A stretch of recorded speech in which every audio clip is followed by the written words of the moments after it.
doing that. I got to visit a bunch of my friends in Denmark last year for a month. I took a trip to Denmark, and luckily there was a lot of paranoia in the family if I would be allowed to re-enter. But I made it through. I made it through. The funny thing is, I almost did make it back out again. Like there's now this joke for my Danish friends that it's not hard for me to get in. It's hard for me to. It's difficult to leave. The natural spirit of Denmark wants you. I had this whole situation with Lufthansa. Like a plane got canceled. And then I had to switch planes, and then I made it to the Netherlands, to Amsterdam, and then I had a layover in Amsterdam for 4 hours because that plane got delayed. Wow. And it was this whole psychotic thing. So they just wanted to keep you in Europe as long as possible. I know. Yeah, my family was like, "Dude, are you gonna make it back? Like, what's going on?" Like, my family was starting to think of me is he going back to prison? Like, what's going on? I've been thinking about you lately, Warren, because it dawned on me the other day, based on insights about anthropology that you've talked about. I haven't shared this with you yet, Caitlin, so brace yourself. Oh, wow. I really think I should join a commune. Oh boy. Please, okay. Yeah. What insights about anthropology have I stated that are making you think about joining a commune? Feels like a jump. I think you talked about how hunter-gatherer societies are the happiest societies, and kind of smaller communities and things like that. And I figured there must be some kind of cult like Okay. The metric for happiest society is the fact that the only things they have to worry about is food and shelter. As long as they have that, they're happy. Also, they have a lot more downtime than agricultural societies. They got a lot more free time, and they got a lot more downtime. But that's it. Like, they're still dying at the age of 30. Like, they're still a brutal society. As someone who's actually lived in a commune before, a commune isn't. I wouldn't consider a hunter-gatherer society. Dan, what are the pros and cons of living in a commune?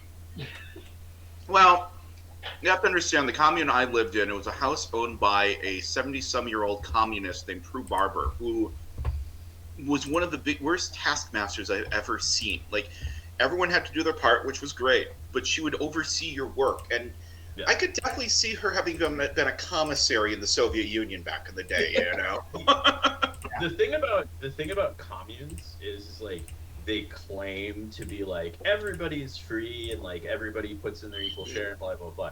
But whenever you settle people, sedentarism, a natural hierarchy always develops. Oh yeah. There is always going to be a natural hierarchy. So that's just sedentary lifestyle. Yeah. Exists. And to an extent, it's just human nature. Whether they're soft or hard hierarchies, we have a tendency of just developing them. Oh, for sure. It is. Fine. I mean, I'll just flake off and join a different commune. Or frankly, what you need to do, Robert, is you need to start a commune because naturally you are the leader. Yep. That's what you do. Of course, it could easily develop into a cult in that situation too, which could be good or bad depending on your feelings. I mean, actually, starting you come out winning. So I think that might work out just fine. All right, guys. This could be a great set for the D&D guys. We already talked about starting cults. This would be great. Starting off on a great note. Josh, I want your psychological insights on this. Well, apparently we have to circle back to that later, so. Wait. Say that last part one more time. We'll just have to circle back to that later. Okay. Your psychological insights into this whole starting a cult or commune thing. Well, I mean, I've listened to a bit of stuff on Jim Jones, so I've got some thoughts on how you can do this. That's probably not the type I want. When I was in middle school, I had to do a report on Paraguay, right? And that's where Jim Jones and this cult ends up because it's supposed to be one of the areas that doesn't get nuked. And my mom suggested I wear a suit and sunglasses so I look like Oh, Jim no. Jones giving this Oh god. Did you handle Kool-Aid as your treat? I come by my sense of humor very honestly. It comes from my films. All right. Legit. So we're gonna keep things pretty casual, obviously. We may not make it all the way through the end. We'll just play things as is because I know we're trying to wrap things up around 8 or 9, just because for Dan and some of us have work in the morning. Yep, Greenwich Mean Time. Yay. But some of us also, this is kind of their first time playing D&D, so we'll kind of definitely be taking breaks to kind of let people kind of learn certain things. But once Rob gets back, we'll get started. Yeah. My character sheet loaded up here. Nobody try and die, because I'm the healer, but I cannot revive. I do not have Revivify. Why don't I have Revivify?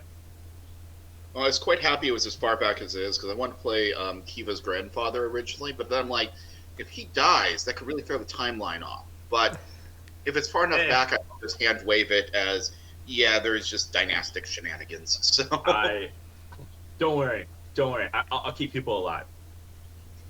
It's my job. Perfect. My job. All right, guys. And I am going to be a hopefully very effective healer. All right, guys. Welcome to the realm of Thera. The year is 600 BS, Varakus Stateris, roughly translated, Varak established. 600 years ago, the descendants of the first civilization were decreed by the legendary Tomb of Birth to manifest their destiny and bring the wild and savage Druidic continent of Remek to its knees. Vrak, also simply known as the Royal Kingdom, has since established itself a long and prosperous empire spanning across the entire globe. But there are rumors that the kingdom is not all that it seems. Whispers speak of various clandestine factions fighting endless wars, controlling the kingdom and its rivals from the shadows. Meanwhile, those in tune with the spiritual and arcane world can feel a great calamity ready to befall the world. All of you have been called to the capital city of Algaroth. You are all heroes and mercenaries of various lands. You all have different reasons for being here, yet all have one common goal. Someone has hired you all to investigate the source of the coming cataclysm, and previously gathered intel suggests that the Varakian king Linquist Algarian intends to unleash an untold evil upon the world unless someone stops him in time. You are all gathered in a loud, boisterous cavern in the heart of the capital city, making introductions and discussing possible plans of action. Who would like to introduce themselves first? I'll do it. How do I say my name? Savati. Savati. I am a barbarian, 8. Bit of a himbo. But I'm looking to, get the baddie. And for those who I created character sheets for, I can kind of help fill in the blanks a little bit. So Savati, you're a trained warrior of the dream world, called by the Lord of Dreams to investigate a great disturbance befalling the realm of Thera. So, Warren, you're gonna love this. She's a bear totem barbarian, Kalishtar. The totems are the best! Well, guess what the Kalishtar thing does? They are resistant to psychic. Yeah, I so know. they're basically resistant to everything. I've thought about that build. I'm like, that's just evil. That's just the evil thing to do. Yeah.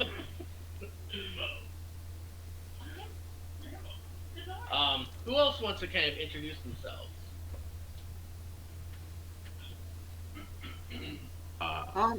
Sure, I can. So my character is Ocean McFingal. He is currently the sovereign and king of the small kingdom of Dalrida, or of Fidach, rather. Obviously, has come here. I imagine he had been in the city several times during his more wild youthful days, but right now he's a man in his 50s who's been on the throne for a number of decades. So it's almost like reliving his past to be here a little bit.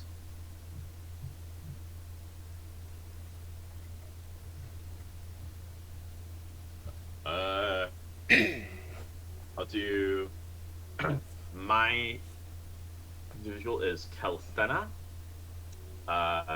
They are a fairly androgynous looking elf, completely bald with tattoos all over their face. Their eyes are actually purple like violet eyes with these like grayish pupils.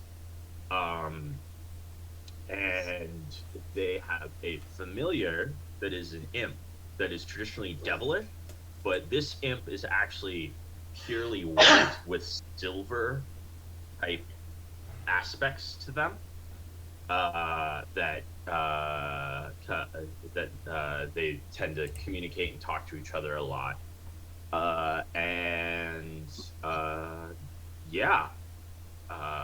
Has a staff and like a reliquary, kind of a cleric's reliquary that they carry with them, and fairly happy-go-lucky, like a spring eladrin is their race. Happy, up, truthfully, always in a good mood.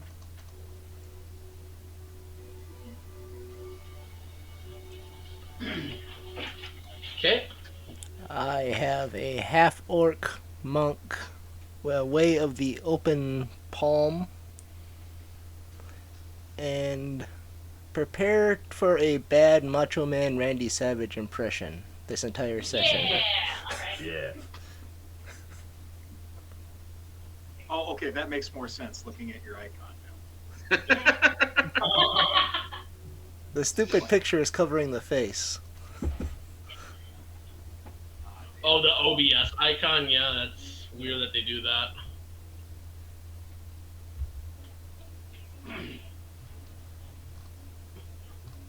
And the character's name is Girak Frezsat, which translates to bone saw.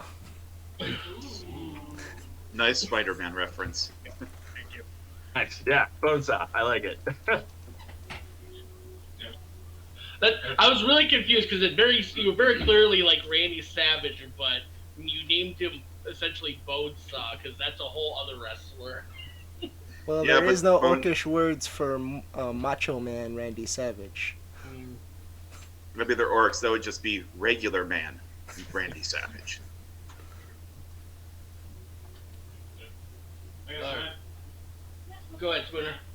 I guess I'm Spectre. I'm a rogue and bard. I was a spy or a criminal of some sort, apparently. Yeah, I can. Yeah, so you are a spy of the College of Whispers, sent to investigate a new prominent power that has come to rise. And your investigation has led you to infiltrate a group of heroes sent to assassinate this rising power. Hey, whoa. I appreciate you telling us the right power. Yeah, thank you. Let's see here. My name is Ben Gorstrad. Yeah. So, probably Dutch. No, wait. The race is Wood Elf. Background is Knight. Fighter 8. Yeah, so you're Lovely you're an fighter. 8th level fighter. Right. So, you're a warrior trained in the secret city of Balixpear. You've been called by the leaders of that city to investigate the ongoing disturbance that's been kind of. Yes. I already have a question. What the hell is a secret city? It's a city no one knows about. It's a mythical city. So you. How many people live there? Quite a bit. It's kind of. It's a there's secret. A whole hit Do there. they travel much? No, they don't. Oh, They okay. they're very much a commune. So you fit right at home. Oh, yeah. Think Aquaman's Atlantis. Okay, sorry. So I'm from the secret city. So I probably can't talk about that much. Anything else? No, that should do it. Who sent me here? The leaders of that city. Oh. So if I just do whatever the hell I want, they can't really do much about it because they blow their cover. Sweet! Going rogue. That's one way to play. What do they want me to do again? And investigate the king who's supposed to be fated to bring about this calamity. Nice. Yep, yes you can.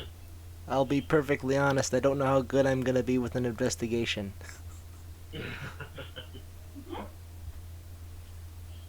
All right, so I think that just leaves Josh. Save the I'm, best for last. And I'm Jorge Orman, owner-operator of Practical Machine Works, worker-owned Oh, co-op, since God. I'm the only one working there. And just happy to be along and have a look at this city and see what there is as far as engineering. I'm always curious. I have this weird sense that a descendant of mine is going to like you someday after you're dead. So, Yeah, so this is back when Jorge Orman was still alive and before he went insane. He's playing a character he also played in the campaign. Okay. So he's a. So Yeah. he's a.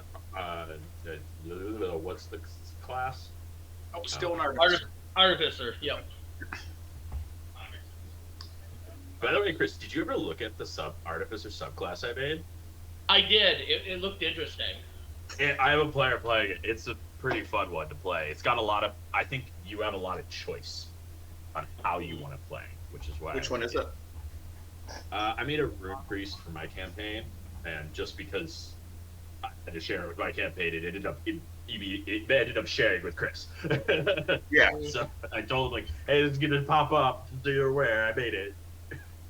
Yeah, it's technically in a link to our campaign, so as long as you have like homebrew turned on, you would be able to find it.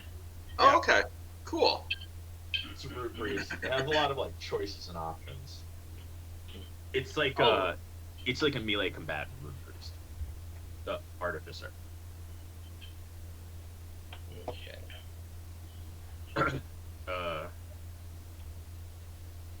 We're in a country called something with a TH, The Thera is the planet. Thera. The Thera is the planet. Oh, there's the Yeah. planet. Okay. Yeah, And yep. then there's this other region or part of the planet that's inhabited by a bunch of wild people, you said? Yeah, so you're on the You know what? Let me. And we're going to use their lifestyle. Bring up the map. for our society. Yep, I'm gonna bring Bring up up the the map. We're getting a history lesson real quick.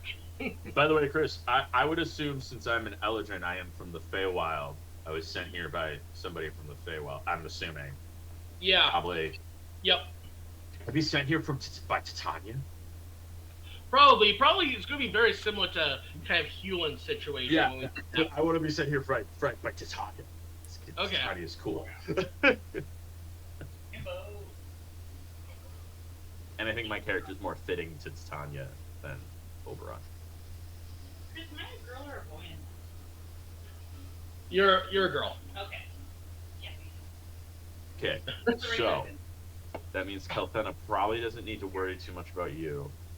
Kelthena's who are the frontline fighters? Probably Robert. Your info, but my strength is -1, so. Yeah, I should let you know, because I'm a fighter ranger with a focus on archery. So, Okay, so that's you.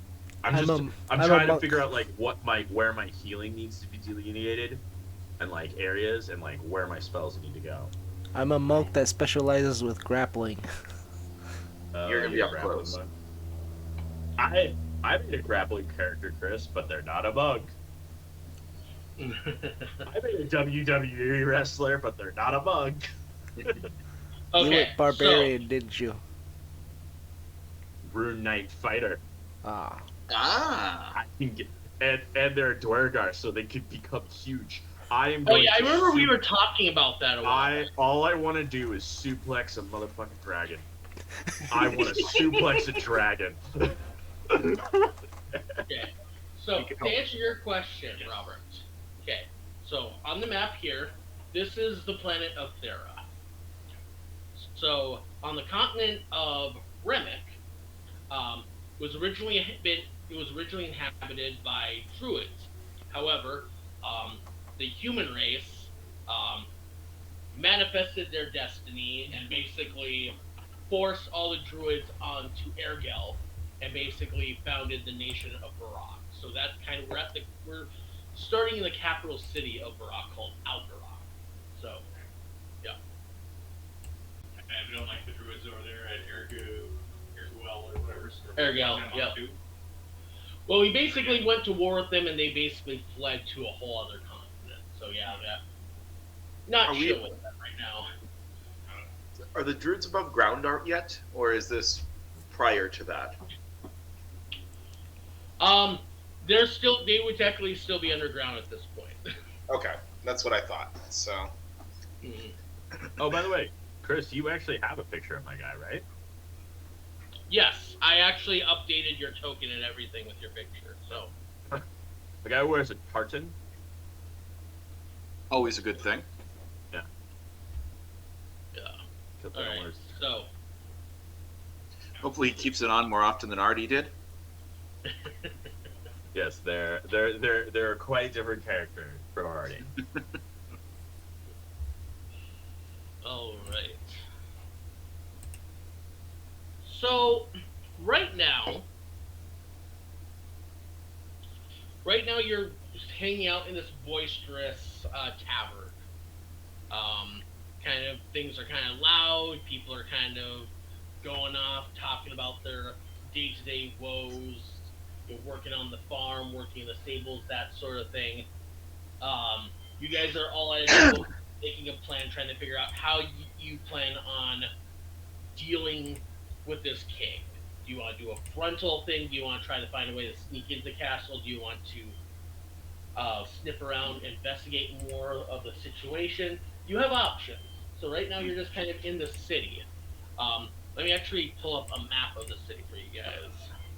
Yep. So you said we're meeting in a tavern? Yep. Okay. Investigate this city. The king. You're investigating the king. So you guys right now would be in the city square. You're kind of in a tavern over in the city square.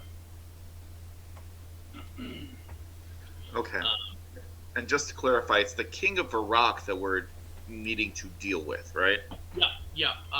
Mad King Linguist Algarian is kind of who you're. I think we're already in the perfect setting, like I asked for us in this hour. Yes. Do we have our own room? Because if we're just sitting down in the regular tavern discussing openly possibly assassinating the ruling monarch, that might not be a good idea. Yeah, you guys would have your own reserved room, kind of in the tavern, kind of a sort of you'd have a sort of a balcony that kind of overlooks the area. Mm, I'll be honest with you. I have not, done what you just said very often. So I'm gonna go with your guys' judgment on this. several kings have fallen to my blade over the years, but it strikes me that this city is probably a fortress. Any monarch with this much wealth is going to be well defended. So This king is mad, they say. They say there has to be popular agitation against him. Maybe we could excite the local populace to rise up against him. And even if that doesn't succeed, it would be enough of a distraction. We could sneak into the palace unawares. Either way, if we're going to do that, then it would be best to get inside the city with no one the wiser, so we can judge people's mood. Well, definitely we've done that already, right? Yeah, you guys are technically in the city already, or in the tavern in the city square. My suggestion would be, and I know nothing, so I'll take it for word. My suggestion would be, don't be seen together. Spread out around the tavern. Each person just kind of joins some other jolly people, make conversation, and just kind of see what kind of general vibe you can get about the king from, one would hope, a random sampling of citizens and stuff. That's not unwise, actually. But, yeah, don't be, just say you're a tourist or say you're there to trade or whatever, kind of have a really boring backstory. Yep. Maybe get them to open up a bit with some ethanol, if you know what I mean. Yeah. I'm just a little bit confused. I was under the impression we needed to understand the situation before coming to such rash decisions about, killing someone. Yeah, so you can choose who you telepathically link. That's with. kind of what I If thought, you want, too, you which can is actually part of, telepathically link with everyone. part of my You can intention kind of of just this, sort of I have guess. like your own personal group chat with them, essentially. Well, you're not wrong, and that's why I think Mr. Ordman over there is right. Right, as are you. We should split up a bit, talk to the people, see what information we can gather, and just get a sense of the mood of this town. It's changed since I was last here after all. And once we know more of what's going on, we could reconvene and come up with a plan forward. And with my ability to telepathically speak to any creature within about, I don't know, in the tavern, if we wanted to break up, we don't necessarily, I can keep the lines of communication with myself open where I can kind of gather all of the information. Wow. Except for the cheese. And I asked Chris to make so that we can keep our eyes and ears open without necessarily having to wait to meet up. So everyone can kind of. I'll be your I don't know if cell phones are invented. I'll be your telephone operator. Question, Chris, am I familiar with Alsair as an Eldrin?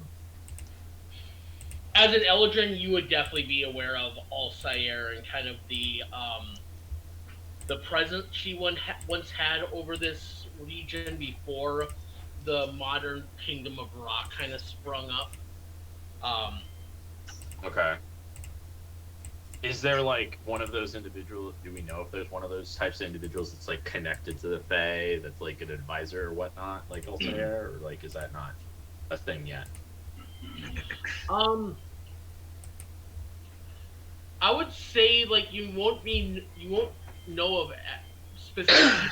You would know of the regions she kind of conveys her messages to, so you would be aware of Balixpear. So you would be aware of the Balixpear and its leaders and kind of the presence they're trying to kind of hold on the region. Gotcha. Understood. But is there like a holy site, a religious area?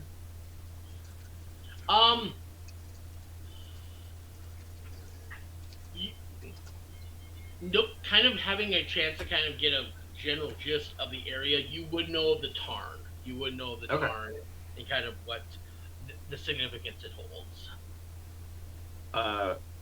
Well, I could go investigate the Tarn a little bit, but I can, Valeska, you can stay with them, can't you?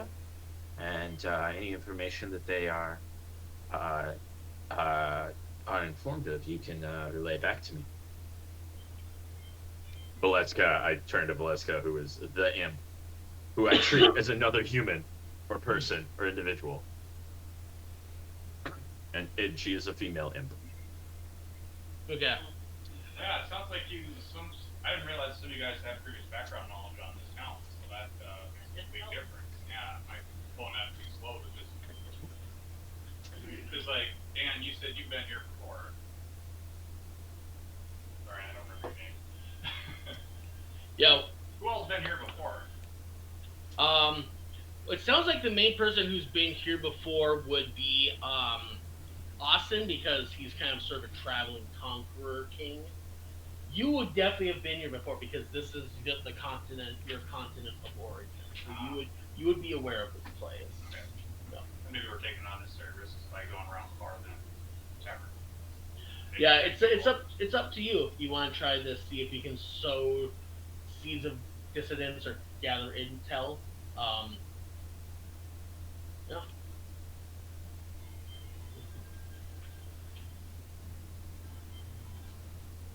Well, do we want to do intel first and then seed the business?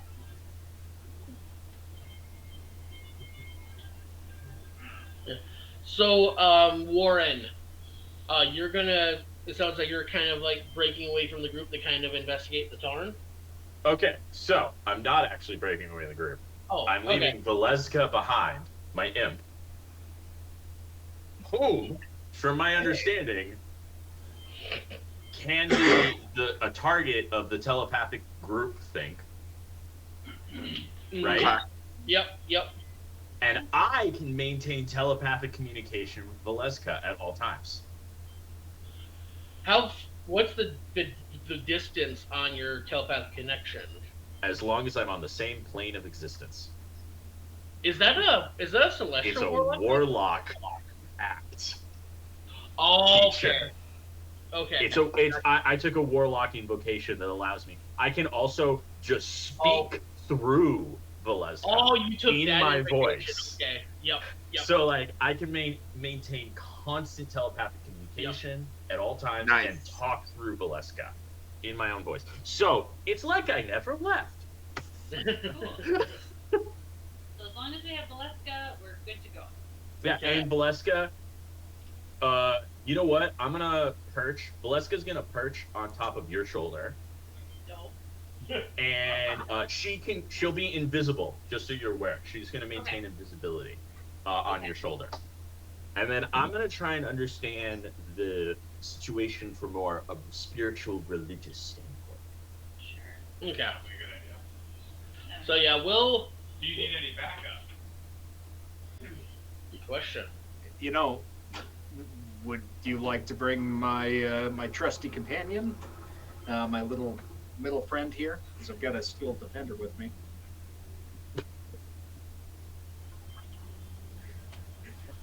I With don't a think healthy that would, speed crowd.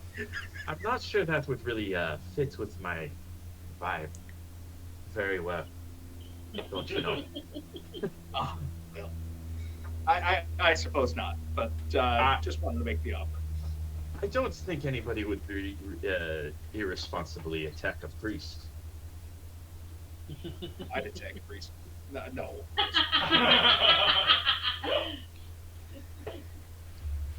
Well, That I've depends. seen many things in my life, and not everyone is as noble as you seem to think. So keep your wits about you. There are some parts of this city that it's easier to enter than leave. I will try to keep that in mind. I, for one, know a few old watering holes from back in my day. I wouldn't mind seeing if they're still operating. What kind of watering holes are we talking about? Just some dives that me and friends used to spend our coin at after an adventure. You know, that's actually an interesting question. Is this kind of an upscale place that we're staying in, or is it also kind of a a little more of a dive bar kind of situation. I would say the kind of since you're on the city square, you're kind of sort of in a not necessarily a dive bar, but not necessarily high end either. You're very much in a after work sort of go to a place just to kind of shoot the shit sort of bar. So that's why it's kind of very loud right now because you have a bunch of different people just kind of just talking amongst themselves, being very boisterous. So Okay. Another reason why Kelthana kind of wants to leave. yeah. Fair. They like peace and quiet.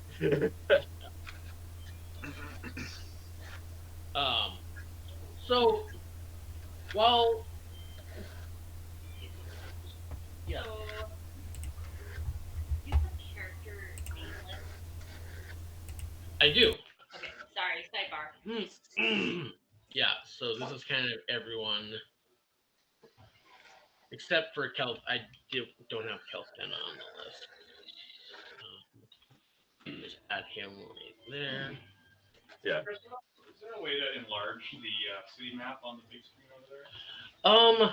Full screen mode? Or... Not in the call app, but I can like do that here. Oh, okay. Yeah. I'm going to. So like, is there something you're specifically wanting to look at? Well, I just couldn't read any of it, so. Oh yeah, and this is an older map, so the font isn't as sharp as some of the newer maps I made. But yeah, because yeah, you're like over in the city square here right now.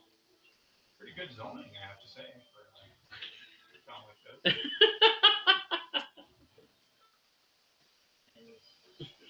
I want to call everyone by their name. Okay. Bella? Oh, Belfaris. These are don't pay attention to these Oh, two those because spoilers. no, those not spoilers. Those were two characters for people who were supposed to play, but because I made a character for Steve and I made a character for my brother. Oh, I thought sure. they might show up, but I'm not gonna be able to use it. I know everyone said their name, but I'm not gonna remember them all. oh, and this name is wrong Okay. because Dan had to change. Yeah. So Austin McFingle. Single? Yeah, McFingle. And Ocean is how it's pronounced. Ocean. So. Love that you're sticking with the ocean. Oh yeah, yep. I'm sticking with Gaelic. That's this family. They're all Gaelic. I will just note for those who want to venture beyond my reach, which is about 80 feet. So I will lose the ability. I know. What's my character? Keltana. Kelthena, right here. If that's the case, perhaps it'd be good to set a time for us all to come back here and for everyone to travel in pairs at the very least to make sure that we're not no one gets followed or taken out. Yeah. Let's spend a half hour, maybe hour. I don't know. I'd say an hour would be wise. How long will it take me to get to the holy site? Doesn't look very far, does it? Yeah, walking across the city, it probably would take you about a half hour getting over there. Okay. Well, that doesn't give me a whole lot of time because. Let's say 2 hours then before we meet back here. Okay. Well, and Ocean, you said you were going to where? Sightsee, yes. Wander down memory lane to a few old watering holes I used to know.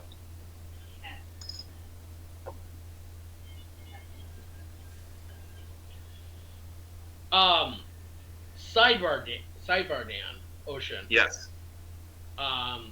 Since we're kind of going on the assumption that you kind of have visited to the city before, and given your background, I'm assuming your character probably partook in the Champions grounds. I would assume that he would have, yeah. So I'm assuming a lot of the watering holes you probably would be kind of the dive bars you would be kind of perusing would be down in the Champions Den. That's what I was thinking based on the name alone. I was actually going to ask about what that region was like. So,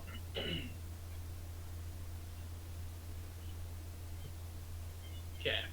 So, let's start with kind of the people who are staying at the bar. So, Wait, I have to ask one more question. Yep. You said I'm from here at the first damn place. Yep. So what do I know already about the game system? So you actually, I'm gonna have you roll something real quick, Robert. Like, you look at your sheet and look up your history score. What is your history? What page would that be on? It's on that front page. So like on that long column of skills. History is +4. Okay, so grab a d20 from kind of the dice tray down there, and kind of roll on the d20, and then add your 4. Right? Yep. Just roll in the tray. Yep. 14. 14. Okay. 1, 4. Oh, and then you add your, so it's actually would be an 18. Okay. So, okay. Give me 1 second here. I can actually kind of. Can't believe I almost did real work. By the way, Right? By the way, Kelthena is splitting up with Valeska, but wherever Valeska is, essentially Kelthena is there as well. Yeah. Yep. And available to that group Okay. at all times, even during combat. okay. You have access to a healer, even though Kelthena is not with you.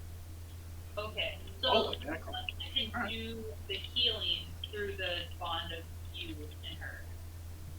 I can heal through my imp, Okay. so I can cast spells through my imp. And because I can go into my imp's eyes and speak through my imp's mouth, and my imp can do the hand gestures, they can cast all my spells. Okay. So my imp is essentially me as a healer, just not as not as many healed. Sure. Okay. And Josh, what's your name again? I'm Jorge Orman. Jorge. Yes. Or G-O-R-G-E. Yep. So I can cast. Okay. Oh my god. What's that? Oh, that's cool. But there is rope launch. Yeah. Right.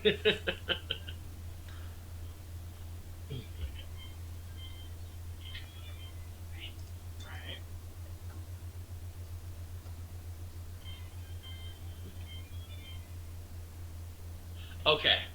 So, Robert, your character would know that the Algarian dynasty is one that has gone on for roughly 3 centuries. Long enough.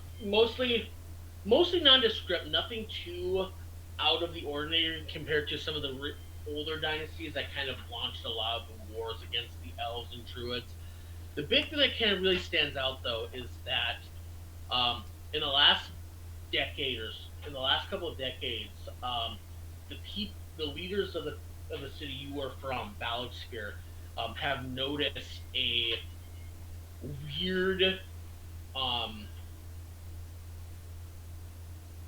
weird rise, a sudden rise of necrotic activities, of kind of necromancy, old ancient tombs being raided, various powerful arcane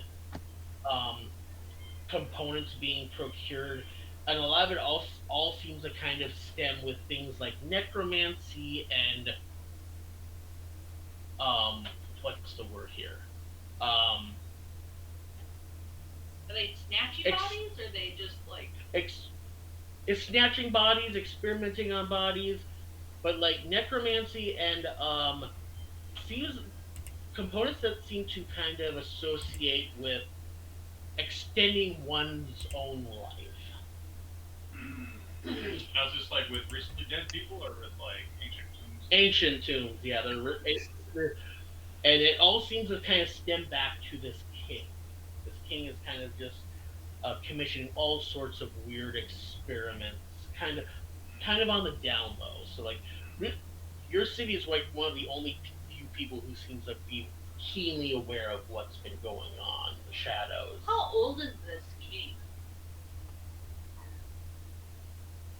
Interesting question. Let me roll something real quick. It's based 2. off of Josh's roll, off of Robert's roll. Okay. It's rumored to be something, but maybe something different. Yeah. That's an interesting question because if you go by the history book, if you have a keen eye, it would almost seem like this king has been around for close to a century, but this king he barely looks middle-aged. Okay, so he would have been king when I was last here as well. All right. Yeah. He was the king when you were last year, you said. Yeah, because I figure I was probably my character's in his 50s, so I would have figured it'd probably been about 30 years since he was last here. Yep. Next question, Chris. Remind me, is this my city or is my city a different city? Okay, so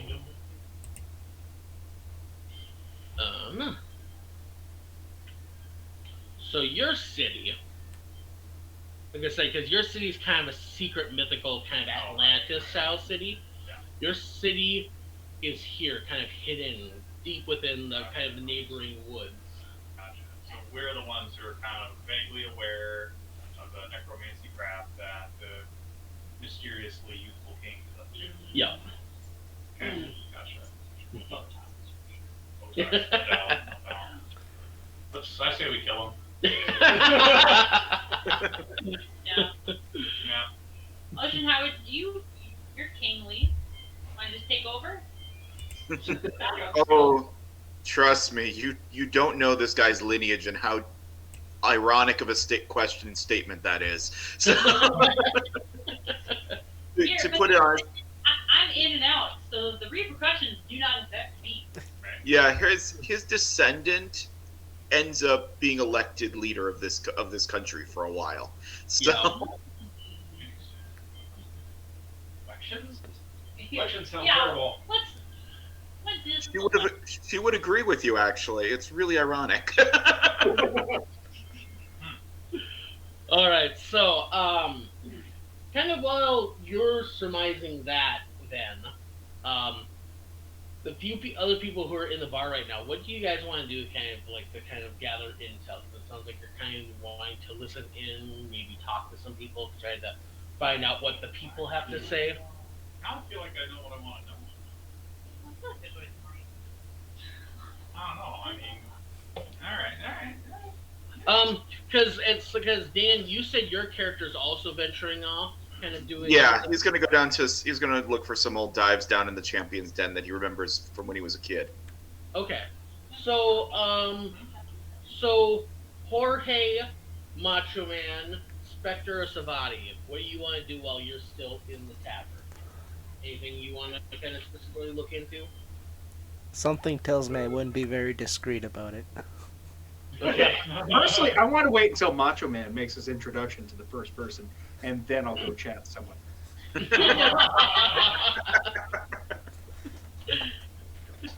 Here we go. I'll be right back.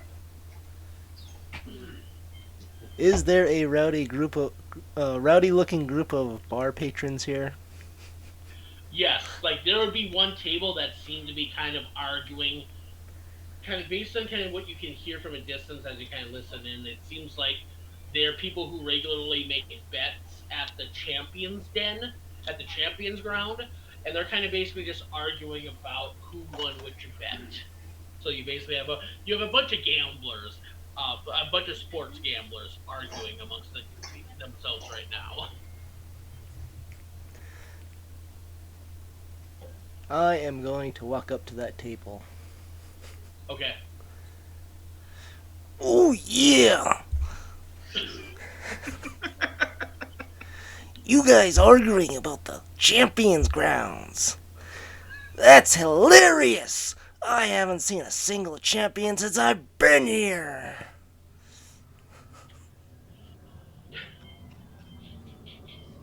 Oh dear. All right, we might start a fight while we're here. I love it. The table kind of turns around and kind of glares at you, a Girak, and they're like, "Yeah, well, who the devil are you?"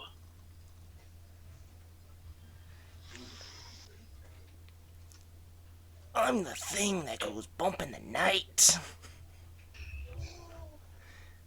I'm the madness that wanders around. They call me Girak Frezsat. And I might just be the strongest man alive. Roll me an intimidation.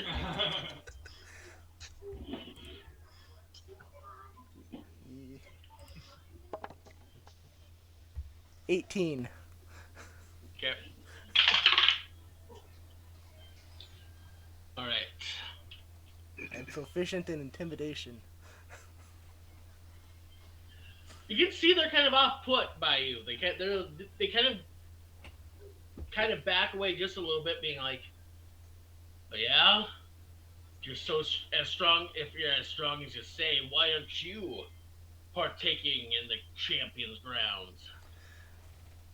'Cause, my friend, I just got here.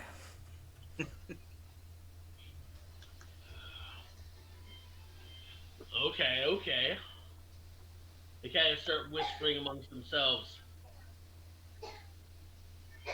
You plan on joining the Colosseum?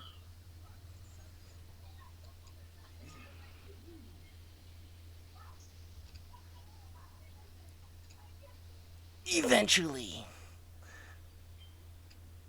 I have other champions to defeat right now. Champions not in the Colosseum? They look confused at this point. They're kind of just looking at each other.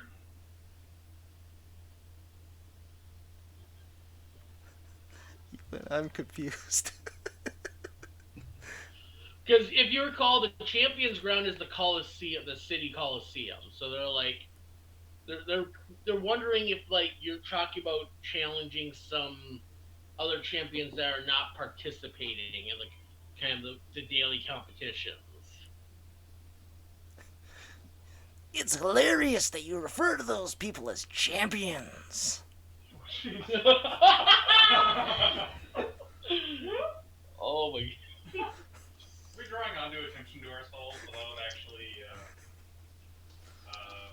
getting intel. Not really, because it's really just him with this kind of engaging with this one rowdy table. But You're expecting a half-orc with low intelligence to collect intel. Part of me wants Cliff to just break through a wall and go, "Oh yeah!" Jim.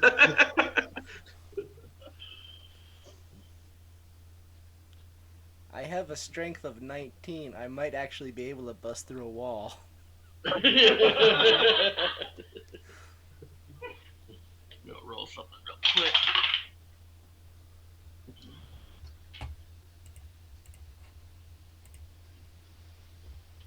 One of them kind of stands up and kind of gets up into your face, Girak. If you're so tough, why don't you prove it right now, tough guy? Give you one shot. I'm going to attempt to throw him through the wall. Oh no! Hit him with a chair. Does anybody in the group notice this interaction occurring? I already left. I left too. I have an imp there. My imp is there. Yeah. I am so, carefully studying Yeah. the situation. yeah. Okay, So okay, I'm gonna telepathically go into Macho Man and just say maybe pull back a little bit. We have a lot of reconnaissance to do. I love your enthusiasm. I love your answer. That's great. I think love your enthusiasm. I think Randy Savage is definitely going to create a distraction for us as soon as we need it. We're not ready for that. Yeah, That is not going to be difficult for Randy Savage. No. By the way, that's just what we're going to call him for the rest of the game. Yeah. Yeah. All right, I'm going to be right back. I'm going to use the bathroom real quick.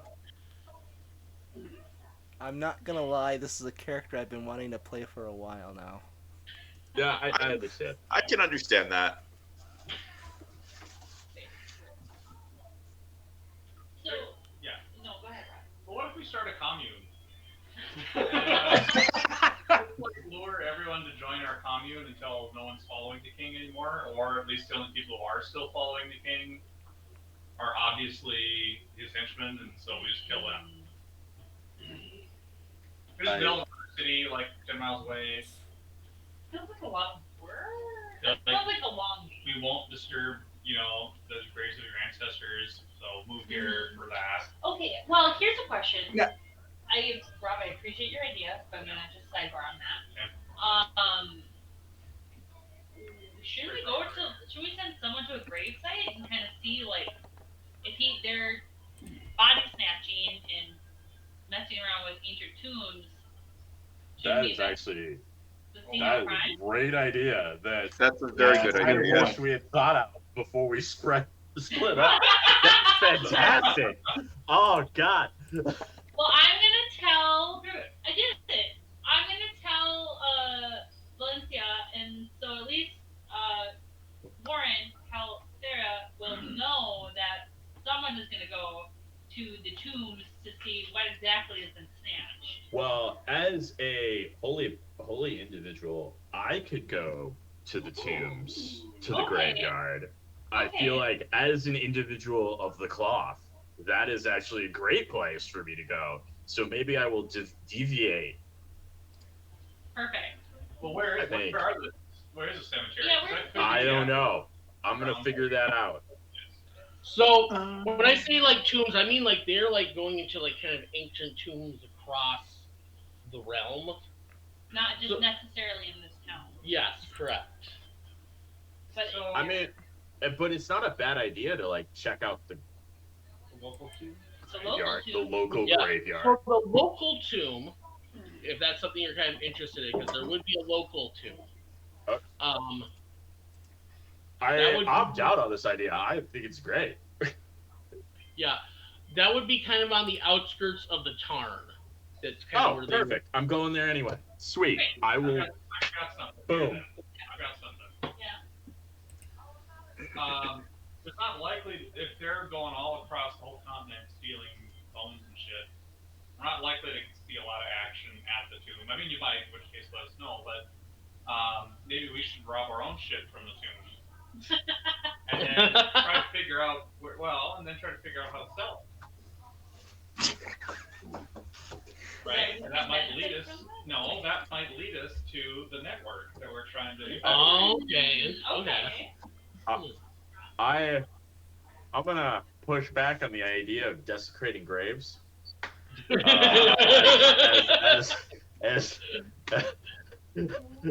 As a holy person, Oh, are we the good guys? I will investigate. I will look You're into the technically grave, a good guy. but I'm not gonna desecrate them. And I'm. But I think Rob's onto something. If they are like, we should try and find out like who's stealing the body parts and who they're giving it to. Is it like the king himself, or is there like a middle person that is facilitating this? Yeah, I think somebody in this tavern needs to order a chicken drummy, clean that bone off real good, tell them it's a knuckle of a race of giants, try to sell it, Yeah. see what we find out. Yeah. All right. Actually, that might be a good idea for Spooner's character as the bard and Oh yeah. rogue. I was just Yeah. gonna ask Chris because I don't know my. And you don't even need to have the item. You can just insinuate that it's provenance. Yeah. You know? So I think we should have it just in case, and I think we should imbue it with some kind of magical powers, like the drumstick just kind of floats in the air or something. Okay. Yeah, Spooner. So I guess my question, because I don't know enough about the world or whatever, but I see that I have like thieves' cant, which is like some thieves' hidden steep. Yep. So does that mean there's like thieves guilds around and whatnot that I could possibly go try and talk to and figure out if they've been selling or distributing things that may have came from graves? Roll me a perception. That's just a d20. Yep. So the D20, and then it'll be on your skill sheet. It'll show what your modifier that you'll add to the roll is. Okay, plus 7. So 18 total. 18 total. Okay. Let me do something real quick. Okay. Kind of glancing around the room, you can't help but notice, but there is like kind of one sort of seedy corner, kind of covering the shadows a bit away from the rest of the tavern, where you can clearly hear three gentlemen kind of talking to themselves in thieves' camp. So you can definitely pick up on that language. You can tell that there's some here that have their kind of like some thief connections kind of going on right now. Okay. So, well, I guess, Randy Savage Man is going to be starting his fight. I'm going to use that to go over and try to talk to these guys and figure out where the best place is to pretend I'm like attempting to sell things that, or where to fence things or whatever. For Okay. best place for those Yeah. We should buy him a drink. evil necromantic spells and whatnot. Sure. Yeah. So as you approach them, is there anything specifically you say? Do you kind of watch and listen in, or?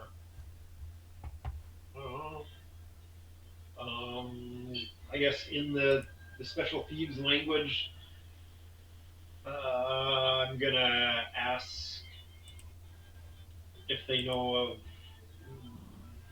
good places to sell things that I may have acquired. Roll me a persuasion.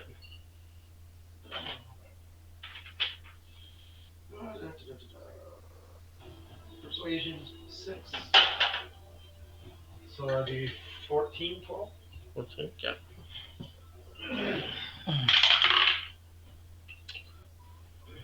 Okay. They kind of give you a bit of an eye, and they're like talking to you in thieves' camp. They're like, we do not know you. We do not trade with those we're unfamiliar with. I'd like to telepathically peek in on that conversation, because even though they speak sneaky language, Thieves' camps or whatever. Yeah. they can't. They might understand. So language. with telepathy, you are able to kind of speak and listen to people who are essentially consenting to that. Ah, So you're not necessarily hearing no what consent. you're not necessarily hearing what they're saying. You're able to kind of establish a connection with Spectre and talk to him. But Okay. Alright. yeah, because you're just a pure barbarian, so you wouldn't have any spells, right? I don't think I give you any spells. I think you just have the. I think you just have the two spells that's yeah. So you have the two spells you have would be speak with animals and beasts. I can speak with animals. Yes, you can. Oh. BT jobs. Anybody that needs assistance on any skill checks, they're gonna have to ask Valeska, my imp, to sit on them. Oh God, are you able to cast guidance through your familiar? It's a touch spell, so I can cast guidance from a mile of fucking way. That is a touch spell. Dude, this warlock is awesome. I love it. Okay, so they apparently do not like me. Not going well. Okay. Not doing good.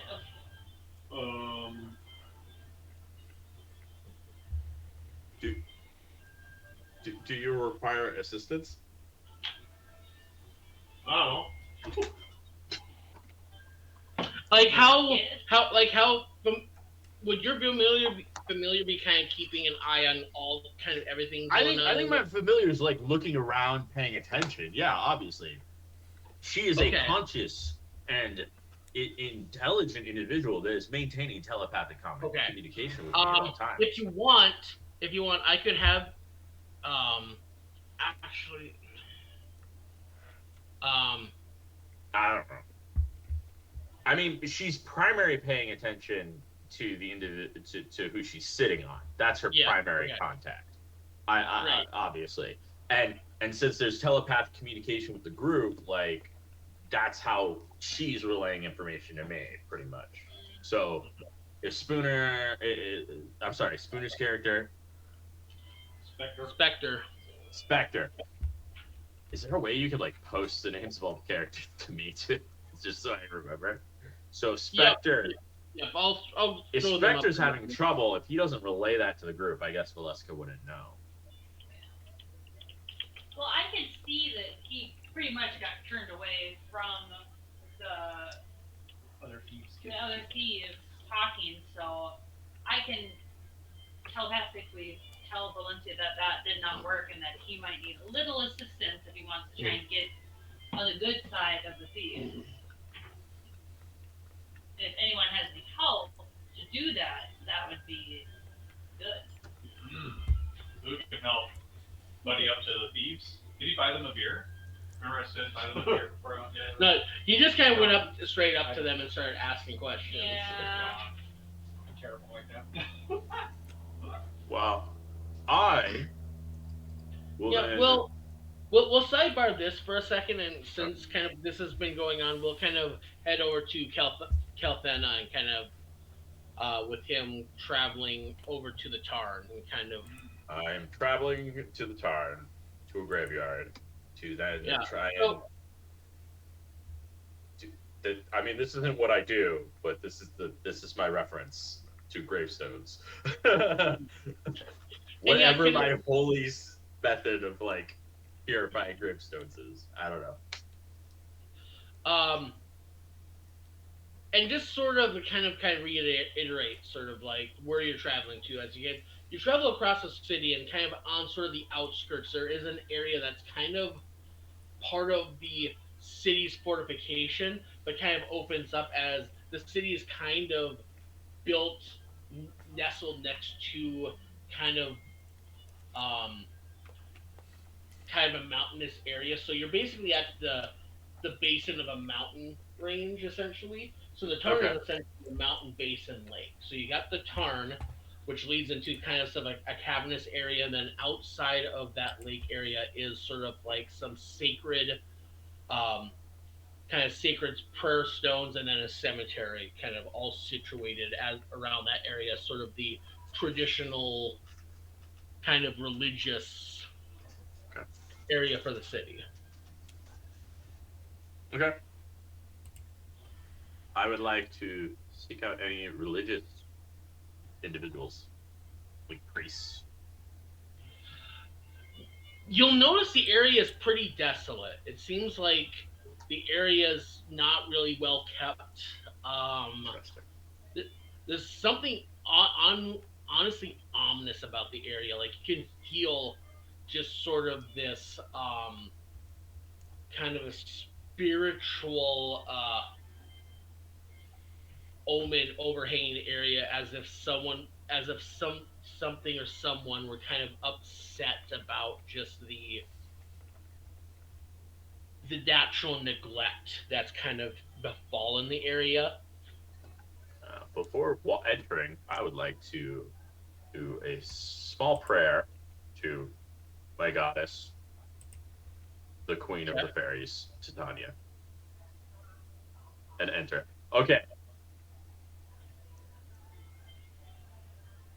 The healer going off alone? Correct. Bad decision. But it's happening. And you're doing the prayer in the cemetery area, correct? That's kind of what you're doing. I do a prayer before I walk in because of the okay. ominous nature of it. I'm doing a prayer before entering this place. I'm like, I'm going to do a prayer, and I'm going to send telepathic communication back to my. Actually, no. Okay. I'm going to ask Valeska. I'm like, Valeska, I require your assistance. I must speak through you. And then I would like to speak. You're called Sovati, correct? Yes. Sovati, this is a very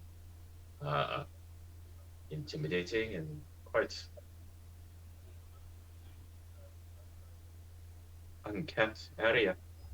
So I will be entering it, but just be warned.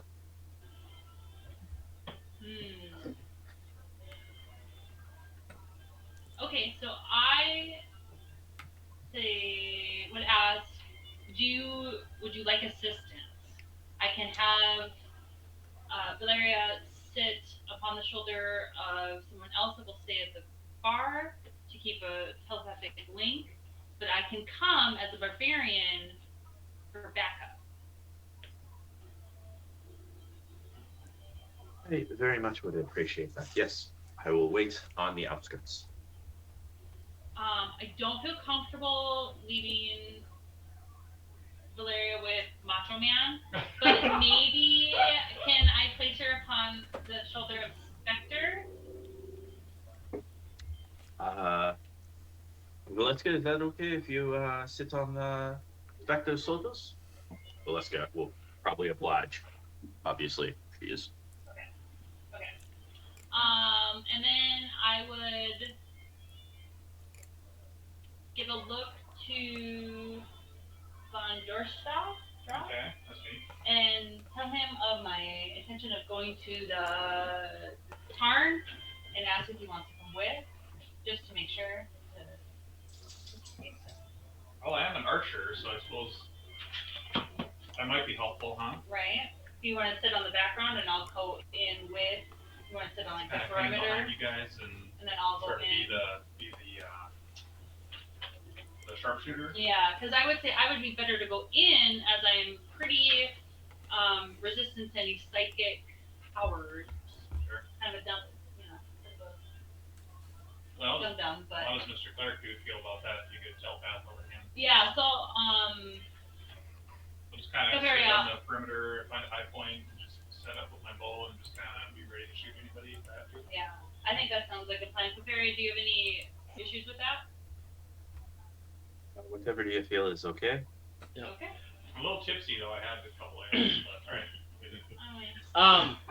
And No. and Robert, if you have any questions about kind of because along with just being able to kind of fire a bow and arrow pretty well, your class gives you some interesting kind of ammunition that allows you to do certain arcane features. So if you have any questions about those, I was trying to read up on that a little bit. Oh my god, Archer. traits. whoa, Oof. Wow. wait, what? It says wood elf racist traits. Racial traits. Racial.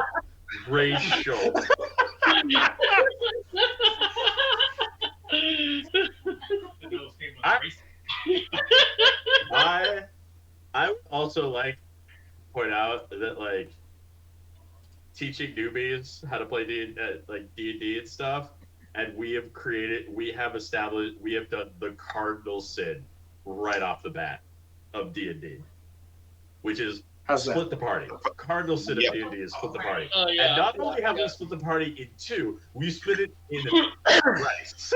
To be fair, we do this frequently. So Yeah, that is kind of Cardinal sin of any D&D game. to In split your the party. defense, I was the one who suggested spreading out within the bar. Yeah. I figured somebody would call me on that if that was bullshit. I did grow a little concerned when then we were like Everybody ditched it. spreading across the Yeah. city and so Yeah. on. But Spreading across the I figured we could spread, at least I could spread across because I can maintain communication, so we could Yeah. like at Yeah. least. That's what I thought. I mean, granted, 30 minutes away is not good for a party. Well, Just and we like said that confidence we were going to doesn't meet last. here. Yeah. Yeah. We said we were going Right. to meet back in 2 hours, so it's probably going to be all right. But yeah, you. Yeah, so me and Von Dutch are gonna go to the Tarn and meet up. But you had a. It sounds like you had a question about your.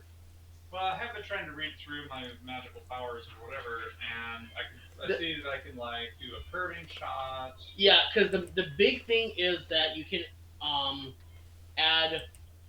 For a couple of your shots, you can add a certain arcane ammunition to your shot, which kind of gives them different abilities. He's an arcane archer. So. Yeah. I figured. Is there a list of arcane shit that I can Yep. do? Yep.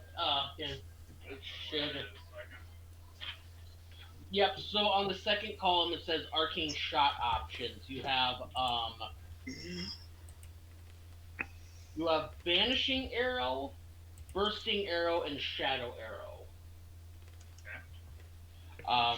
Banishing arrow allows you to banish creatures to either a demi-plane or their native plane. Bursting arrow basically creates an explosion, and shadow arrow adds psychic damage to. Fuck, that's kind of fucked up. Yeah. Okay. Good to know. But Okay. so the two of you start kind of heading across the city to where Calthena is. Yep. We're gonna kind of sidebar that and kind of jump over to Ocean, since he's kind of been doing his own thing for a while. Yep. Probably just been sitting watching all this crazy shit go down. Yeah. So Ocean, you're you kind of also split from the party. You decided to kind of like look up some of your old taunts, so you would find yourself back down into the Champions Den, which was sort of a mishmash of tenement housing for long-term Coliseum champions, plus places to kind of drink and gamble. So you're kind of wandering around that area. Is there anything in specific you're looking for as you kind of go through the district? Well, let me ask you this, because you know the history. Has this district changed much in 30 years? Not really. Okay, so I think, I'm going to be like aware of my environment, but I'm also just kind of letting the memory and the spirit take me a little bit. If you've ever been back to a town you haven't been to in a number of years, you know how it goes. Yeah. And I just kind of find myself almost subconsciously drawn towards my favorite tavern from back in the day. Okay. So yeah, you kind of be drawn to sort of a very rowdy, very divey, gambling place where a little bit off of the beaten path, because you essentially have Coliseum fighters placing bets on themselves here, which is not really typically legal. Why do I suspect Pike had a part in closing this area down eventually? Probably. But yeah, you kind of wander in and you can see like kind of the yells of various champion fighters, both kind of old and new, kind of placing bets on themselves, placing bets on others. They literally have a Deadpool kind of going on the wall, basically placing bets on when certain champions eventually bite the dust. So Yeah. it's about as divey as it gets in terms of a gambling establishment. Yeah. No, and I step in, and a smile kind of crosses my face very briefly as I kind of look down and I take a deep breath. I'm just kind of savoring the smell and just the feel of the place. And I just walk up to the bar, and kind of wave the bartender down. Mhm. And let me ask you something. Yeah. Back in the day, was there any particular nickname you went by, or were you just going by kind of your official title and name? Oh, that's a good question. You know what? Um, yeah, I went as the Pale Lynx. There we go. Okay. The one more time. Pale Lynx. Pale Links. Okay. All right. So as you kind of approach the bar, um, kind of an a veteran, kind of sitting across the bar from you, kind of just yells out, "Pale Links!" I kind of look over at him and just kind of a little surprised actually, but I just do kind of like this motion, just kind of like an arm in the air victory type of thing. Yeah. So you see that this guy is looking rather decrepit. This is an elderly person, but like it's like this is a person who was very clearly once a champion and is basically taking advantage of the fact that once you become a permanent champion of the Champions Den, you're just allowed to just stay there and just kind of milk the benefits. So As you he's should. Do I recognize him? um roll me an insight. Okay. I'm gonna guess that I do, but let me just double check. Insight. That's a 23. Yeah, you would recognize this guy. This was you actually went up against this guy a couple of times back in the day. You would know him as the oh god, what would be a good champion's name?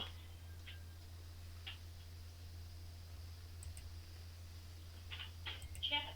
The the Burning Lance. Like you would know him as the Burning Lance because he was basically a what do you call it? A cavalier fighter. So you would go up against him on horseback I back was in the gonna say day. that sounds like the nickname for a really bad STD. Yeah, that too. I mean, there's a number of reasons why he got that name. Well, you know what? I'm gonna grab my beer and I'll make my way over to him and smile and be like, "Well, if it isn't the Burning Lance, still haven't gotten that checked out. I'd see." You're a funny one. Oh, I never thought I'd see you back in this old time again. Heard you're a Yeah, king these days. yeah, inherited the throne about 20 years back. So, So what brings you back here? ugh, old friend asked me to come here and check on him. You know how it goes. It's nice to be back. You know, that's. I figure I could leave the kingdom for a few months with my regent and come back here, check out the old stomping ground a little bit. I need you to roll me a deception because you're technically lying right now. Well, but am I? You know, I would have come here probably because of a friend asking me to take part in this. Yeah, but like it's a mission, a very specific mission is what I would say brought you back here, if that makes sense. Okay. All right. All right. Let's see this. Perception. 15. 15? Okay, give me 1 second here. Oh, okay. Well, it's good to have you back, old chum. Nah. I challenge you, but bones Yeah. aren't what they used to be. No. Especially after those hits you took back in the day. I can't imagine that your bones are doing all that good. So, besides, my days in the championship ring are over. Best leave that to the young up and comers. They're hungrier for it. We already won our glory. Just, yeah. It's good that the champions den though still keeps care of us despite what's going on in the rest of the city. Yeah. Kind of like gives us sort of a cheers as like he's kind of there's a certain lingering of kind of doom and gloom, but at the same time he's like at least our you'll take care of us. Well, they should. I think you're probably what draws in most of the crowds around here. As I raise my glass, so what is going on in the city? It seems subdued since I was last here. Our king is nowhere to be found. That's what's going on. Is it still Good King? What's his name? Linquist. Link. So it's still Good King Linquist. Yep. God. God, he must be ancient now. I mean, he was older than us back in the day. Yep. But God knows we never hear from him. We assume he's sort of dead, and it's just the royal viziers kind of taking control. Like the only time we ever hear of him is when we hear whispers of the man's experiments. Experiments? What kind of experiments? It's hard to kind of disseminate the gossip from truth, but it sounds like he has a penchant for digging up old bodies and figuring how they tick. Isn't that the problem, though? They're dead in the ground. They don't tick no more.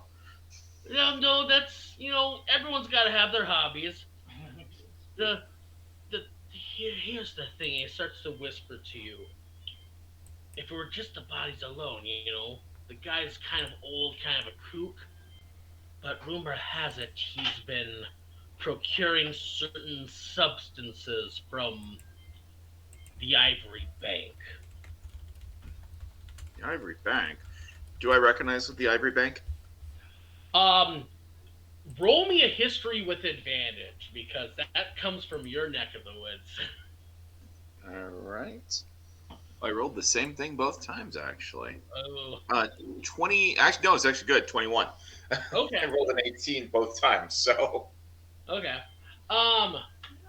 So Ivory Bank refers to the nation of Castire. You know that Castire is kind of a isolationist nation on the northern half of the Oh, yeah. continent where you hail from.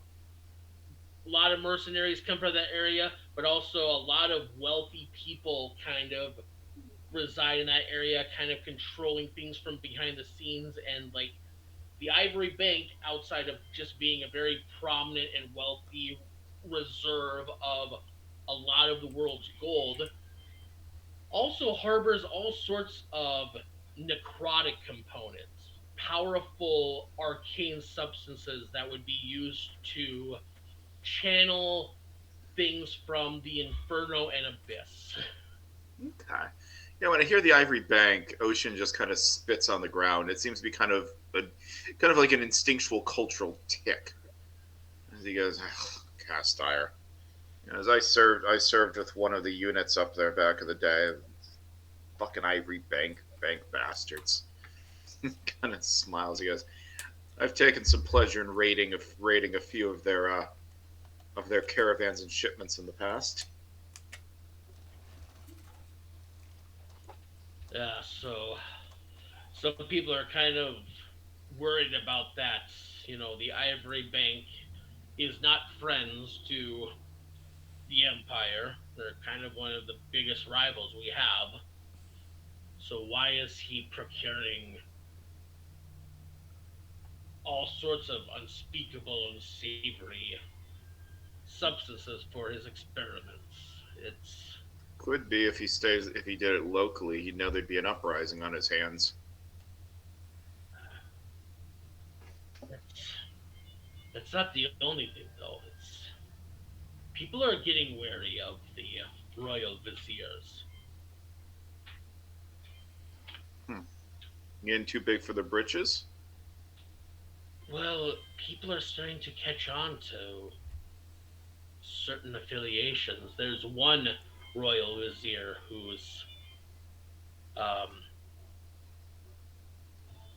they say he is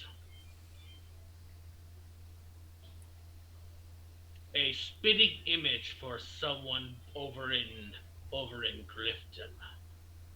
Hmm. The Who? the royal, what's that? Oh, just who? Who over in Grifton? A man by the name William Drake, Hmm. one of the League of Wizards. Yeah, those fanatics. Interesting. So you think the Grand Viziers are in league? You think there's a conspiracy going on? It's hard to say. Like we've we've enjoyed this peace for a long time, but we got we got whispers about the League of Wizards, we got whispers about the Ivory Bank, and then don't get me started on Morticon. Like just more and more people are starting to figure out our kingdom is built on a house of cards.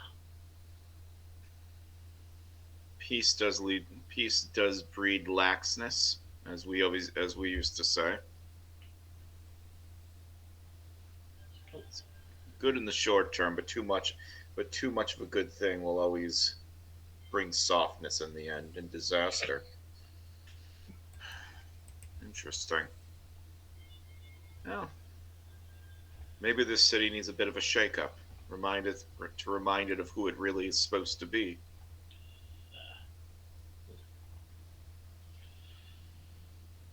Bring in the old with an old champion, right, Oshan? Damn straight, burning lance. As I cheers his glass down mine and say, "I need to get going, but I'll swing back in before I leave. I'm assuming you'll be here." I'll just gotta check on my tab. Like, hey, barkeep, how much do I owe you? Too much to count. But there you go. He's Ah, Norm. He's Norm. No, yeah, exactly. I kind of get up, and before I leave, I turn and say, "One last thing. Are you the only one who still remembers me from back in the day here?"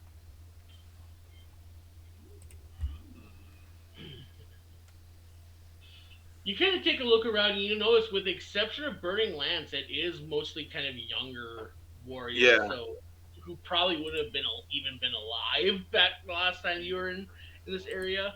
yeah. I kind of smile to myself and say, "Well, that's the way of life, I suppose." Well, it's old times, friend. We'll see you soon. Okay, so with that going on, we'll jump back to Kelfena, Savati, and Ven. Yeah. So you guys, the two of you arrive just kind of on the outskirts of the graveyard, and kind of just like I said before, you guys, the graveyard's kind of a sacred area built around sort of this sort of basin lake next to the nearby mountains. I lay down a heavy covering fire. That's what you said, Rick? I thought I was um, gonna. No. but but you arrive and you'll see that Kelfena is kind of just waiting for you to arrive, just on the outskirts of the cemetery as well. And like as you guys arrive, you both feel the same thing. There is sort of like this lingering spiritual presence. Like there's just like this heavy sort of sadness and kind of Like a Kmart trip before it closed.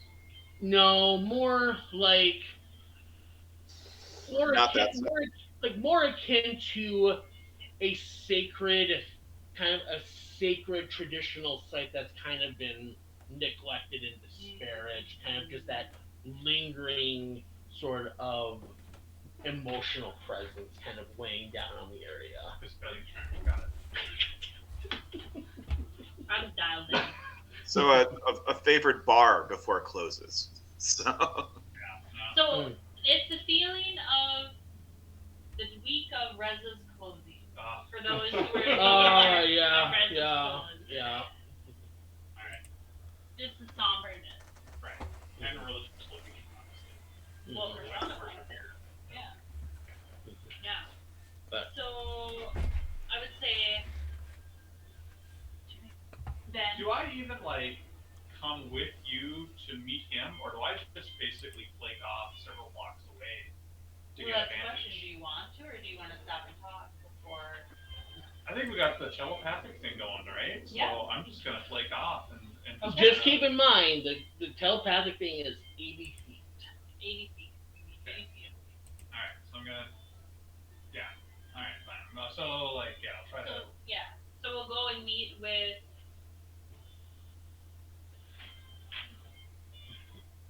Calpurnia. Calpurnia? Warren, is that your name? Helthena. Calpena. Yep. Ben. Yeah. You just call me Kel. Cal. Okay. They're calling that. Kel is Okay. probably fine. Or Thena. One or the other. Okay. So we meet together. And You. Well, I think so. Alright. Don't you think? I don't know how big this temple area is, I guess, but alright. Well, I don't know. I'll stick with you. I don't have my measuring tape with me. I gotta eyeball it now. What if Yeah. you get destructive interference or like a crossroads? It's just I mean, it's as large as a city block, if not larger. yeah. Yeah. 80 feet sounds bad. Okay. Alright, I'll just come with you then. Yeah. Okay. So Cal, what? As your backup, I'll come and flank you or watch your side, but I know you don't want to desecrate the grave. But do you think we'll find any evidence that would lead us to more information on what they're doing with these body parts? I don't know what we'll find, but Oh. it's a very ominous place, at least right now. So, I feel like investigation is necessary. Okay. Let's prove. I don't know where. Oh, I got plugged in. Oh, I'm sorry, I plugged in. But yeah, if you can assist with any inquiries, it doesn't look like anybody's been here in a while, so we might be the first people to enter this location for a period of time. You don't know what you'll find here, especially it is, you know. Oh. All right. Well, what skills do you have, like, as a wood elf? Me? Yeah.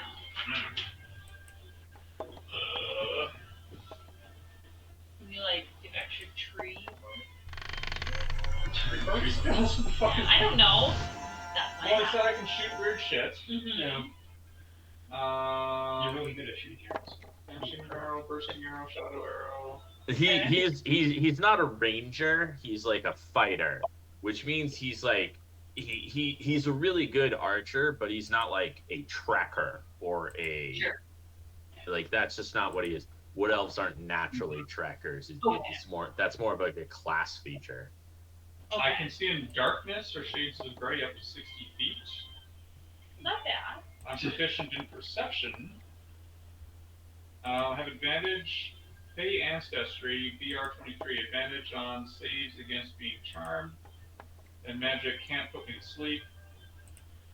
I also don't need to sleep, but meditate semi-consciously for 4 hours a day.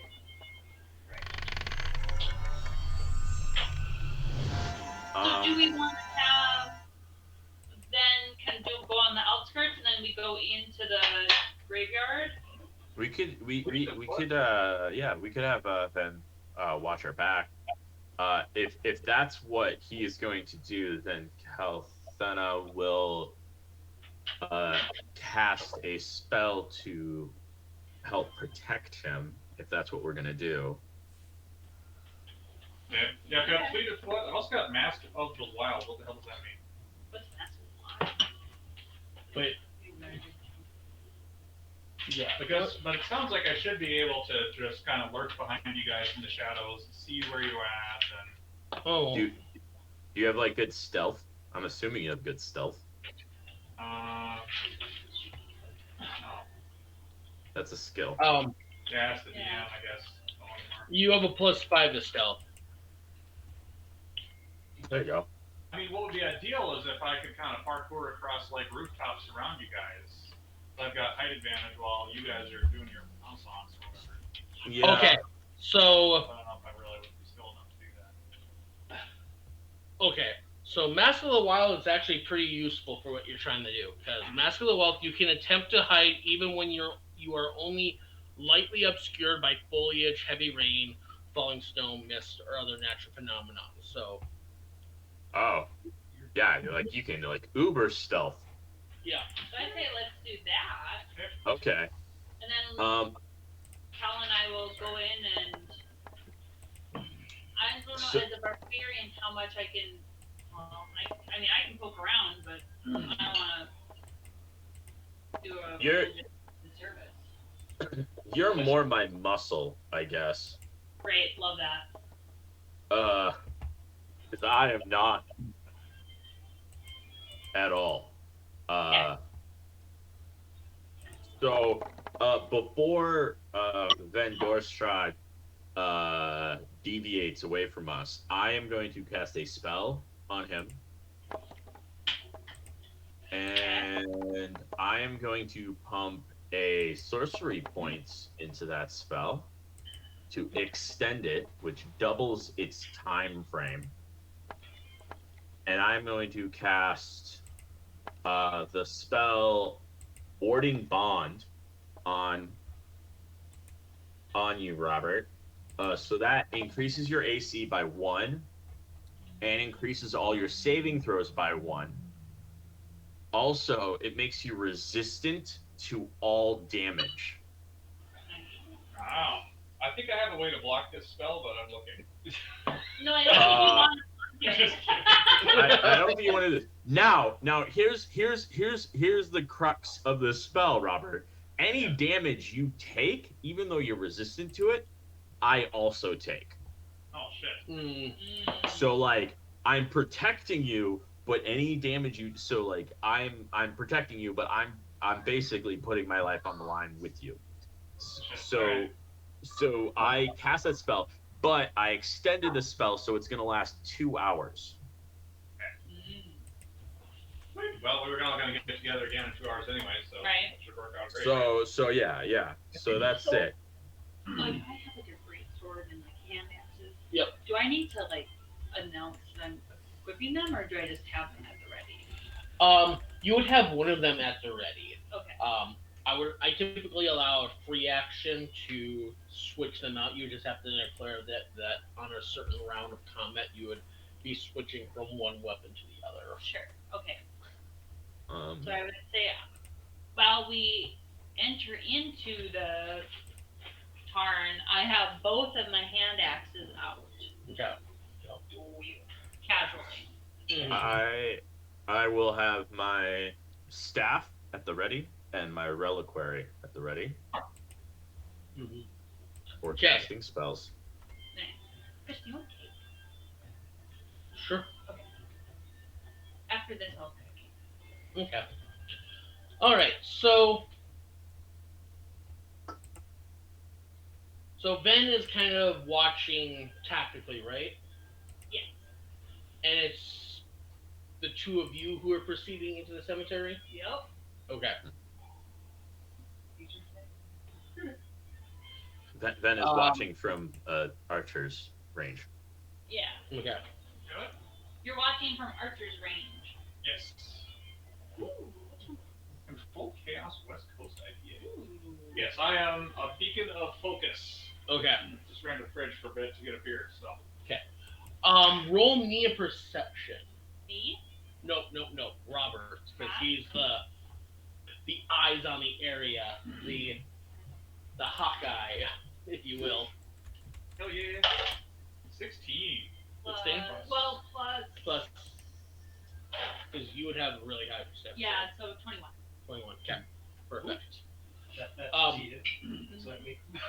Yeah, so you would kind of cast your gaze around the area as they kind of proceed into the cemetery, and you don't see anything really out of the ordinary. Despite kind of the lingering somber nature of the cemetery, there's nothing really um, overly offensive taking place. Like it doesn't seem like any obvious signs of, say, zombie outbreaks or whatnot Right. They haven't transpiring. heard reports, but, You can, however, notice that from your perch, there is something weird going on across the city. Ooh, from across the city, so someone would say like the palace. Whoa. By the palace. Whoa. Um, We can see all the way there. Okay. Yeah. So the main thing you notice is that Isn't that great? So the bad. main thing you notice is that there is a small ominous kind of vortex of clouds gathering around one of the towers of the palace. Oh fuck, well, that seems concerning. Yeah, so that is something you notice, but the general area where the two are proceeding through, nothing really out of the ordinary kind of stands out to you so Okay. far. Nice. So I'm within 80 feet of them due to my excellent stealthy. For a time, eventually they will kind of proceed out of that range, but if there was anything you wanted to communicate, you would notice Yeah. this before they walk out of that range. I wasn't planning on letting him get outside of that range. I was planning on. It's a cemetery, and you only have an 80 foot, so you have a specific window if you want to convey anything. So I convey the vortex thing to them Mhm. and ask them to pass that on to the rest of the group. Yeah. Except for Dan, who I think is out of range. Yeah. But let everyone else know about this vortex thing around one of the towers. Okay. Yeah. So I did that. And I think I asked, like, do you want me to, since I can see this thing from a great distance off, do you want me to study this? Do you want me to shoot it? Do you want me to study this? Like, you guys Shoot the clouds, Robert. Shoot the clouds. Right? Kind of crouch down and stop moving so as to not raise your own risk for a hot second while I see if I can recognize anything else about this fucking cloud. Oof.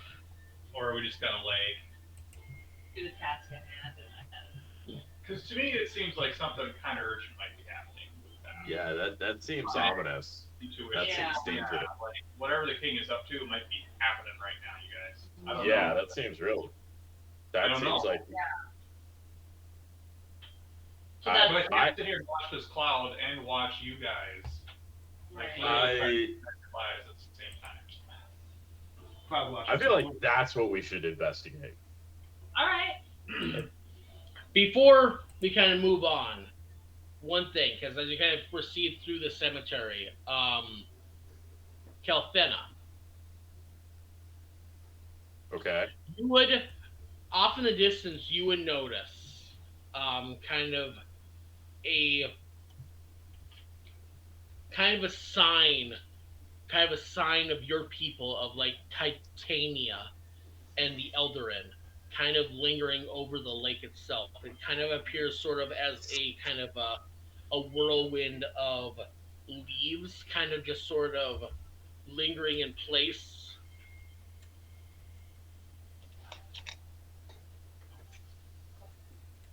How far away is that from me?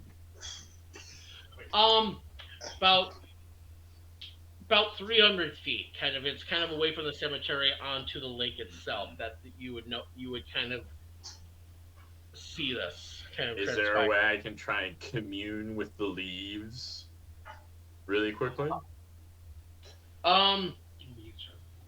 Is there any features you would have that will allow you to kind of like communicate with that from here, or do you want to get a close? I'm just trying. I guess a prayer is the best I got.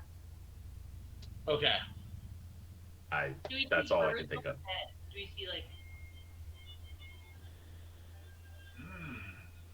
You two would see kind of the birds kind of flying above it. Well, then I would like to try to speak with animals to try and get a closer. Hello. Or no, I can't do that. Well, the thing is, like I said, this is fairly far away. He's kind of just noticing this from a distance. I'm trying. Let me look up the range for speak with animals real quick. I can shoot those birds. Please don't shoot the birds.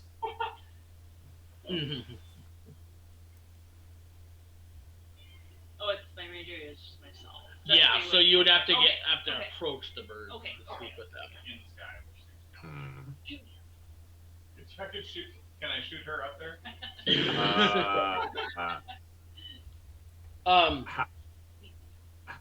Okay. Yeah, I guess. With- Wait, okay. Wait. Yep. I can use thaumaturgy, which can I can create a booming voice 3 times as loud as my normal one for 1 minute. Okay. So can I try and create like a booming prayer to the leaves and the birds to speak with them? Sure. Go for it. I mean, it's not sneaky, but I mean, it's not sneaky, but I also speak Sylvan, so it's like I would do a Sylvan prayer, Tanya, in a booming voice. honestly, at this point, what isn't fucking weird going on anyway? So go for it.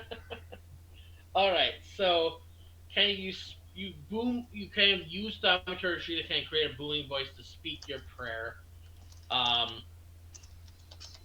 In kind of response, you kind of hear this whisper, kind of a very delicate elven voice, very similar to Titania, speaks to you,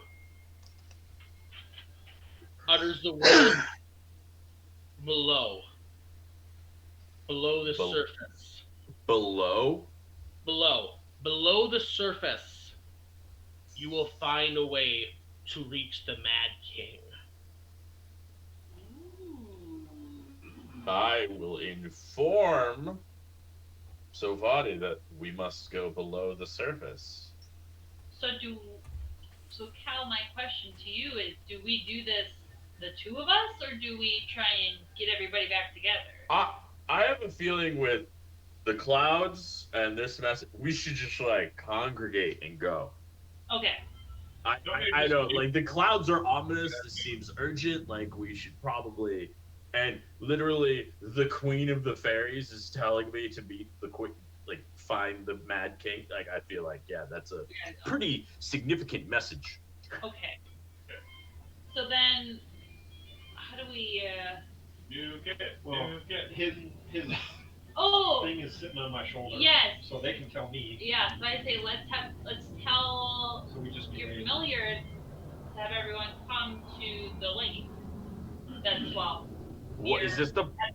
Do we know if this is the best place to go below the surface?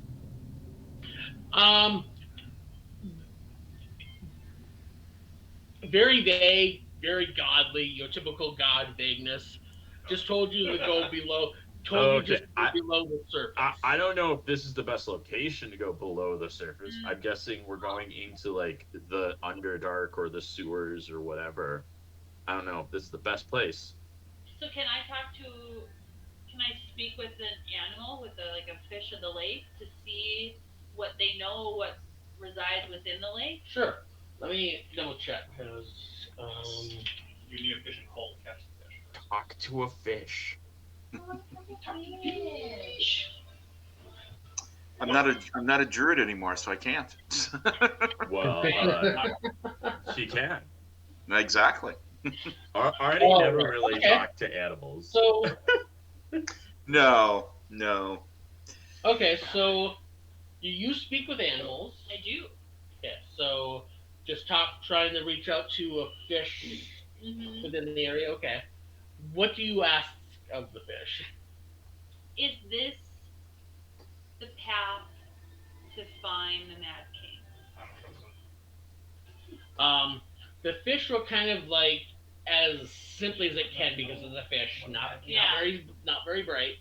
Will basically explain to you that there are no underground caverns nearby, but most of the fish know that outside of this tarn there's something man-made and of thick stone that resides underneath the city walls. Okay.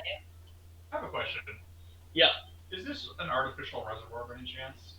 Like, could we just open a dam and let all the water out? No, like I said, this is a basin lake. This Question. is like How Yeah. many of us know that Spooner is like thievish?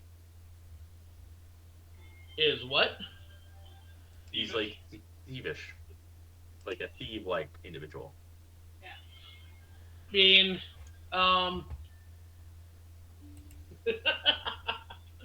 it's really up to Spooner how much he kind of wants to kind of reiterate his background, other than. I mean, somebody already saw him kind of speaking to some other thieves in Thieves' Can. Yeah, not so great so well so far.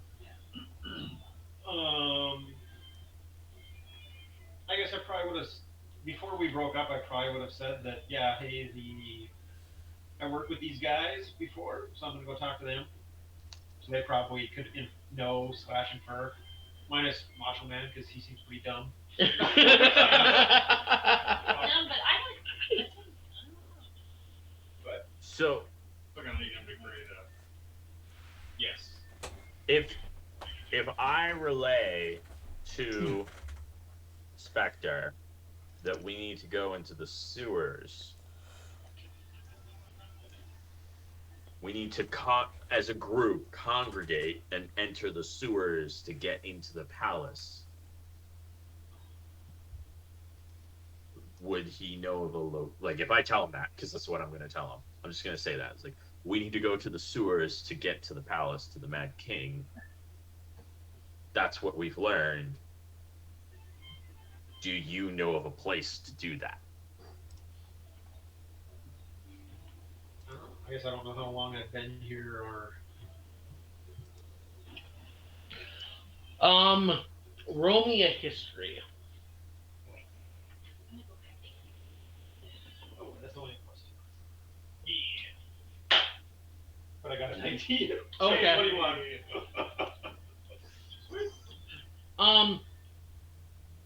Yeah, so you would be familiar with the fact that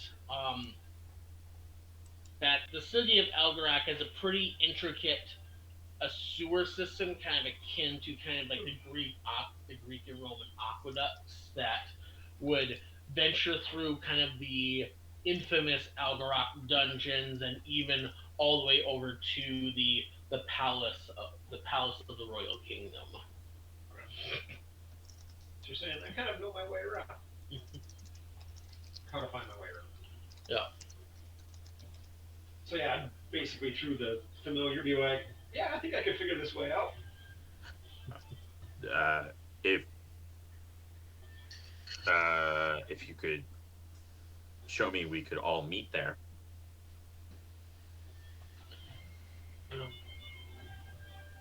Yeah, so I guess I'd be able to possibly explain some location to meet up to get into the sewers. yeah, so like there would be several spots throughout the city that would give you sewer access. So you would give like a convenient location in the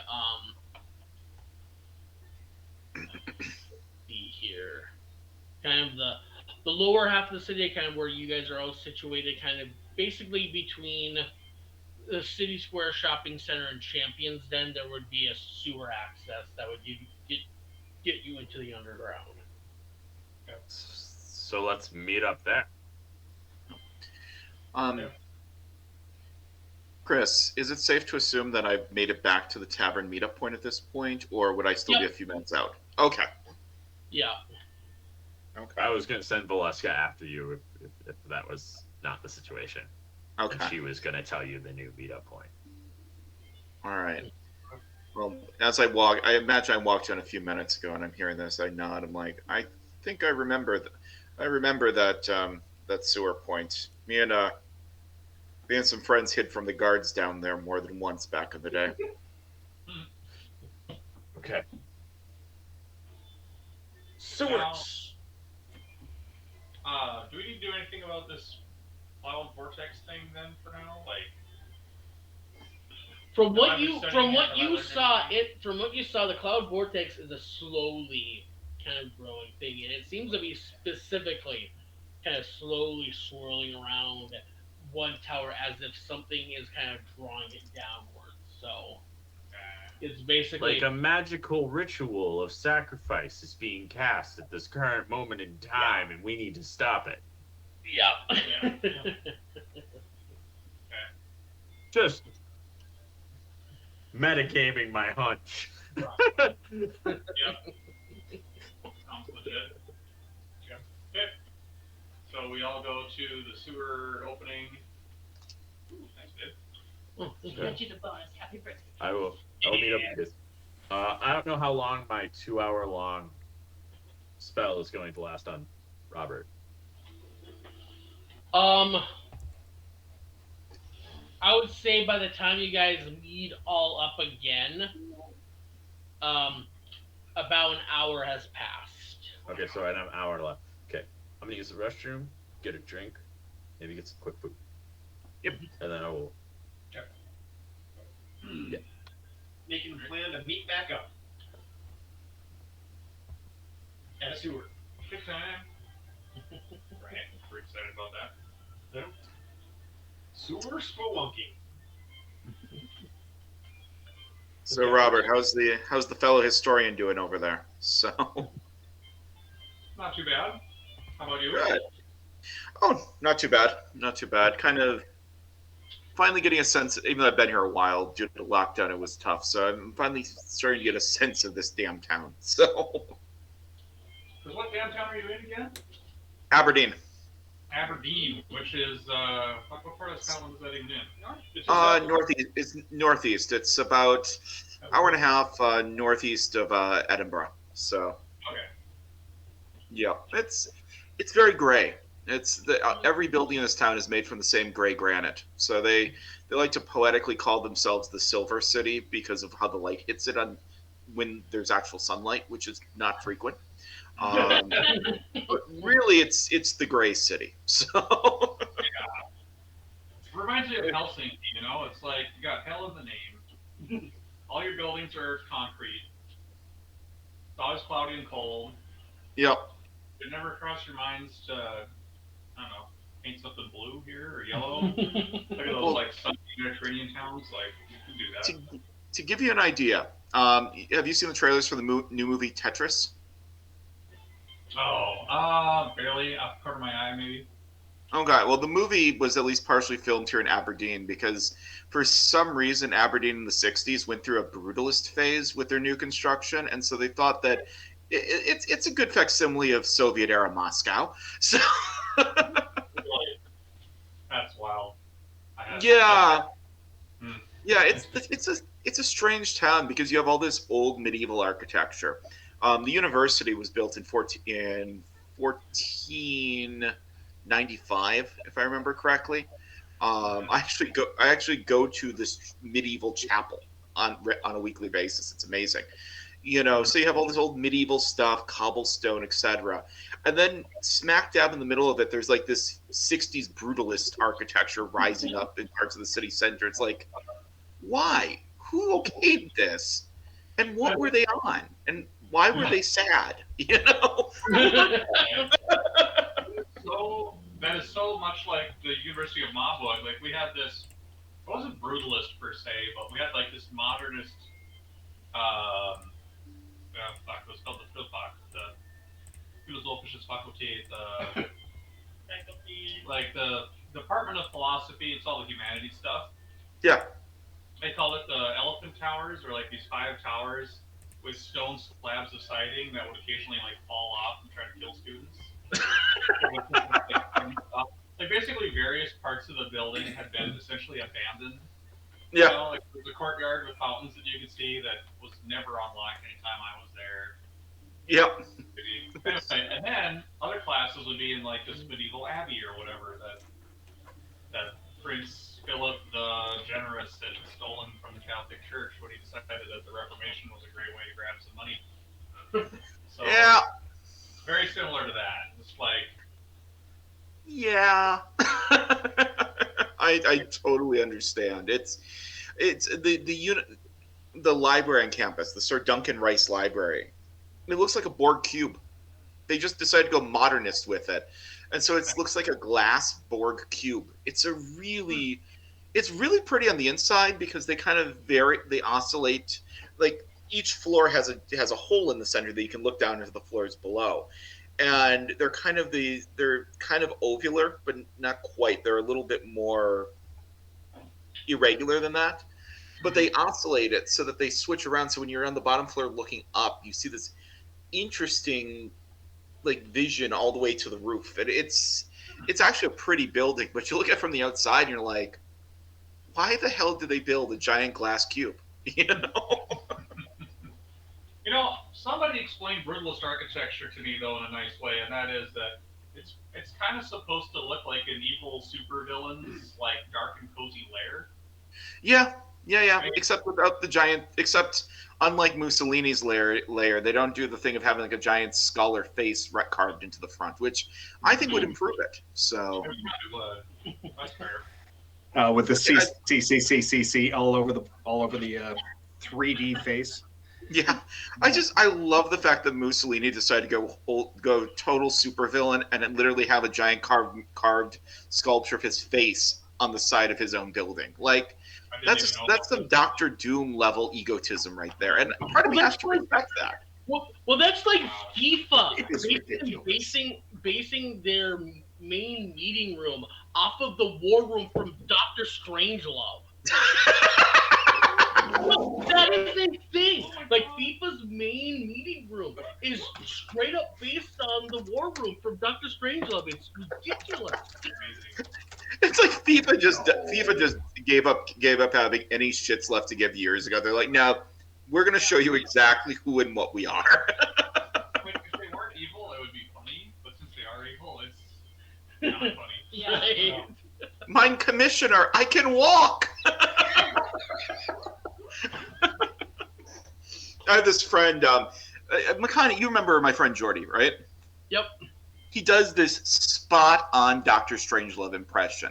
He is so good at it, it's creepy. So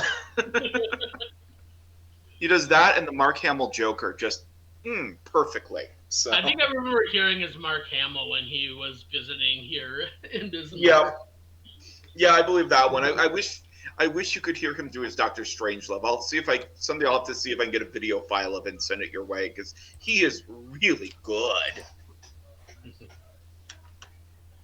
All right. Yeah, we'll wait for Warren to get back. Yeah, I'm just gonna step away for 20 seconds. I'll be within earshot though. So Groovy.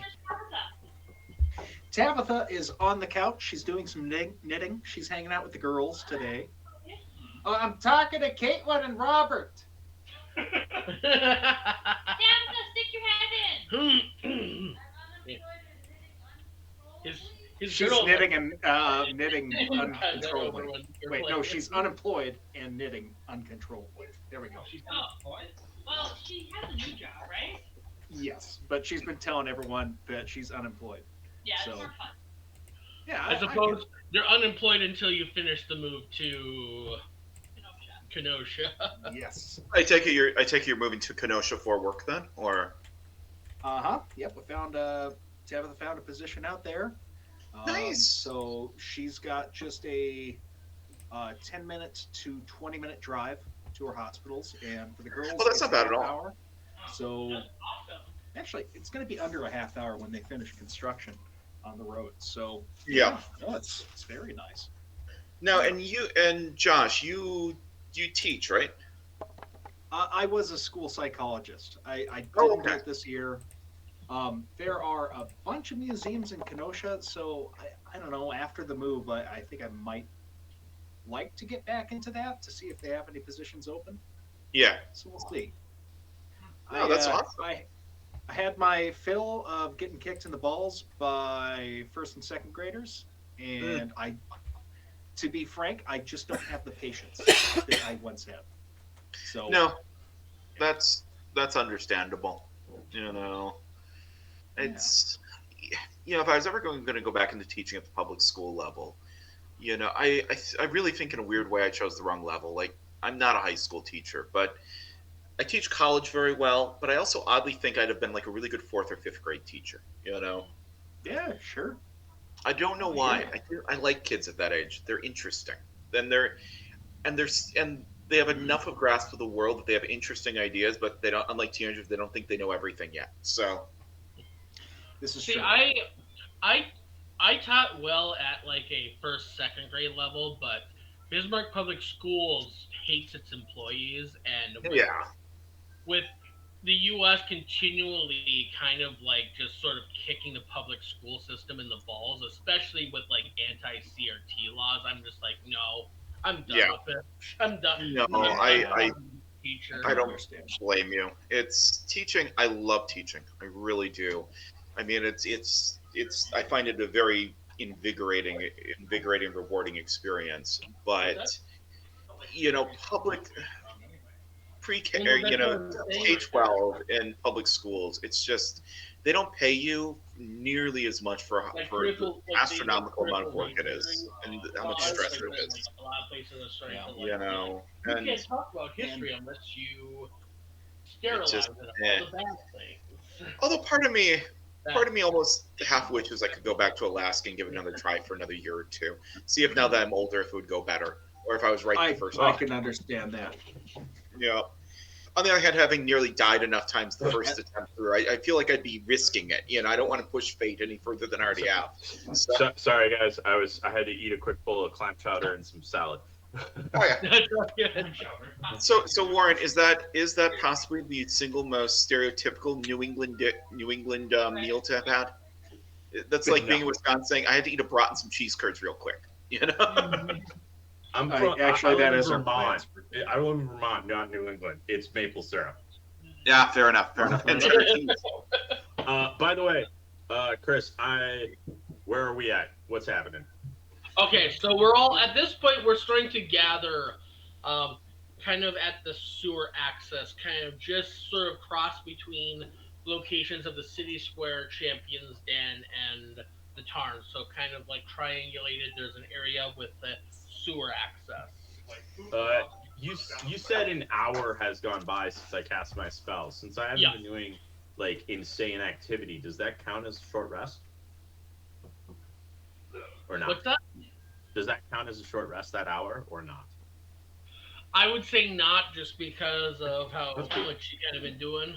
I would like to then use my Rod of the Pack Keeper to regain my spell slot that I used, Okay, perfect. which was a pack slot. So I will use that right now.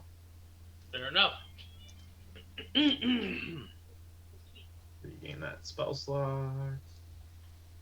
And there you go. There's an hour left on that spell. So we're going into the sewers. Correct. I'm gonna ride on top of my robot dog while we're walking around the sewers. I hope everybody remembered to tell Girak about this. Oh, we did. Yeah. I would assume because there were still 3 of you at the tavern. Yeah. And then everybody left. No, because I- Jorge and I Spectre didn't were go. still there. Also the familiar. The familiar is still there. Yep. And so is Spectre. Macho Man Randy Savage. And then I wandered back in. So Yeah, we got your back. We told Macho. you. Also, Alright, what happened to the guy that stepped up to me? What happened to the guy that stepped I up? think you diffused the situation, if I remember correctly. Yeah, like, okay, I guess we kind of, like, stepped away from that. Like, when Savati spoke to you telepathically, kind of what happened after that? Did you kind of, like, kind of step away from the situation, or did you keep on leaning in?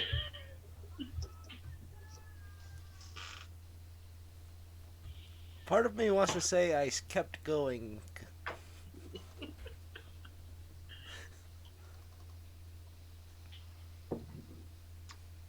What if I said that I diffused it by turning it into an arm wrestling competition there at the bar? Made that suggestion. Okay,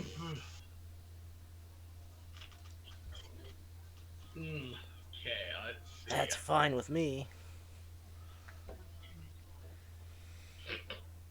Hmm.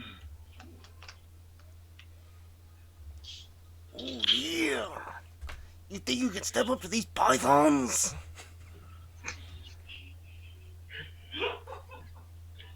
You know what? You just because based on kind of how these guys are, you the very much going to kind of make an obscure reference that not everyone's going to get. I know both Dan and Josh are going to get this, but basically, do you remember that scene from like season 6 of Venture Brothers where like Brock Sampson won't back down from orangutan? Yes, I know exactly what you're talking about. Yeah, so nothing really happens of it. It's just basically this one guy just keeps on being like, "What you gonna do? What you gonna do?" And just kind of just continues to play it up without actually doing anything. He went to And of try that. course, Shit. He wouldn't try that shit against Scare Bear. So it's literally two wrestlers in the WWE in the pre-show. yeah, Yeah, it's been That's 2 all it hours is. of them going back and forth. It's I'm 2 hours ready to go of when you're ready to wrestlers go. just going back and forth in the pre-show. but once that whole situation diffuses, um, Savati and Kelthana kind of get the information out to kind of meet over by the aqueducts and begin heading down underground beneath the city. Okay. Before we enter beneath the city, I still have one warding bond on Ven. I am going to cast warding bond again. And this time I am going to throw in 2 sorcery points to cast it on 2 more people. I'm going to cast it on Spectre and on Phoenix. Oh, on me. Okay. Yeah, so they have warding bond on themselves as well. So there's 3 people with warding bond on them right Okay. now. Now, what does Warding Bond do? You get +1 to AC, +1 to all saving throws. You're resistant to all damage, but any damage you take, I take. Oh, okay. Oh, Okay. damn. So I have it on 3 people. That does sound a little risky for you, doesn't it? Like, any one of us takes damage, you take damage. Like, I can heal. You're what? He I can heal. heal himself. Okay. So I I'm can heal. assuming you spent some of that gold for the components on warding bond. I have an arcane staff. What's that? I don't have. I have a. Does warding bond require? Yeah, it requires a pair of platinum rings worth at least 50 gold each. I have 80 gold left over. Oh, so do I need to have multiple platinum rings to have it on multiple people? Based on what I'm no, because it's not like you expend the components. You just have to have the 2 platinum rings. Oh, okay. Okay. Yeah, I would have spent my gold on that. Okay. Okay. Yeah, Right. I would have had that then, because this is like something I was planning on doing, having multiple warding bonds around the path in the group. I planned on this, so yeah, I didn't realize there was a spell component, so I will have 0 gold. Okay. Fair enough. Okay. Another question for me. Is there any chance that Jorge could, like, work his flying district to, like, redirect the sewage while we're trying to creep where we're going, or... It's not that type of. Unfortunately not. It's like an old school aqueduct type style sewer. It's not like modern sewage. Oh. It's like a old school. We're just going to have to deal with the poo gas. And okay, so Phoenix, those 3 have it. I think I'm going to. You already have resistance to damage, so then I think. Valeska is gonna sit on Randy Savage to maintain a touch connection with him. So, Makani, I have to ask: have you resisted the urge to have us run into four, monk turtles down here? I've done that bit before. Yeah. You have. Okay. Okay. Okay. Okay. There's 1, 2, 3. Tell you what, though, Robert, I understand your concern about the sewers, and so I'll cast heroism on you. I'll give you four temporary hit points, and it says heroism, so there you go. I'm heroic, so you can go through the crap. Yes. I gave you the Okay, bravery so to go that's through it. that. So, yeah. Okay. Great. Perfect. I am prepared for my healing. Okay. All right. So you kind of find a sort of an access point into the aqueducts, kind of away from kind of prying eyes, kind of in sort of the shadows of the city. Kind of proceed down into sort of these sort of storm drain areas that you got like various water kind of flushing down, kind of out their way, moving their way out of the city area. These various tunnels proceed in sort of an almost labyrinthian fashion. I need someone to roll me perception. I could do that. Ba-ba-ba. I mean, Not that great at it. 22 though. 22. Okay.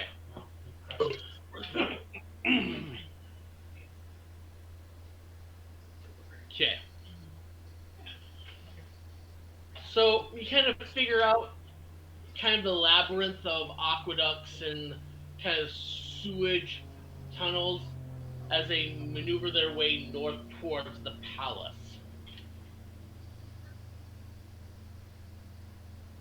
Good deal. As you guys proceed towards that area where you assume the aqueducts are kind of take you into sort of the range of the palace,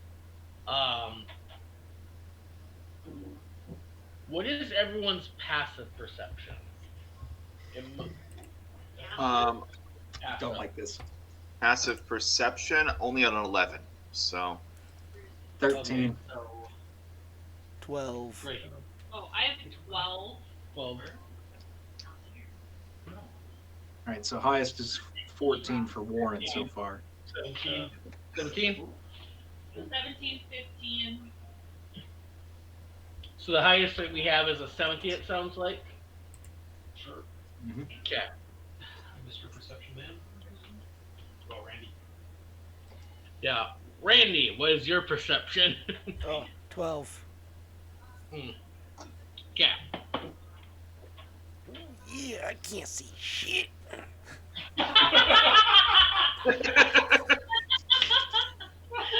Okay. there we go. You guys begin walking through a thick, dense, and muddy hallway lined with torches. Each step seemingly more difficult than the last. Damn it, Jorge, you could have redirected all this one. As you get about halfway down the corridor, Someday. you become aware of the fact that each of your steps seems to be releasing the aroma of methane. Wait. What did you guys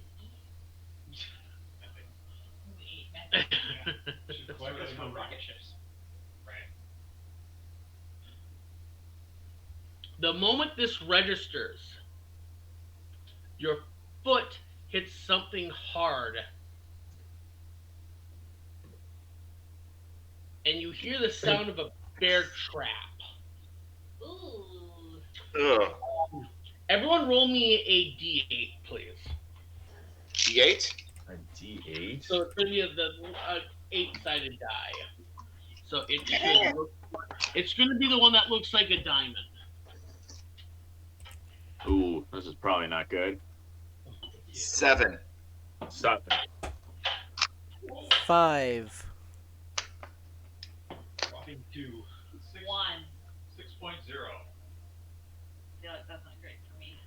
Okay. Right? Yeah, you 5. I can't. All right. Savati, Now, you find your foot stuck in a bear trap. son of a bitch. You all watch in horror as the torches that line the walls all drop off their sconces and a slow moving blaze starts at the edges of the muddy corridor. Caitlin, Savati, you're going to take, first off, 14 piercing damage from the bear trap. Okay. So that's why you got the pencils, in case you need to kind of write in your No, I would just take HP. notes. 14 striking, 14 piercing. piercing. So we got this fire coming at us. Is there Yep. a way out? Is there a direction we can go? Okay, so let me check my notes here for this real quick.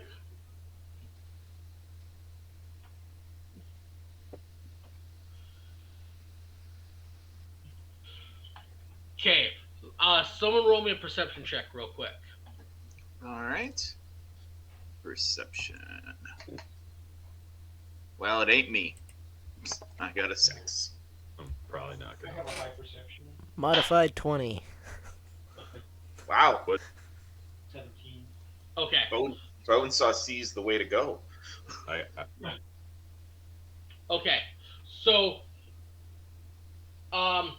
as the fire begins to kind of singe the mud, you start to realize it's not mud. This is full on sewage, and it is enveloping the flames quick.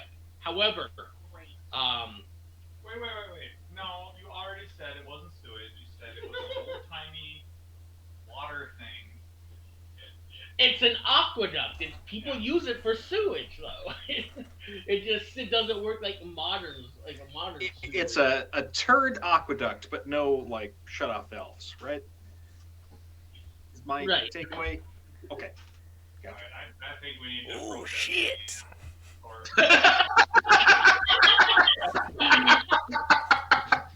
to a higher- Okay, that was well played.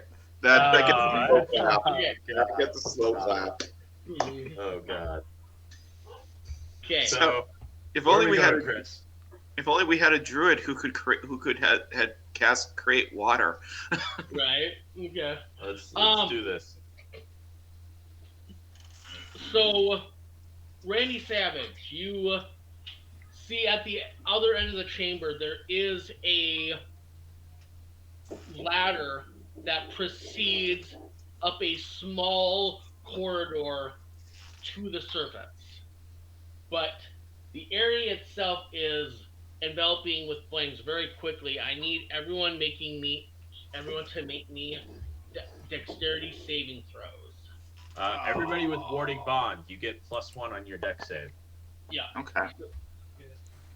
23. Saves are there. 2. What one do I use? It's still the D20. D20. Do we have Yep. anyone that's particularly poor at dexterity saving throws? I have a 2 dexterity, which So it's the +4. I have a 1. So we roll the Tell you D. what, I'm Nope. gonna give you guys. That one column at the top. says Don't even do it. Don't even do it. You don't want to Don't flash even do it. genius? All right. Don't even do it. Just don't worry about me. All right. 14. 23. Do I have to throw since I'm trapped? Yes, everyone is kind of making. Caitlin, I'll give you a flash of genius so you can add a +4 to that. 4. That's 22, baby. Okay, good. There you go. And I got a 14. So I'm 20. Oh, thank God. 18. So the lowest it seems like it's an 18, which is still pretty high. Yeah. I got a 7. Okay. No. I'm not so good. It's okay. Don't worry. I'm fine. Okay. You got more hit points than your average healer. what would have happened if All right. let Jorge do a little bit of engineering on All right. with us before we got in. Right? Everyone who rolled under a 17 takes 27 fire damage. Those who succeeded take half of that. Okay. What was the cutoff? 17. The 17 is a cutoff. Okay, so 27 fire damage.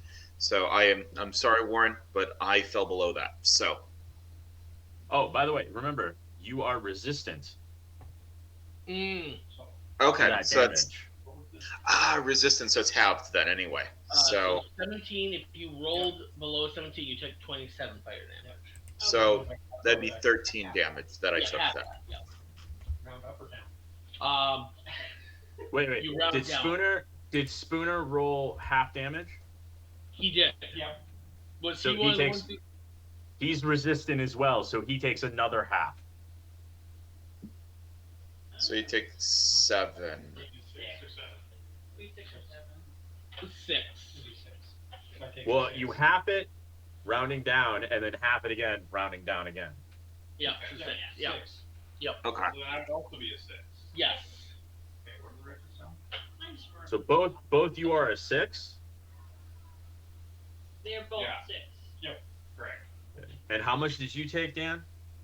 I would have taken 13. So I just took all the damage that you guys took, including my 27. Ooh. Oh, fuck. And guess what? I'm still up. It's good you got the healing power. Wow. So. I am the protector. Oh, God. Please know your I am the greatest at absorbing damage. God, he's like the healer version of Artie. Just wants to just take all the damage.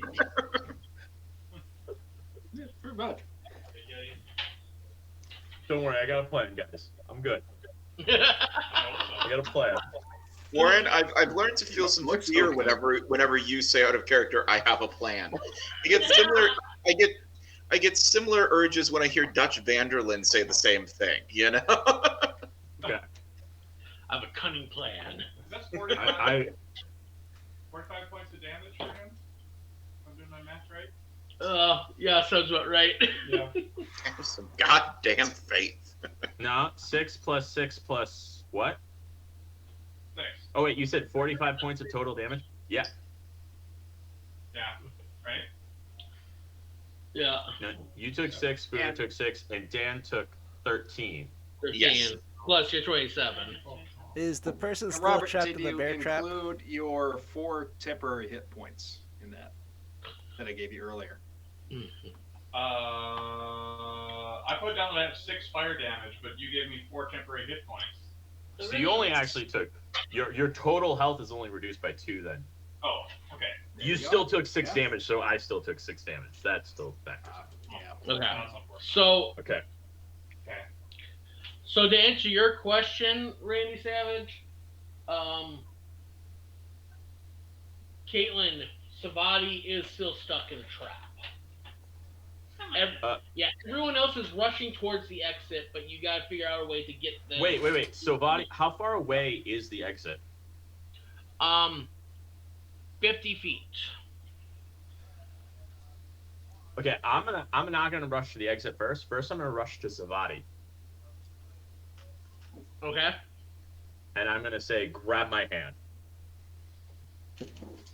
Got it. and then I'm going to use Phase Step to teleport both of us 30 feet. So Okay. she will teleport out of the trap with me, 30 feet All towards the exit. Okay. Wow. I did it. All right. So you guys begin to make your way up the ladder out of the sewer, and you arrive. You guys start arriving onto the surface out of a defunct water feature, kind of a dried out fountain. I would really like to cast a spell right now. Okay. So I'm going to cast Beacon of Hope. It lasts a minute. Down that fucking sewer before we ever went down there. And then I am going to throw a first level Cure Wounds on myself. Okay. And I'm gonna bonus action throw.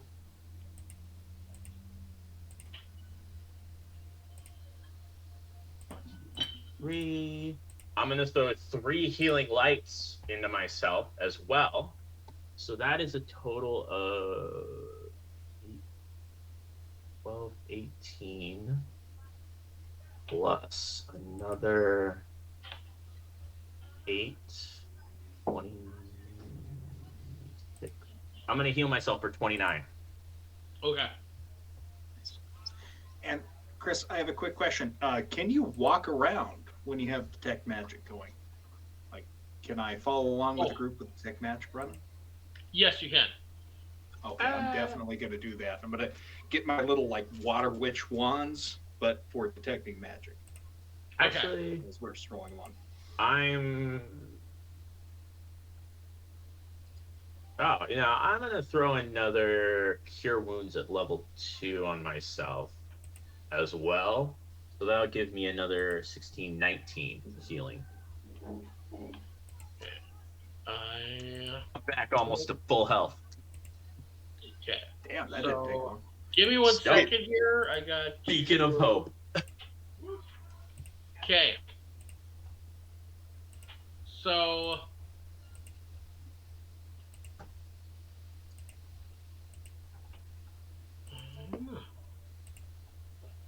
And by the way, that lasts for an entire minute, and I have it active on everybody.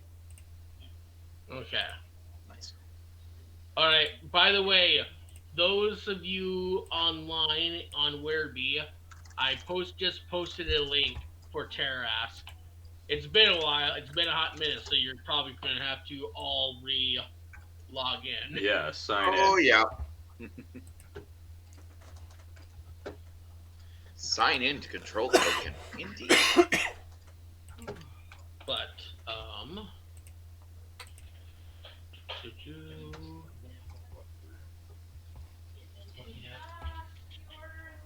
Wait, why can't I see anything?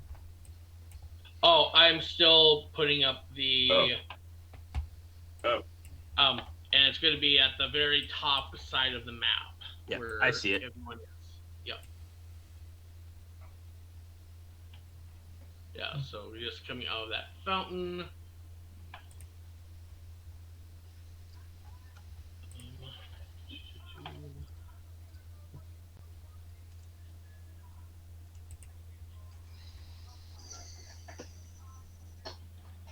Okay. Yeah.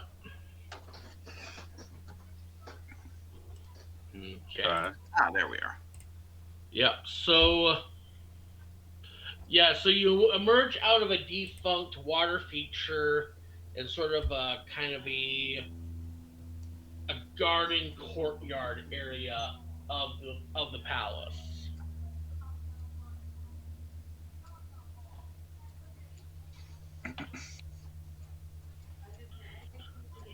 Right.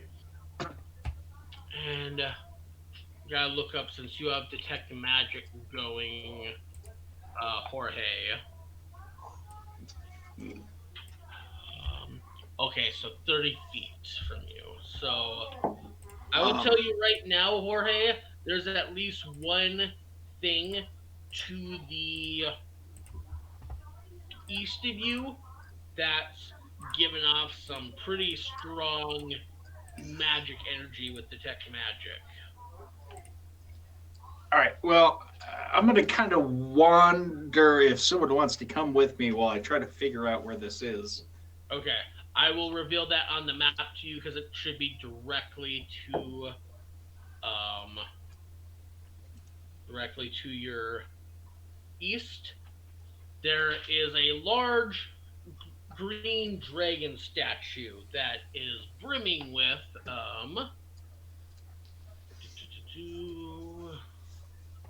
where do I have this written?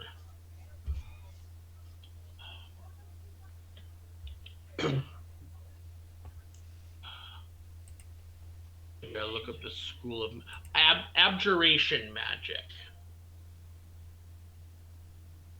So there's schools of magic. Abjuration is one of those schools. So that's kind of giving who's those familiar with that a classification.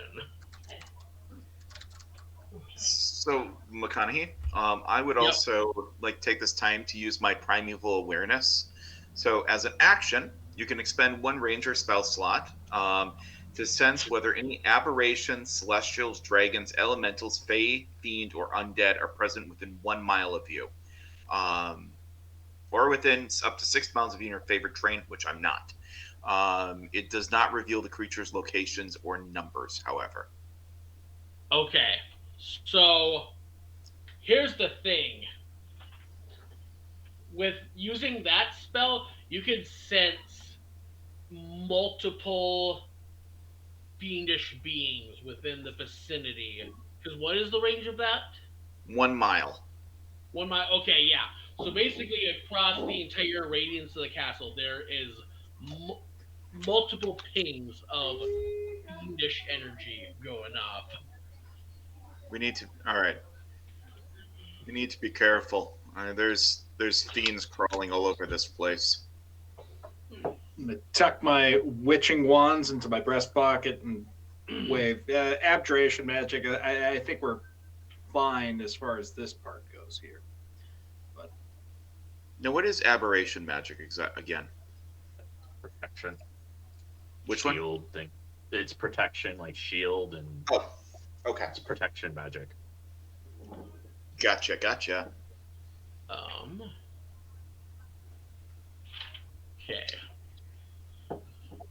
Okay. I need everyone to roll me a 1d8, please. oh, Got right it. after I said that too. God damn it. Would I get my +1 for saving rolls for this roll? This isn't a save. This is just something very Okay. specific. Figured, but I wanted to ask. I got a Yep. 2. 3. 3. Okay. I can tell you it's good. It's going to be Ben. Ben, I need you to make me a charisma saving throw. Nice choice for that. So it's going to be a d20, and you're going to add your charisma save modifier. +1. No, my charisma is 0. Uh, Right. So, You get a +1 because of my spell. yeah. So you'll get a +1 from. thanks for that. Yeah. That's a 6, so a 7. Okay. So as Jorge begins to approach the dragon statue, its eyes begin to glow. Then you feel your body wrench, and your vision goes cross-eyed for a moment. You see a dragon's lair and a group of kobolds. You feel for a moment as if you were one of them. And eventually you find yourself feeling that experience, and suddenly you are in that dragon's lair as one of the kobolds. By the way, kobolds are tiny lizard people. Is this like a charm? It's not a charm. Okay. Okie dokie. What is your warding bond protect against? Does it protect against anything, Warren? No, it doesn't protect against like anything type that. No. Okay. No. Okay. It just it's damage and AC and saving throws, as long as they're within a certain range of me. Okay. So then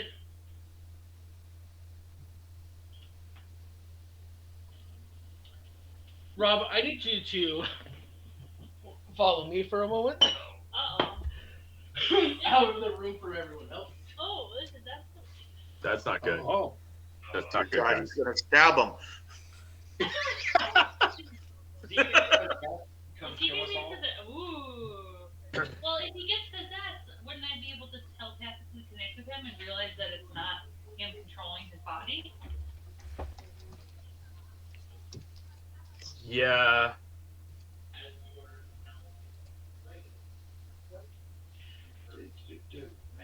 I'm looking through the thing. I'm not sure. Yeah, I mean, you might be able to infer something. Maybe it depends on what Chris says. Sure.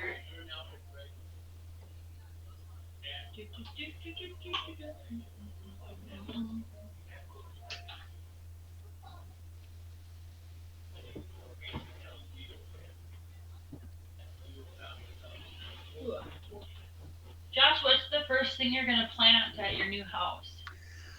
Oh my lord, that's a good question. Oh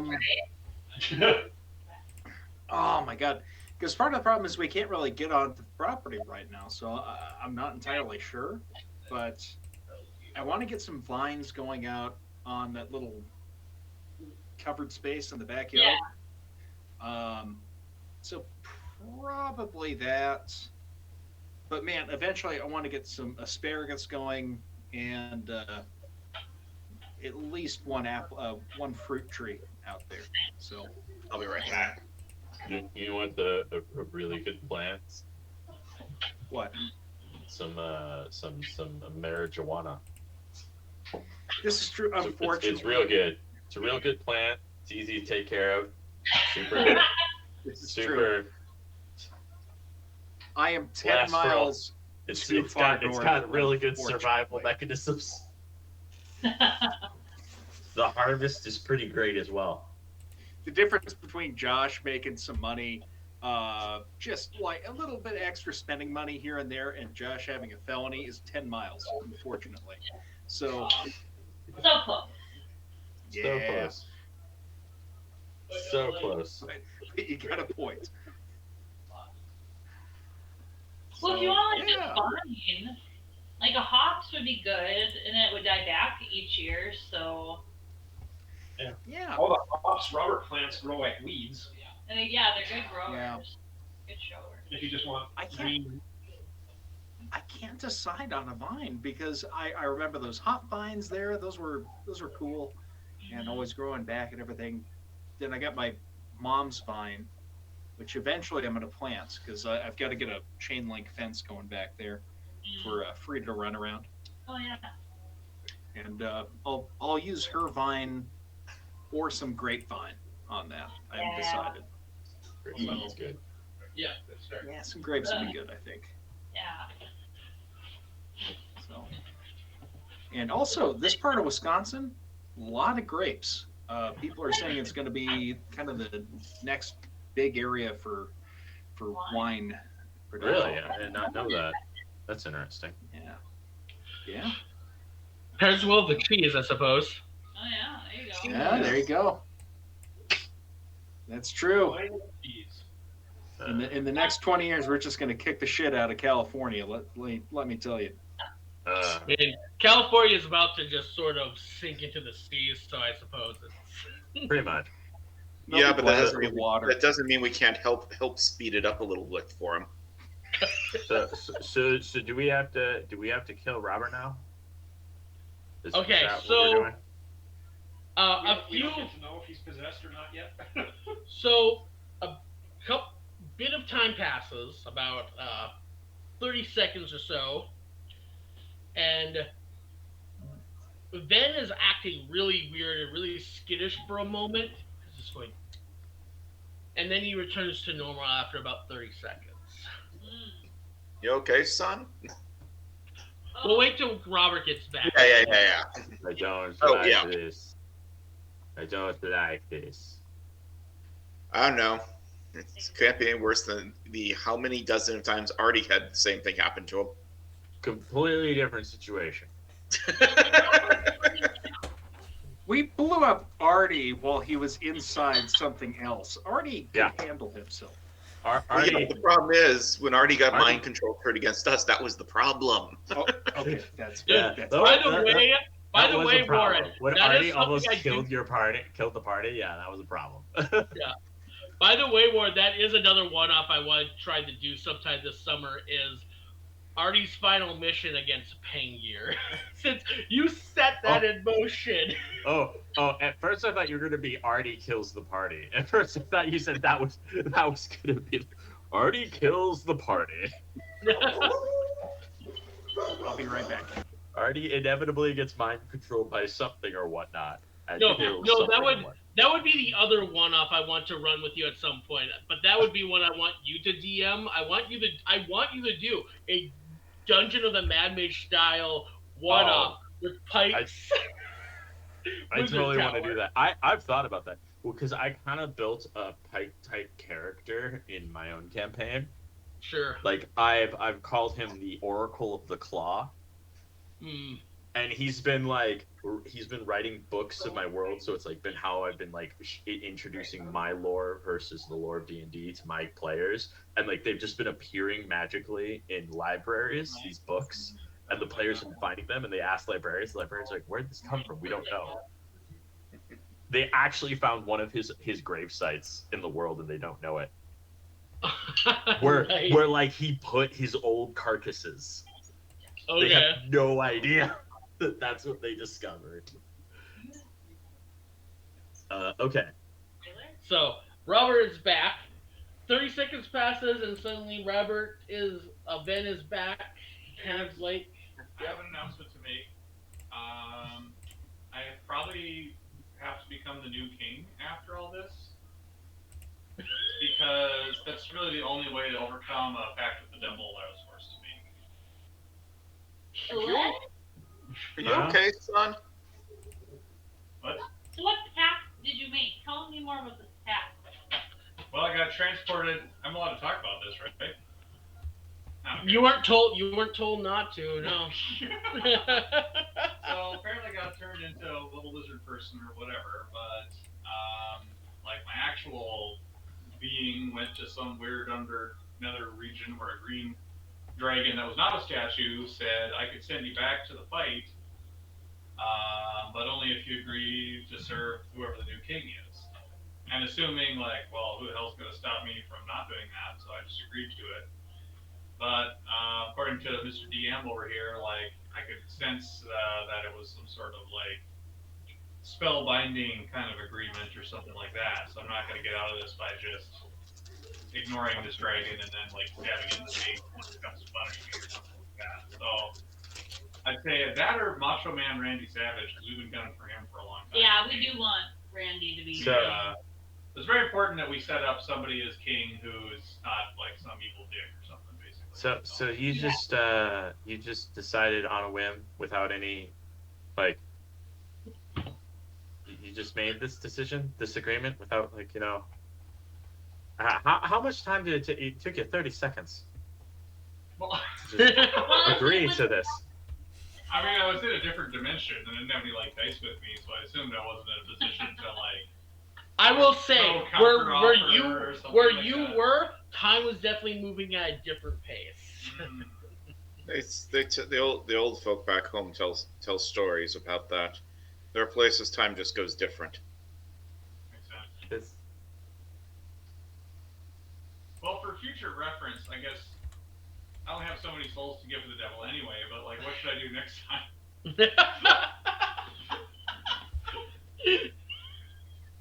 what should I do next time? You all assume I only have one soul, but in some religious traditions, you may have half dozen. What am I gonna do? I don't know. I guess it's my only choice. Son, we just hope there isn't a next time. So you okay. agreed to serve whoever the next king is. Right. Okay. Did you get any hint of? Did you get any hint of what green dragon it was you spoke to, or what they wanted out of this? Nope. Am I supposed to ask? It's generally advisable before you make a pact to at least figure out who you're making the pact with. Yes. Look, this is his first time. He's new. That's a good point. That's a good point. Thank you. Yeah. Never talked to a big green You've dragon never- before. But you We know, don't have your life actually, experience. under contract law, I was because the power differential. I was in a different dimension. I didn't know where I was. The power differential when I made this agreement was so extreme that it really. Okay. Someone dial up Daniel Webster. We're gonna need him. I guess we just continue forward and hope for the best. I think we just appoint one of us king and we should be fine. I vote Randy. We've been gunning for Randy for a while here. So- I think he has the charisma to do it. Robert, your character's arc is going to be studying to become a lawyer so they can somehow get out of this. My arc is that we're gonna appoint one of us king and then it'll be fine. I trust you guys. Is your character's middle name Faust by any chance? Probably, yeah. I think so. All right. Now, everyone, we got to move. We got to move slowly and carefully here. There's obviously things at play we don't fully understand yet. No shit. Well, yeah, maybe we would have understood it if Dan had asked literally any question. I don't know what this question. All right, guys. So after that happens, you guys are still nestled between the fountain and the statue. What do you guys Okay. want to do? Can we? How far forward can we see past the statue? Like, is this an enclosed hedge maze type area, or? Yeah, so it's kind of a hedge garden courtyard sort of area. I can kind of give you a bit more of a visual range now that you're starting to look around. Okay. Question. Can we see the ominous spiraling clouds coalescing over a specific tower? Yes. Let's go I think we should move towards there. Yeah. Okay, Where's so that direction? okay, so let me so that would be kind of like I said, we got the fog of war going on right now, but from where you are looking up, you can see if it shows up on. No, let's try this again. Okay, here we go. Yep. So Ooh, bing, bing, bing, bong. yeah, so you kind of get a general gist of where in the castle's keep it might be.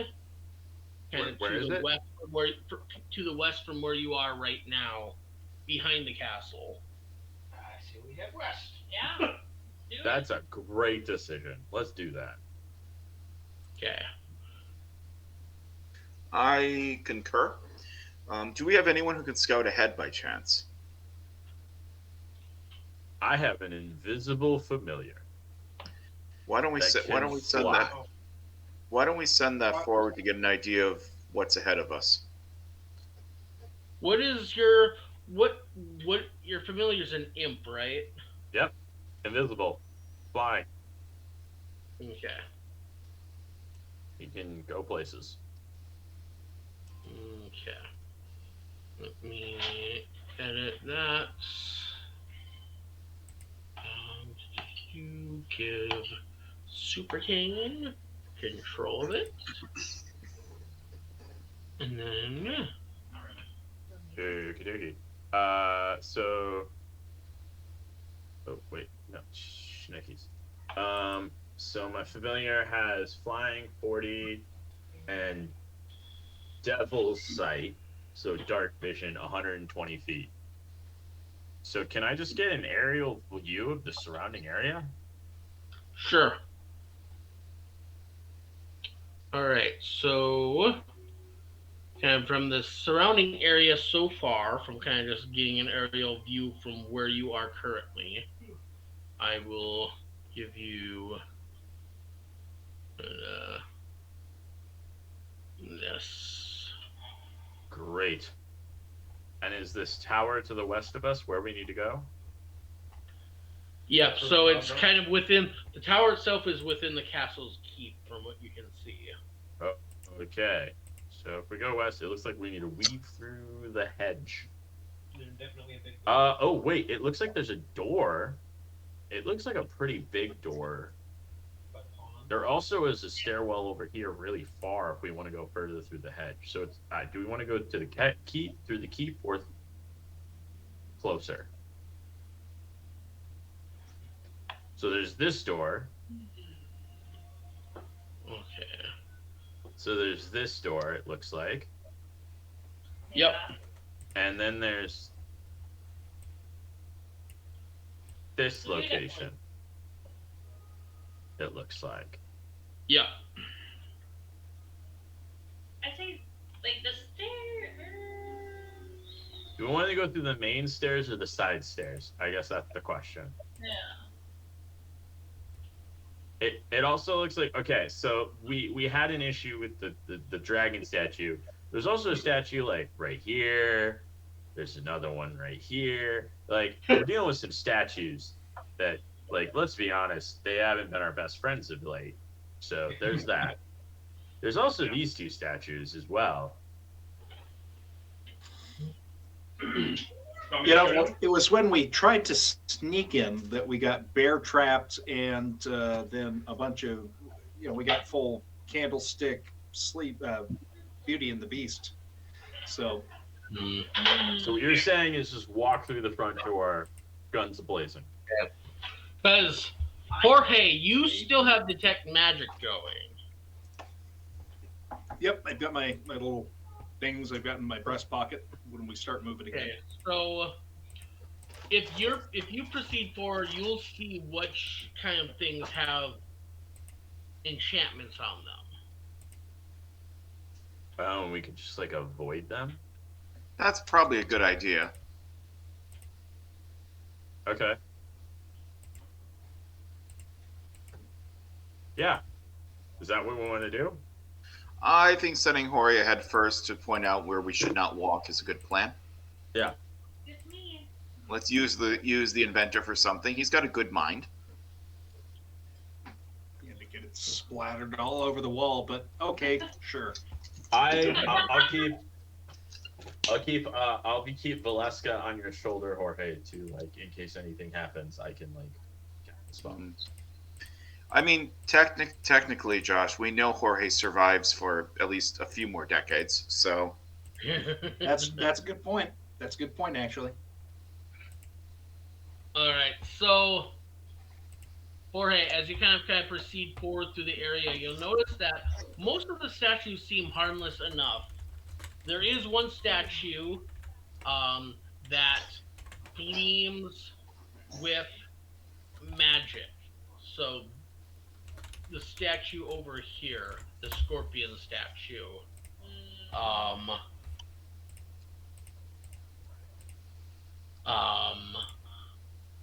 yeah, so that one will be radiating with enchantment magic. Okay, I'll pass it along to the rest of the crew. okay. So to go through the side entrance, we'd have to. I mean, we may be able to get past it quietly and stealthily. Like, could we walk around that way, maybe? Makes sense. Where exactly is the entrance? Is it right here by the boxes? No, it's further to the west, right here. Oh, okay. Yeah, so we should be able to go up this way, then over here. Did anyone look by the other door you guys were pointing out? No. I did not. Okay. It seems too obvious. Yeah.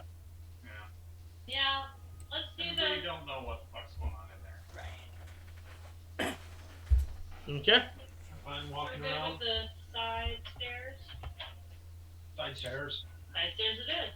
I will. I can at least take one other person with me and just like teleport across.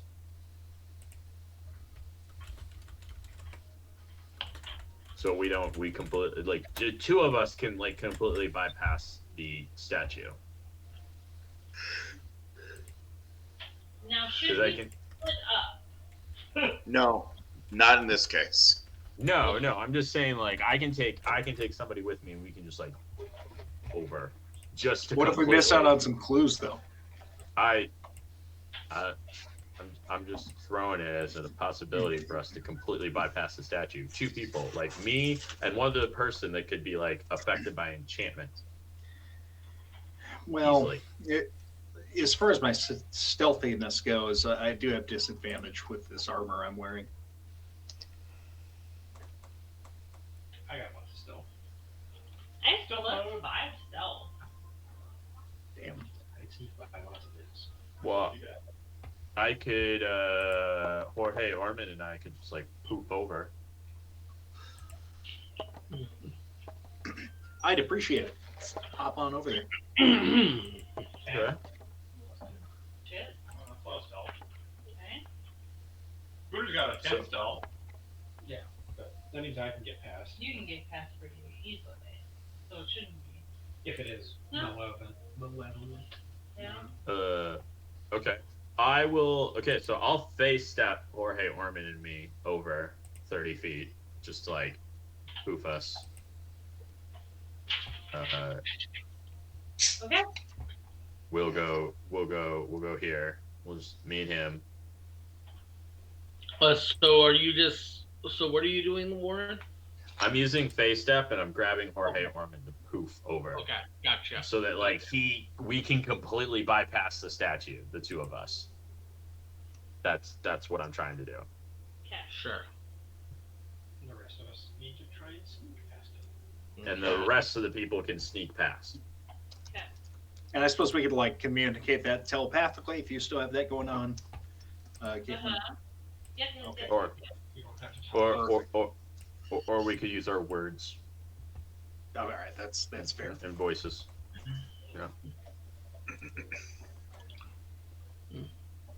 Okay, so let's try and sneak past this little scorpion guy. Might not even be. Yeah. Well, it probably has an evil scorpion in another dimension that'll try to steal the All right. So who's all trying to stealth past the scorpion? Me. Okay. I mean,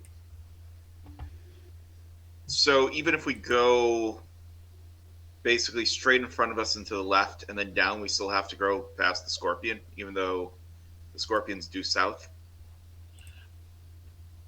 Well, just keep in mind that there's a line of sight. So, I have a question. Does anybody have like a difficulty of being like possessed, charmed, or frightened, or whatnot? Well, I have No. resistance to psychic, but that's it, I think. Yeah, that but that's really like just comes down to your saving throws. yeah. Does anybody have like a difficulty with? I guess who has the worst charisma and intelligence, or who has the worst saving throws? I for charisma I have a +0 technically, so probably me. I have Um, +0 as well for I'm charisma. also +0. -1 for intelligence. Oh, me too. I'm a +1 for intelligence. I can assist 2 people currently, so 2 people got to decide if they want assistance with this. I just want to do it. Okay. Someone else can get assistance. I'll be fine. I mean, my stealth is decent. Not great, but it is decent. So if there's some people who are more lumbering and have bad stealth as well, they should probably take advantage of it. I got a +3 to stealth. Yeah, I have +5 for stealth, so I think I have a Randy. +4, so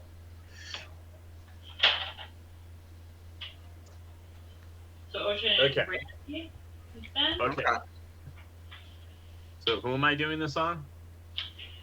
I'd say probably me and Bone Crusher would be the most sense. Okay, so Bonesaw, I'm gonna throw in a twin cast. So I'm gonna use 1 sorcery point to cast protection from evil and good on both of you. Okay. So you can't be charmed, frightened, or possessed. Okay. And you're protected from aberrations, celestials, elementals, fae, fiends, and undead. How long does that last for? It's only gonna last. It's gonna last 10 minutes as long as I'm concentrating on it Okay. on both of you. Boom. Excuse me. So like, my imp touches both of you and I cast it through my imp. Okay. Thank you. Yeah. So the 5 of you on the right, I need all of you to roll me stealth checks to kind of. That's a 20. Yep, it's gonna be a d20. All skill checks will be a d20. All right, that is a 19. 22. 22. Yeah. That is a 18. 18. Yeah. 21. 1. No. Jeez, Cliff, you're rolling really well today. Lowest was what, 18? That's Yeah. pretty high. Mhm. Oh, well, I never What was yours, Oshan? 19. Damn. Okay. Yeah. So all of you make your way across the area without anything really happening with the scorpion statue. Yay. Cool. And shoot the statue. Yeah.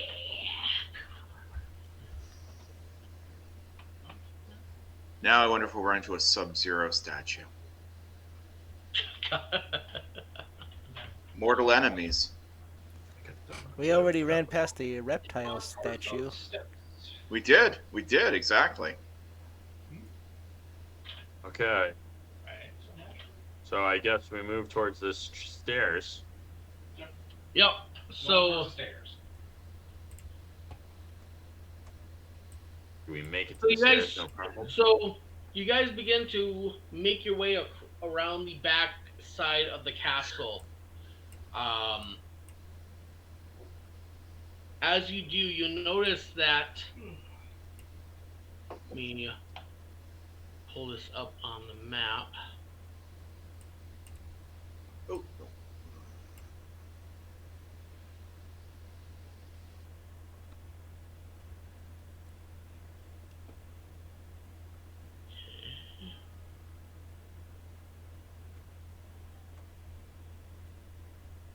All right, there we go.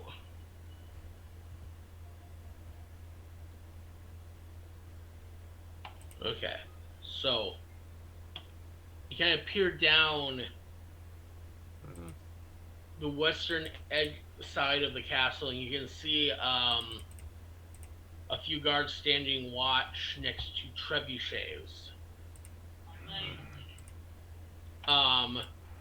You'll notice something interesting about the guards standing guard, however.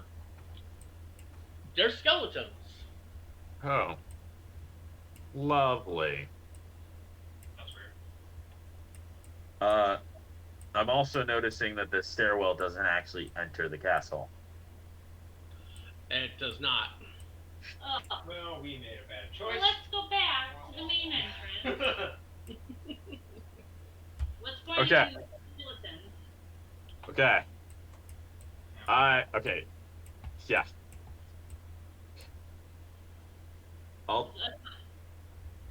Okay, Jorge, Ormond, and I will face step back, right? Yeah. Like, that's what we're doing. How many of the face steps do you get? This is my last one Okay. that I can use. So I face step Jorge Ormond. And, okay, this is the other thing I realized. Okay, so my spell is... Wait, my spell is still active. This seems... Chris, can I just blow up the statue? Do you want to try? I keep telling you I want to blow up the statue. No fucking What do you want to blow up the statue with? Are you just gonna fire an arrow at it, or? fucking blow up the arrow. I don't. What if I disguised myself as a skeleton and stuck over there and just, chatted them up? Well, Convince they're him. undead, so they don't have a consciousness.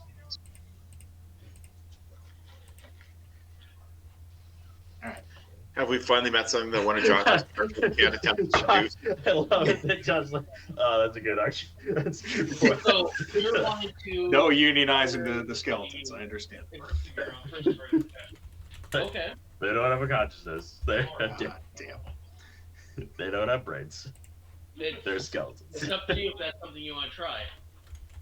You guys want me to use a bursting arrow to destroy the scorpion statue, so we don't have to worry about using our last telepath, whatever the fuck it is, leap and stuff? I mean, I don't know if one bursting arrow is gonna do that.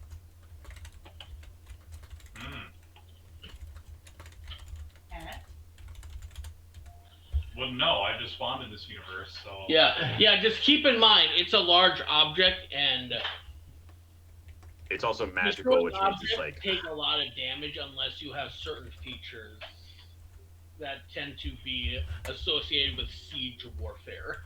Oh. I, Too, but they're basically standing guard by trebuchets. Well, those trebuchets aren't going to hit us. I'm not very good at short range. That's true. Why don't we shoot the two skeletons, run down that wall of the structure, and see if there's another entrance around the corner? is that what we want to do? I have an idea. What if we went in the front door and I disguise myself as a dead body, and you guys are just traveling merchants peddling corpses? That's our cover story. They do love corpses. They do love corpses. We might have to explain how we got past the Yeah, front gate. we're with the like guards letting them randomly know. in the gardens. Talk to Fred. Fred the skeleton. Let us in. Fred, yeah. Fred let us in. And Is this where Macho Man Randy Savage creates the diversion? Can Macho Man Randy Savage just break through this 15-foot thick stone wall? I mean, if he has a slim jim, I wouldn't even mention it, because if you do, then he's going to start trying to. That is my question. Can Macho Man Randy Savage break through this 15-foot thick? So how So thick long. is the castle wall? Yeah.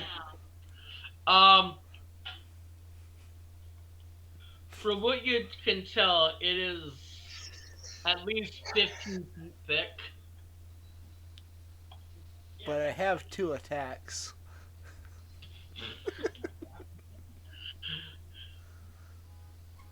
Are those like arrow slits? Like, what are those slits? Yeah, those are arrow slits.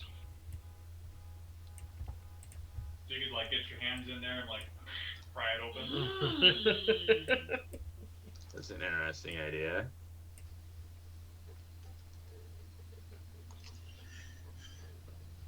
I don't know. I think we have to go through the front door.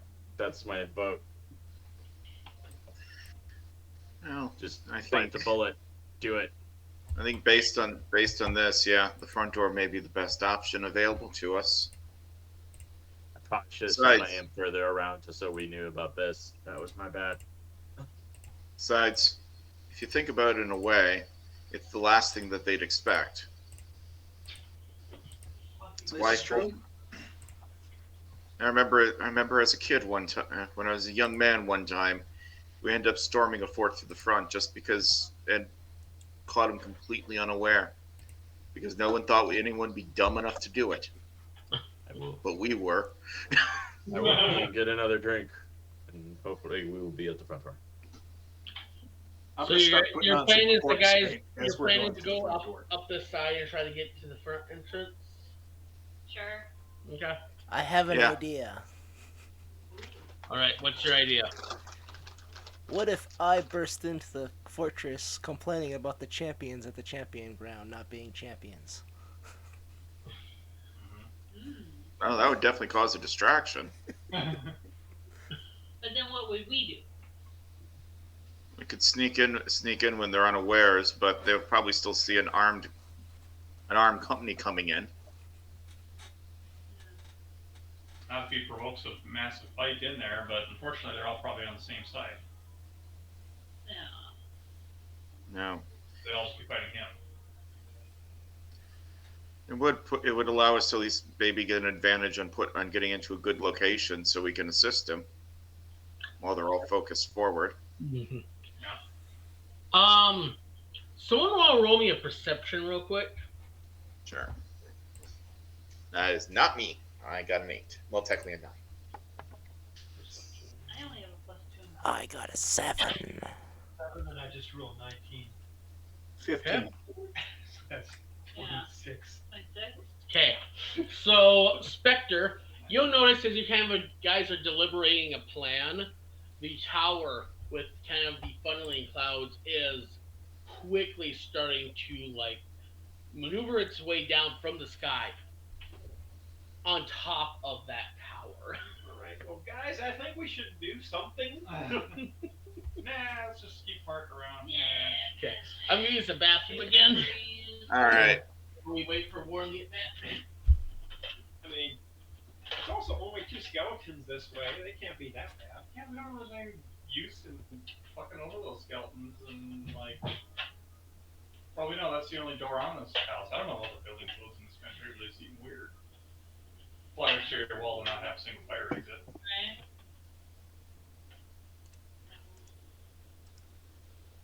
Because we have to. Hello. So what Johnny kind went to the bathroom. Yeah. Basically, while you were gone, I realized that the clouds that are circling are getting closer and closer to the tower, so things are getting worse. Probably should do something. We must act fast. Yep. So how the Fortune favors the bold. Let's. What are we gonna do? I think we just You know run what? more than. Yeah, At we the- gotta do boldness. Front door it Full is. frontal. Yeah. Let's do it. Full front. And Yeah, I don't even think I we agree. have to Okay. teleport. So, since we Or came get through the inside garden, first. isn't this technically the back door? That's a valid point. That is actually very valid. That is a valid. Yes, I- Okay, so I put my protection of good and evil on people. I don't know if that was actually helpful. My other option is if everybody wants to go individually across it, I can just cast guidance, which gives you a D4 to your roll. Okay, that might If you want be to go one by a one, bad idea. that will drop protection of evil and good on those 2 people, but each person will get D4 on their stealth check. Yep. Yeah, let's do that. So I can at least give you guys a D4 bonus, everybody. Yeah, that works. for I'll me. need it, so Yeah, I'll take it. Okay. thank you. So we can go. I mean, no, Jorge, I'm teleporting you. You don't need to worry, Jorge. Oh. Me and No, I you, don't we're know that I would teleport. Huh? Why would you teleport? Like the scorpion didn't even try to touch any of us on the way to the corner, so. I That's don't trust it. Yeah, that's because we were really good at all of our stealth rolls. Like our lowest was a 19. I see. Yeah. Okay. So Chris, plan Yep. for the scorpion. I'm dropping protection, evil and good for everybody. Jorge Yep. and I are teleporting back across. Yep. And each person is gonna go one by one across, and I'm just gonna cast guidance on each person. Okay. So everybody gets a D4 on their roll. And we'll all Okay. see what happens if somebody fails. It's one at a time. Okay. Fair enough. Everybody needs to roll. Yeah. Super So stealth again? yeah, roll stealth again. Okay. Add a D4. Yeah, add a D4. That's the triangle. D4. All right. So I rolled a 25 with the D4. 23. Okay. So Caitlin, you might want to roll a D4. 19. That's gonna be the little triangle guy. Yeah. This one? Yep. And add that to your roll. I rolled a 2. How do I? 5, How does that work? 7. It's gonna be the top one. Plus So roll. you Oh, add a 3. 3. Yep. This. Yes. Yeah. So you'll roll that and add the number at the top of the triangle. And Jorge can add Flash of Genius to anybody's roll, right? So. I can. 11. Plus, It's 15. 15. Okay. Okay. So everyone begins to make it across. Then Jorge, add it, add the Flash of Genius. this is with the guidance. He already added the guidance. But Jorge can add Flash of Genius. Oh, yeah. Do you want to add Flash of Genius? Yeah, I think you're muted right now, Josh. But basically, I really do. Yes. okay. What is your Flash of Genius add? +4. +4. You were at 15, right? Yeah, that's easy. Okay. Okay. So Jorge, you notice that Ben is kind of staggering behind a bit. As he staggers behind, the scorpion tail on the statue begins to glow, channeling what appears to be a laser beam. However, as you add that flash of genius, he gets a sprint in his step and kind of runs across right before this massive laser beam. The necrotic laser beam fires off across the bow.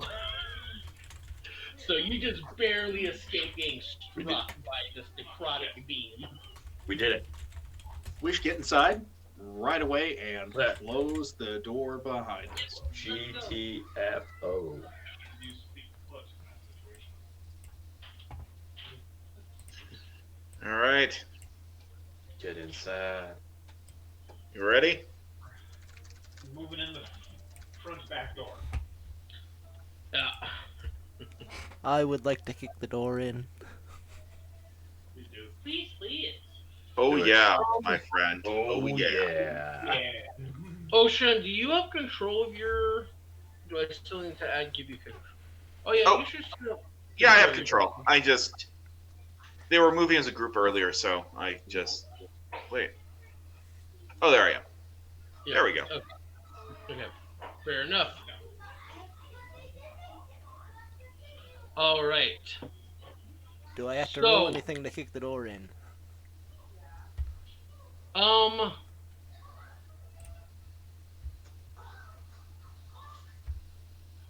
Roll the hit. Guidance. That's a 21 to hit. Plus D4. 25 to Does- hit. Does it work on attack rolls? It works on all ability checks. And an Oh, attack nice. roll is an ability check.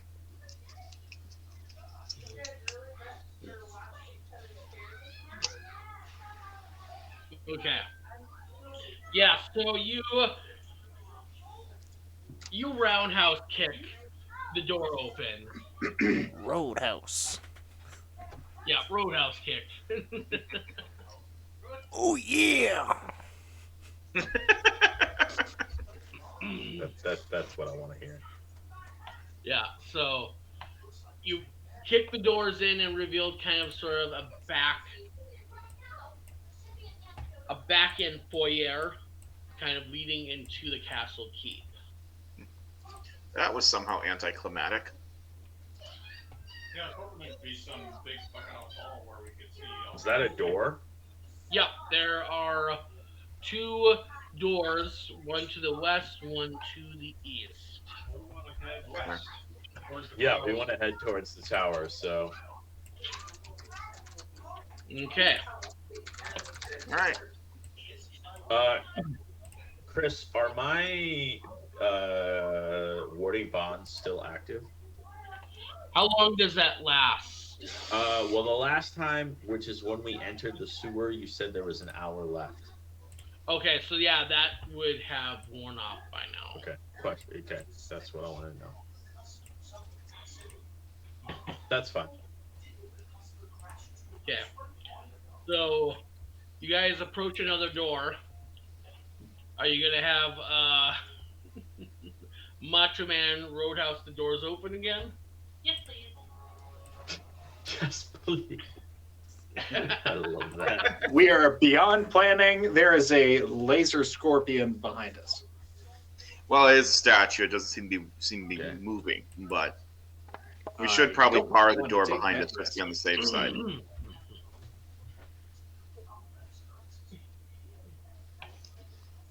Did you want to bar that door behind you? Yeah, let's I mean, bar it's that. it's a statue. Yeah, but there are also skeletons outside. I don't want them Okay. to come in and flank us. So Well, with Macho Man our macho orc, roadhouse kicking the next door open. You notice the next room is kind of an armory of sorts. So I'm a thief. I'm checking for stuff to loot. roll me investigation. Is that really necessary right now? Looting is always necessary. I don't know if that's true. With a -1, I got a 17 on investigation. Oh. I mean, I am also curious as to like what they've got for armaments in here. I got a 9. Okay. I don't know. 23. 23. Okay. 17. All right. So, Girak, you and the others find kind of your everyday run-of-the-mill standard stash of weapons lined up along the walls like a typical medieval armory. Spectre will find a stash with a few special ornaments, including Jorge Orman. You will kind of sort through a stash as well.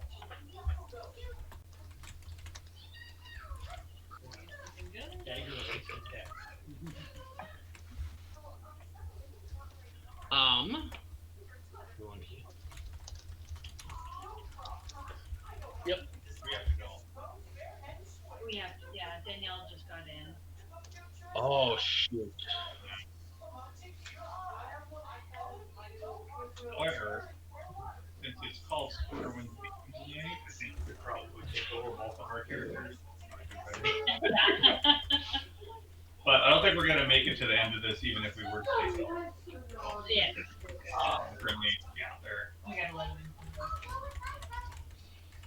All that good stuff. So, we were captured, I believe.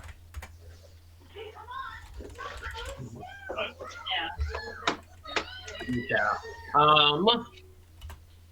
Well, shoot. Sorry about that. Yeah, sorry, guys. No, it happens. No worries. My sister is in town and she's staying at our place tonight, so. Oh, gotcha. Understood. Yeah. Yep. It's close to 8, and they're uncharacteristically early, Yeah, actually. usually that's not the hand of trade. No, usually the Hammers are characteristically late. Yeah. That's really upset about it, actually. Right. Stand forward. Right. Yeah.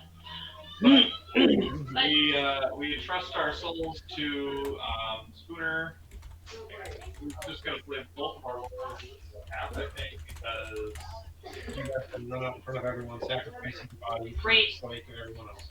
well, Absolutely. it had been foretold to me that I would have to turn my soul over to the Dark Underlord, which I will probably do anyway. So. Yeah. That kind of makes sense. Anyway. Yeah. All right. We unfortunately have to go, but it was fun to play with you Okay. guys. Yeah. It's great. Yeah. Thank you It's guys. Danielle again, so See you. See you guys. Be sure to defeat the evil freaks. Yes. Will do. All right. Okay.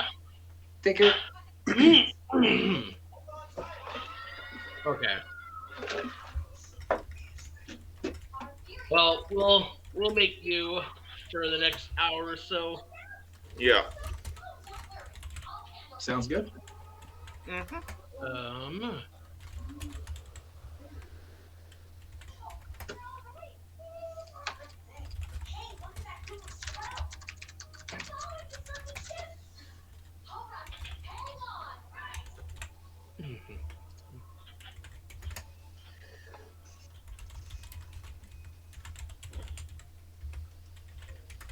Okay.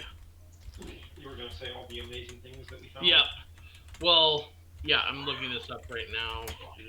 Crusty daggers, 1 and 2. Okay. So the two of you dig through a stash and find two interesting items. You find a dagger that seems to kind of drip from its tip with some sort of poison, and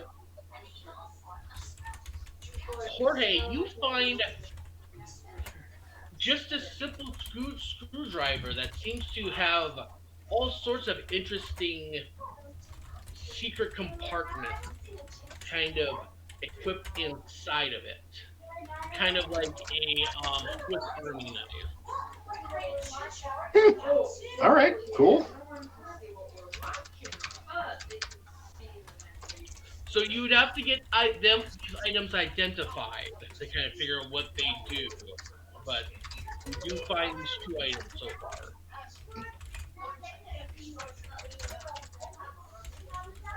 All right, I'm gonna identify.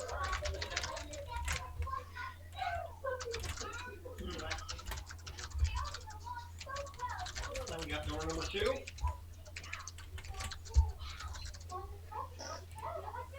Okay, yeah. So I'll need to pull, for my own sake, I'll need to pull up.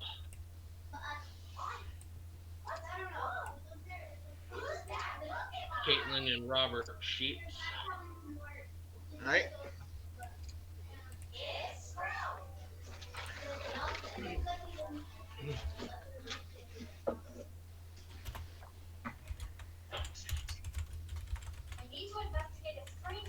All right. Once you guys are done, kind of looting the area, what do you guys want to do? Ooh, let's check the door and then keep moving that way, I suppose. Is Girak just going to roadhouse through all these doors? Yep. Can I investigate this one now that we're away from possible danger? Investigate the door? No. Macho Man, Randy Savage, everything. I am going to step away from the door. Okay. Around there. Okay. Go for it. I'm going to kick the door. Okay, roll the hit. That's a nat 20 on the for a total of 27. Jesus Christ. Okay, so I think the You- door's gone. yeah, you kick the doors so hard that they fly back laterally and break open the other doors across the way. That's what we want to see. That's what we want to see. What's in this Have room? you ever Oh, seen yeah. that clip of someone shooting tannerite in a refrigerator? And the front door of the refrigerator just flies completely flat on towards the camera. No, I have not. So in theory, the other doors are open, so we can see into the other room. Yeah, if I'm revealing that right now. Cool. Going the slow way was taking too long. Okay, so you basically kick open the doors, revealing a kitchen area, a kitchen pantry area, and then a mess hall. There's no skeletons standing around. You do see two skeletons standing guard in the mess hall. Wait, there's something over here to up here. Right there. Yeah, that is something.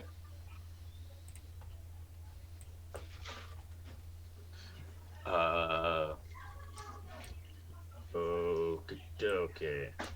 So, do they respond to the fact that these doors go flying off with their hinges towards them?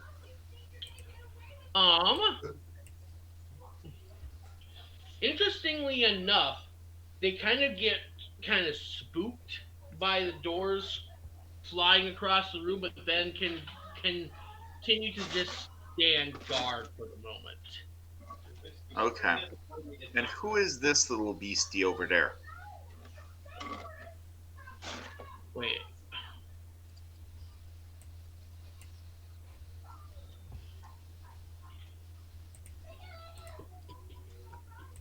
Oh, that shouldn't be there. Never mind. Ah, okay. Do you guys want me to take care of the skeleton guards real quick?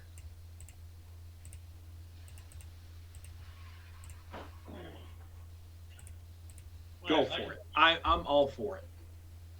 Okay, we're gonna have to do it anyway. So I'm going to silently step forward here, pull up my bow, and I'll shoot at this one. Okay. Roll me initiative real quick. Okay. While he's doing that, I'm going to start trying to sneak around the far side of the room in case they start coming for him. Okay. Yeah. Modified roll me 20. stealth. Modified 20. Okay. Just start heading.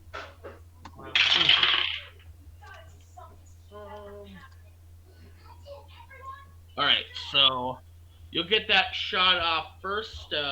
Go ahead. Okay. O'Shawn. Yeah, give me 1 second here. Come on. Okay, 16 plus I get the +1 for the other thing. 17 to hit. Let's see. 17 will hit. Sweet. For 12 damage. Oh wait, actually one more. Let's give me one more thing here real quick. I just want to make sure because I have something.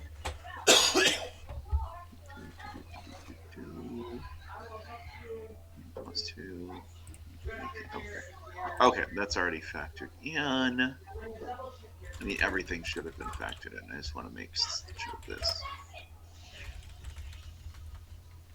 Okay. On each of your turns, when you make a weapon attack, son of a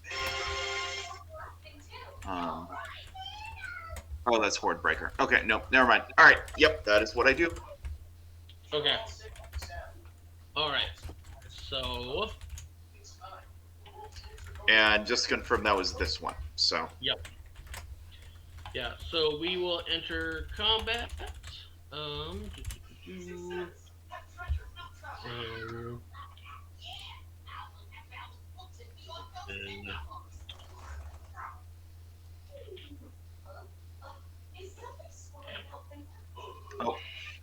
And one last thing very quickly, just because I attacked first. I'm going to use my movement and step forward to here, just so that I'm not blocking the door for everyone else. So. Okay. Because that would be rude. All right. So the skeleton's gonna run up to you and attack you with a longsword. Okay. That's probably gonna miss. That's an 11 to hit. That does in fact miss. Okay.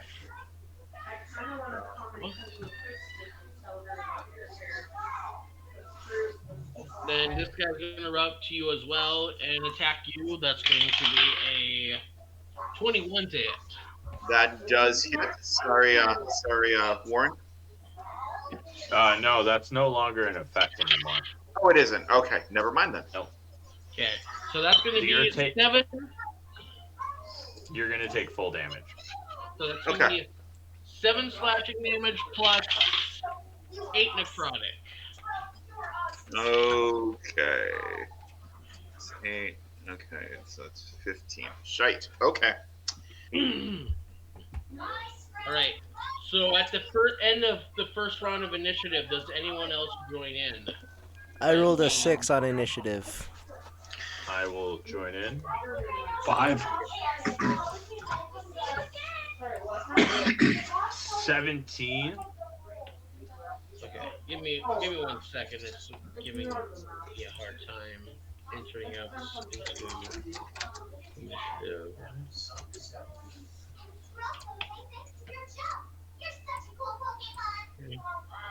You said you had a 5, Girak? Oh, I got a 6. 6, okay. Jorge, were you a 5? I was the 5. Yep. You want to roll me initiative? via D20 and then on your CSA initiative. I'm planning on doing something dumb and flourishy. Initiative. That sounds about right. Um,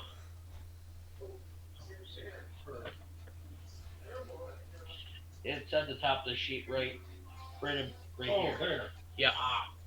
Yep. 17.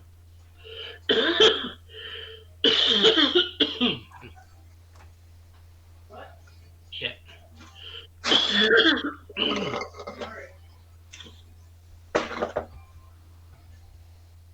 Why do we not? By the way, Dan, how is your health looking? I'm down to 53. Oh, you're just down to 50. Oh, you're fine. Yeah. Oh, I'm fine for right now. If I take a few more hits, I won't be. Still not used to not playing like a level 17 character anymore. Having triple-digit health. Yeah. Yeah, I know. When I played Artie and had like 300 effing health and was just like, I just didn't care about anything ever hitting me. It was great. Yeah. No, like same with Kiva. I think she got knocked down to 0 health like twice. And once was with a spell. It's like, are you sure you want me to cast this spell? It's gonna hit Artie. I'm like, I don't care, just do it. That was my favorite thing to do. Just hit me. Throw a fireball, I don't care. Just want to feel something, anything. I want to feel that. I cut myself to feel alive. That's kind of how Artie was. The pain gave him more strength. It was just. He was a great character. What a psychotic Definitely. individual. I love playing that character. Well, Warren, I will say it's good having you back. So even just for today. I love playing it. And Yeah. Artie went down in history with his best buddy, Mean Green. I know, right? Fingers. The most unlikely duo. A tree and a dwarf. With axes. And Ocean's great granddaughter ascended to godhood. That was fun. All right. So then, goes up first in the next. He will fire off an arrow.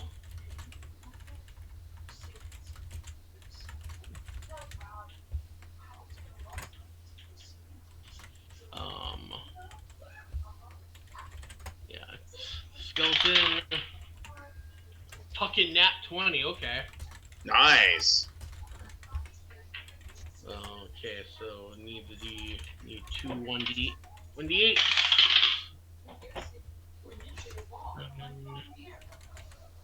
So 15.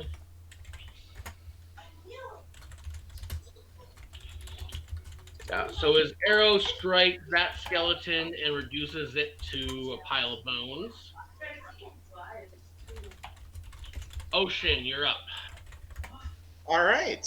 Well, since I'm now up close and the bow isn't going to work too well, I put aside, draw my sword, and just basically try to lop the damn thing's head off. So. All right. Okay. That is going to be a 23 to hit. That is. Okay. Right. That is going to be 11 damage. Okay.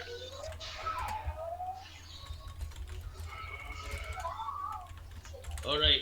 So Spectre, you are up.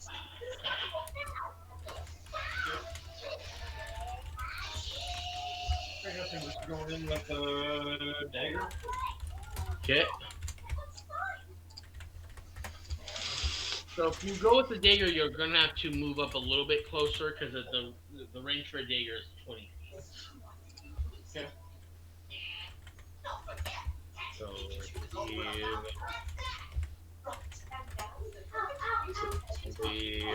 Says I can do 25 feet.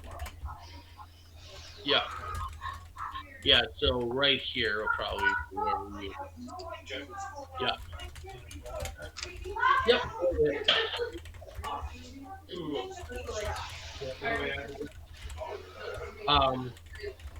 Where it says your dagger at the bottom, it'll say your modifier. Yep.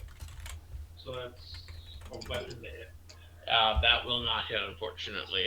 I mean, okay. Okay. Alright, so Skeleton Knight's gonna make another attack on Oshan. That's gonna miss.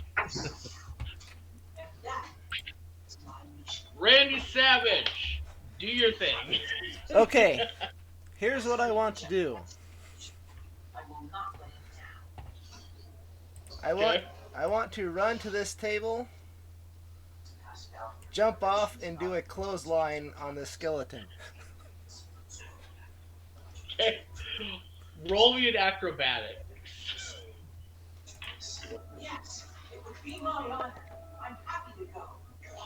14. 15. Okay.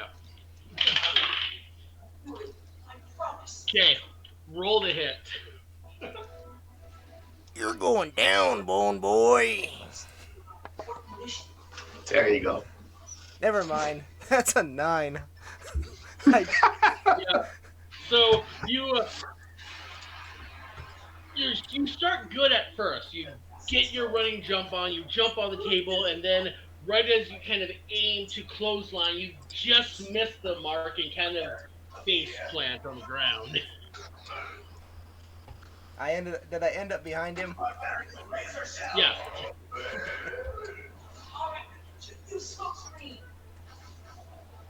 All right, Jorge. All right. Let's see here. I am going to scooch forward just a bit. And launch an arrow at this guy. Okay. All right. Rolled a 22 to hit. That it. Oh, damn. Do we have And 3 6. range fighters? 6 damage. Okay. Yeah, we do.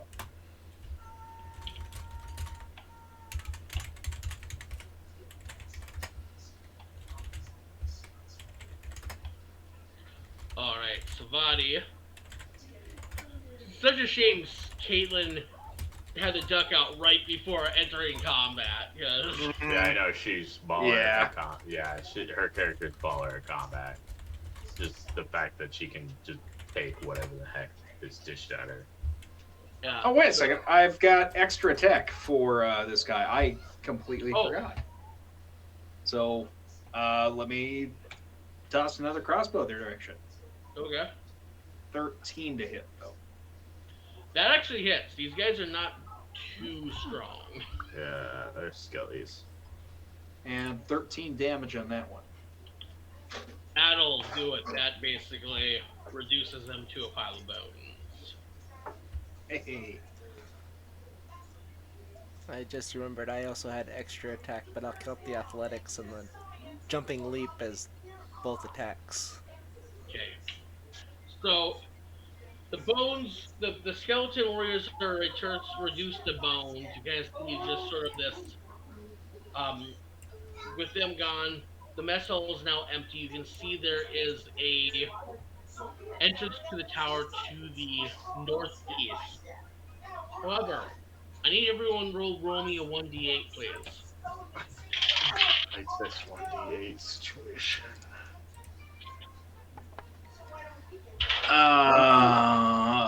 That's a 1. 7. That is I rolled a 6. 7. 6. Jorge. Bring it on. Let me look at This is a contributing factor to why you went insane. Yeah. Yeah, this probably is. Why did he go insane again? I remember it was explained at least a bit. League of Wizards had him like experiment on a bunch of like radioactive arcane objects, basically. Okay, yeah. Or, like any inventor in history. Yeah, that's Yeah, all fair enough. true. Like, Um, Tesla went crazy. as you glance around, Jorge, as you glance around the mess hall, You notice you notice the table before you has a few large steins dripping with condensation. Looking at them, you feel yourself filled with this unquestionable thirst. Roll me a wisdom saving throw. Oh, I'm great at those. Rolled all right, though. 17. Okay. Your thirst compels you to reach out, but at the last moment, you're like, what is this? What is pulling me, my own body against me? And you resist, grabbing hold of the ales placed on the table. There's something wrong about them. You notice at the very last minute. Okay. I will share what I just felt and try to warn the others. We must be out of this place as fast as we can. Agreed. I was Sure. really hoping someone would fall prey to this because this is the Willy Wonka level shit. Let's let's do the deed and get out of here. I don't like this Yeah. place. Quick question: Yeah. is there any cooked food on these commissary tables? Don't do No. that.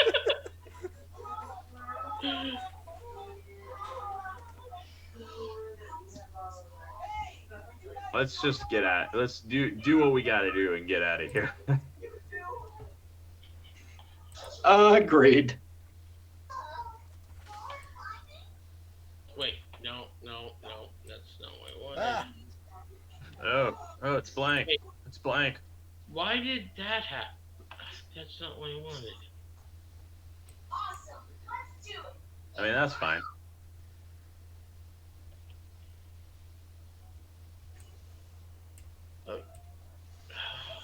Well, that's not good.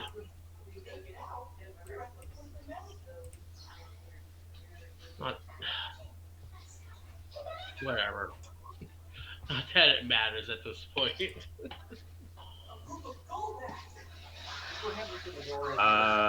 Yeah.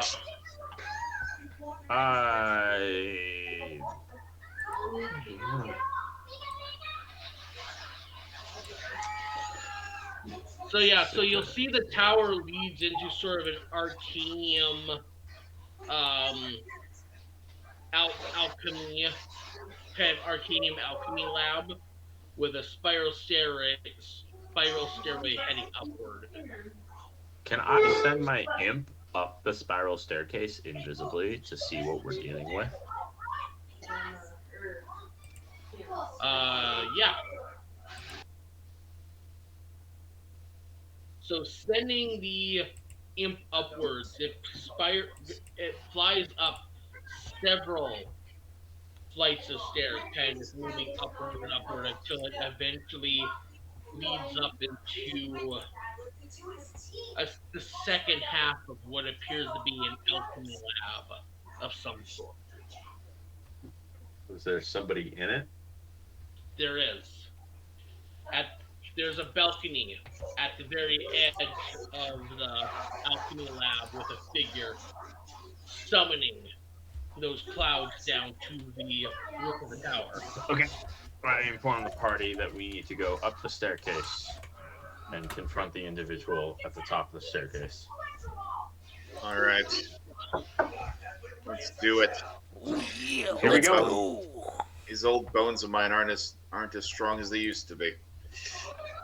Yeah. And right before we're about to confront them, I want to prepare a couple spells really quickly before we confront them for the encounter.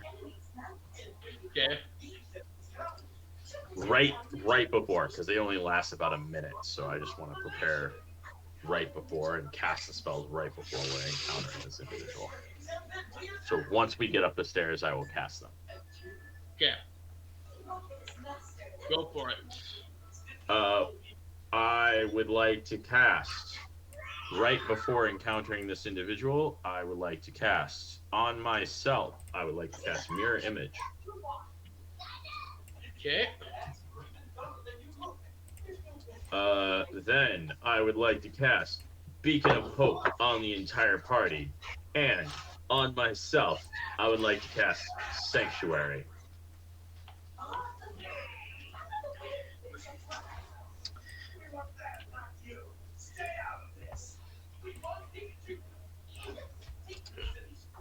So I have Mirror Sanctuary. Image on myself. I have Sanctuary on myself. I have Beacon of Hope on the entire party.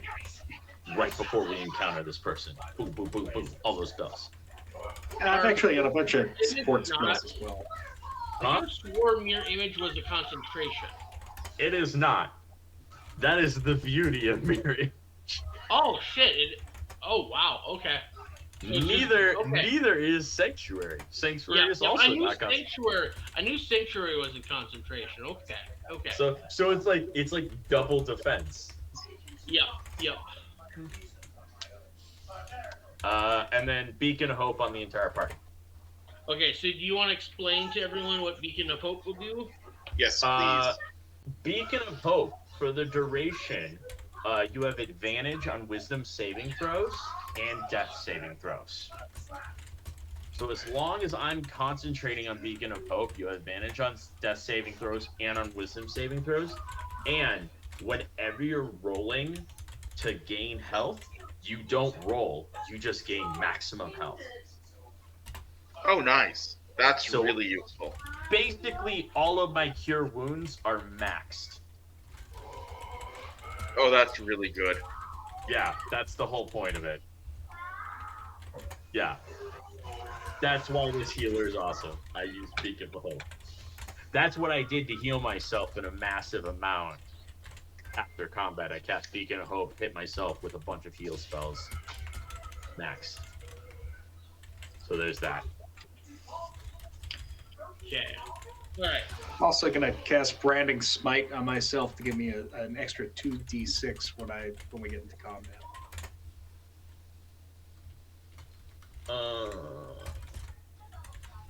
Yeah. Okay. So as you reach the top of the stairs, you arrive in a arcane alchemy lab that kind of oversees the top of the tower as it looks up to the ominous clouds as it kind of funnels down towards the Mad King Linkless as he summons them towards him. As you guys begin to enter the room, he kind of turns and looks at all of you and speaks to you. So they sent another random collection of adventurers. I feel insulted. The League of Wizards really does not seem to take me seriously. They will regret that.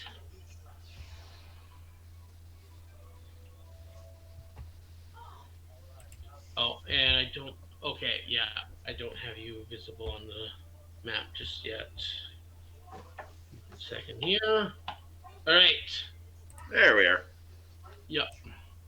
I was going to say I was translucent, so... Okay. So as you enter the arena, what do you guys want to do?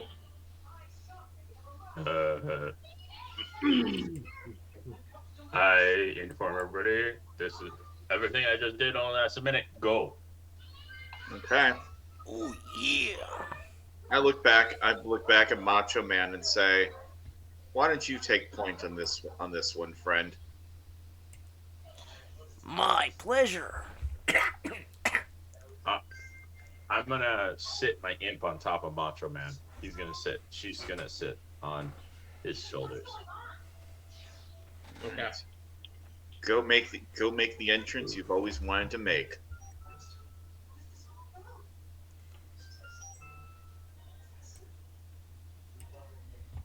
Alright, are you guys going charging in? I think Yeah, full so. frontal assault is what's worked for us so far. Let's do it. Okay. So as you guys ready yourselves to charge on in, Um, several skeleton knights begin to emerge from the ground. Of course. Okay, Yeah. everyone, roll me initiative. All right. Okay. 19. 19. 14.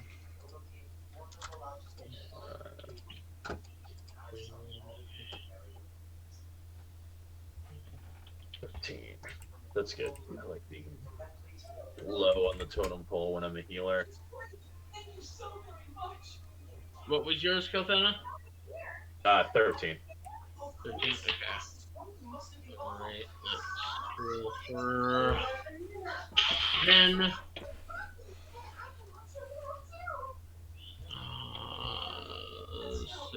16. Then somebody. Ooh, not good.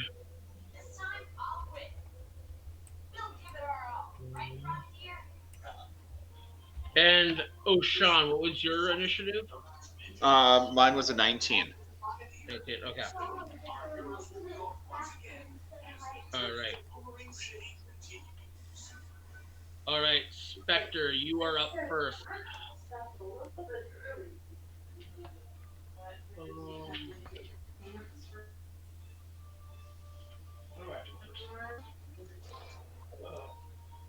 I guess since we're still pretty well far back, I can call it range of 80. Okay. Correct, right? Yep. On the range of that, the nearest skeleton. Right? Yep.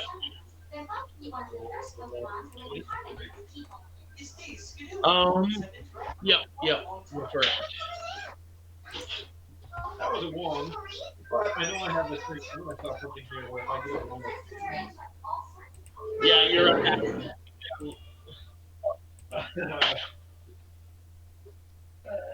13 plus. What do I add to that? Your attack modifier. Which is You're so right the hit. Yep. 24. 24. Okay. That will hit. So then it says a 1d6 plus 4, so I read Yep. a d6. Yep. Which is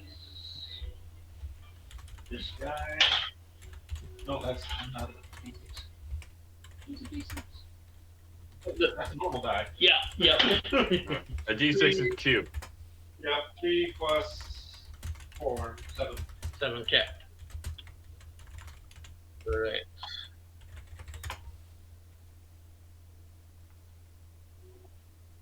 Okay. So there goes. All right. So the skeleton knight.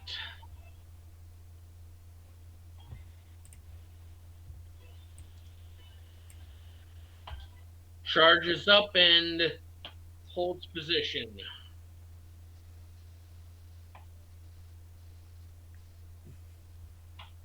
All right, Girak, you're up. Out of my way, bonehead!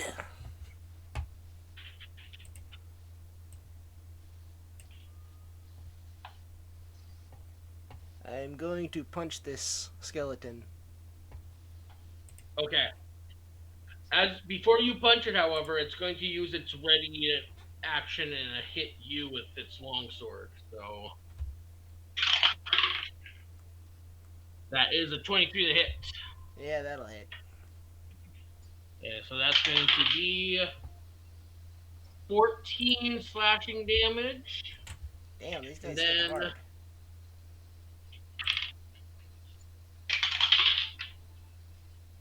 and then 3 necrotic.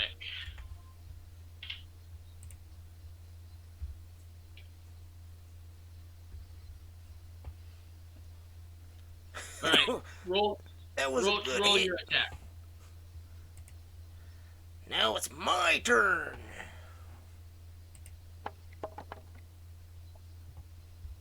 That's a 10. That will not hit. Next is a 25. That will it. And that is 8 points of bludgeoning damage.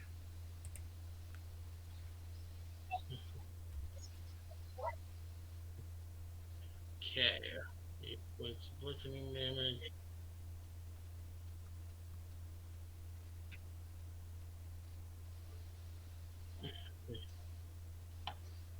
All right, O'Shawn, you're up. All right, Oshin is going to. Where am I? All right. Actually, he's going to first of all just step up briefly here, gets a clean line of shot, and is going to fire an arrow directly at our good mad king up there. So What's the range on your bow? it is 150. Okay, yeah. Go for it. Okay, that's a modified 20 to hit. Yep, that'll hit. Okay, so it's going to be 11 points of damage. Okay. I'm then going to action surge so I can get another attack in on him. Okay. You don't have extra attack? Actually, I might. Give me a second. First time playing a fighter, so. Fighters get extra attack at level 5. If you're. Oh, then no, because I'm 4 fighter for ranger. So. Yeah, then you don't. Never mind. Okay. Same thing. Okay, that is a that's a 21 to hit. So. Okay. Boom, boom, boom, boom. And that's an extra 10 points of damage. Then, because I still have a little bit of movement left, and because I'm not stupid here, having learned from my last attempt, I'm stepping back 2 spaces. So, I'm getting out of everyone's way. Okay. And that'll be my turn. Give me 1 second here.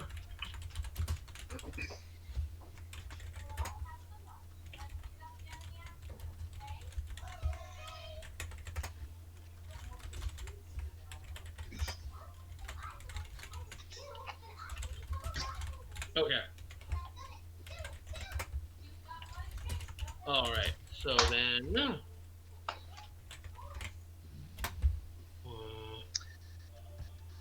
Okay. Keep it going. I'm going to run to the bathroom real quick. Okay. Then runs up, fires off a longbow at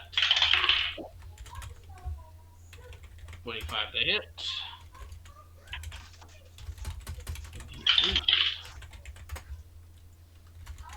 And that'll be 9 damage on.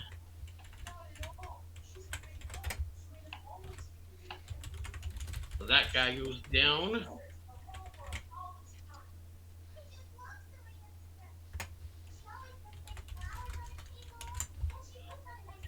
Okay. Did you want to do anything with your familiar on its turn, Warren? Because you had it perched on Girak's shoulder, right? I wasn't. Yes, I mean, when did you want the familiar to go? I was assuming the familiar would go on my turn, but if it's going on its own turn.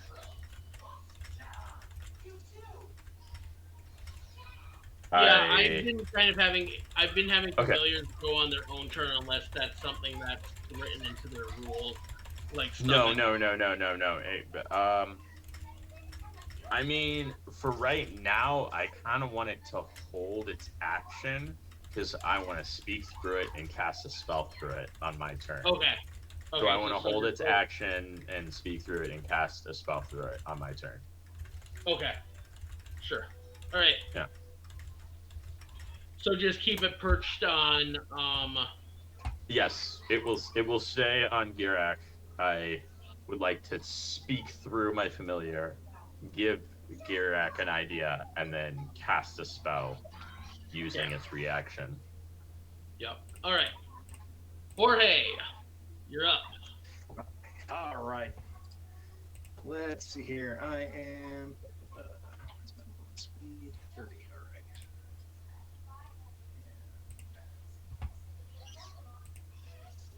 Where the hell am I? Oh, do I not have you? Oh, sorry. Let me. Oh no, I'm behind Sabat. I see. There we go. Oh, okay. She was shielding you. Let's go with that. And okay, let's see. Where's the furthest I can go? There. And let me see if that guy's in within range. Oh man, he is like just without. Yeah, he's 5 feet out of my range. All right. Well, then I'm gonna shoot for. Sorry, this one. With my Okay. crossbow. You're shooting at 5, or you're shooting at 5? Let me get closer to see. 1. Oh, okay. So, shoot one there, and I rolled an 11 to hit with my first one. Okay, that will not hit. Okay, and I got a second one. Let's try this again. 26. That will hit. All right, that's 13 damage plus with my skill from earlier. 5 extra damage, so 18 damage in all. Okay.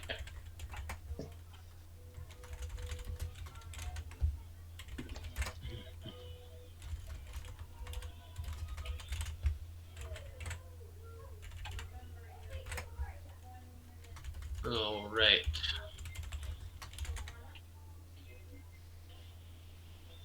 Yeah, so Skeleton Knight's going to charge up to you and attack with its longsword.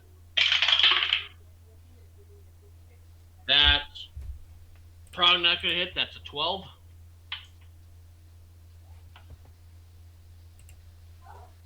Who are they attacking? Jorge. Shit. Does a 12? I can't imagine a 12 hits. No, a 12 does not hit. Yeah. And that is its turn.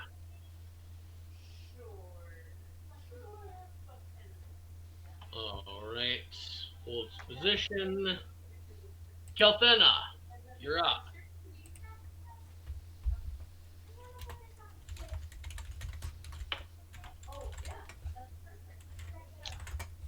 I think you're muted right now, Warren. I would like to speak through my familiar at Girak, and I just tell him, like, ignore the skeletons. Go straight for the wizard. Go straight for the king. Ooh, yeah, that was my plan from the beginning. And then I would like to heal him for 19. Doesn't he automatically heal fully because of that spell? Yeah, I did the math. Okay. I cast Cure Wounds at level 2, which heals him for 19.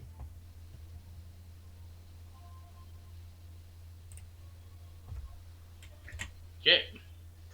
And that is my turn. So I have told him what to do. I'm like, I got your back. Go. Okay.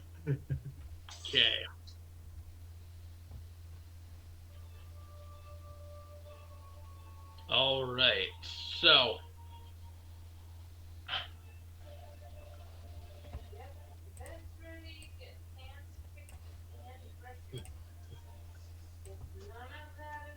So Linquist steps forward.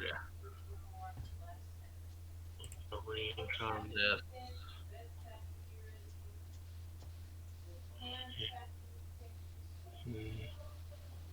Oh, lame. Okay. Okay.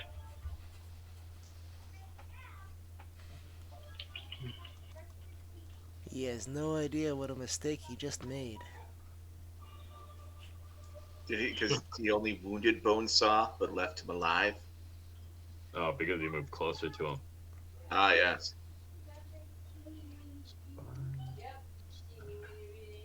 Okay.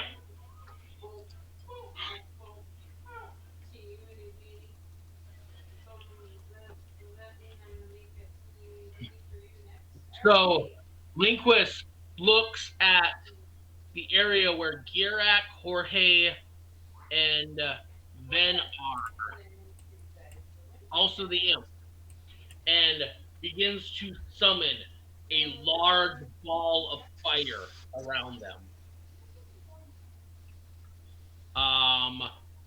I need the four of you to roll dexterity saving throws. I will roll the one for Ben. Oh, that's a nat one. Oh shit. 17. 16. 16.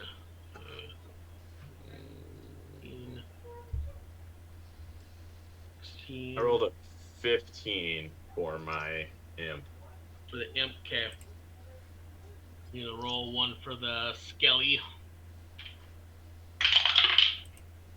Yeah, he ain't making it.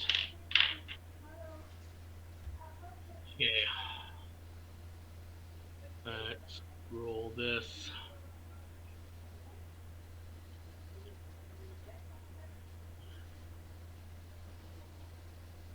Oh wait, I have advantage on saving throws against spells. Oh yeah, you do. It doesn't matter. And if Still got 15. did I make it? None of you make it. Okay. So all of you take 26 fire damage. Holy. So the imp's gone. Nope, the imp is immune to fire damage. Oh my god, that's right. Fucking imps are devils.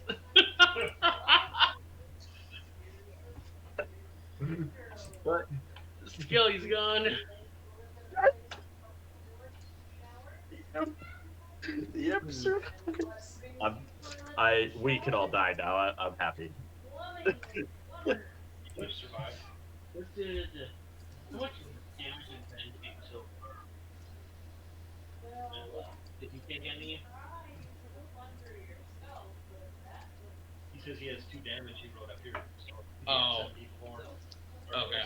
If I had made that dexterity saving throw, I would have taken 0 damage. I'm just happy that my ever familiar survived. Like that is a godsend. And he's gonna keep you alive, Girak. She is going to heal you. And she's still invisible. Alright, so body.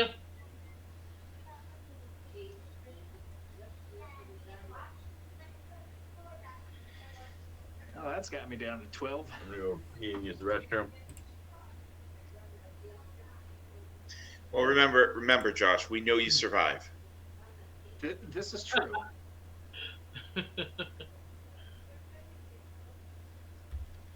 Alright, so Zavadi charges forward and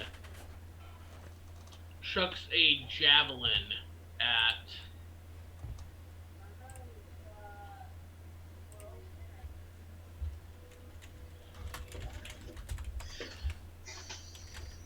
the skelly.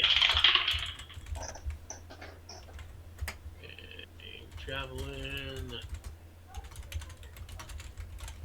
a 16 to hit, so 1d6 plus plus 4. That's 6 damage on Skelly. Okay. And Savati is now raging. As she should be. Okay.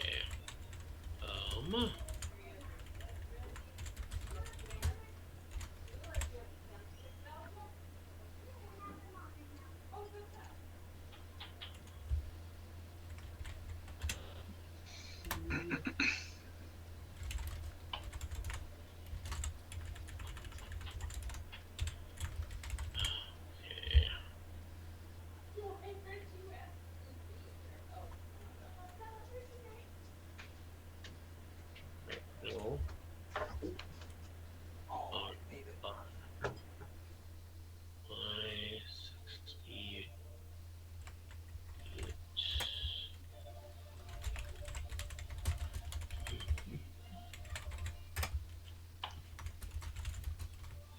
Okay.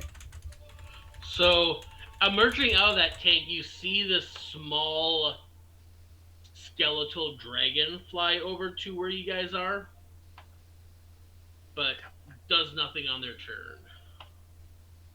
That's not good. Spectre, you're up.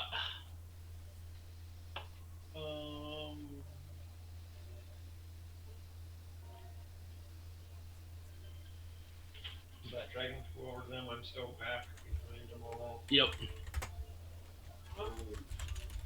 How far away is that dragon from me? They are 40 feet. Okay. I guess I'm sticking with my short bow I've been using. And going for the dragon. Okay. Roll the hit.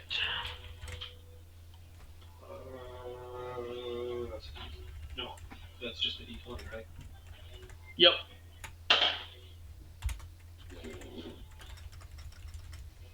12. With the modifier? Yep. Okay. Yeah, that will miss.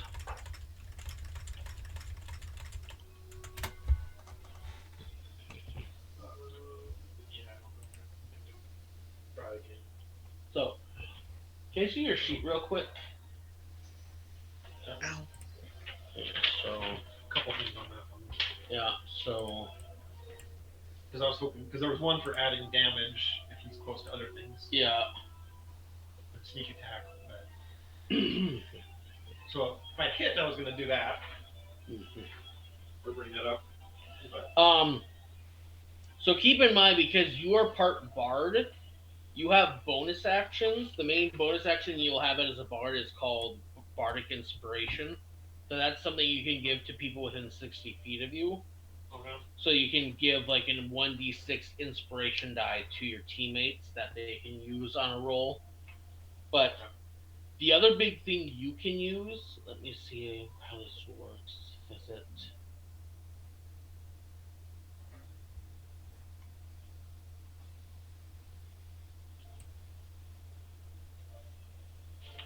Okay, yeah, I need to pull this up because it doesn't give all the details on the sheet. So can I still inspire one of those people up in the mosh Yep, pit? yep. Yeah, because they're in 60 feet of you, so. Yep. Okay, Spectre, okay. How much range does your imp have?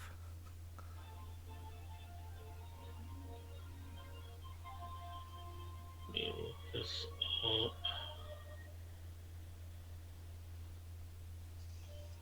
Mm-hmm.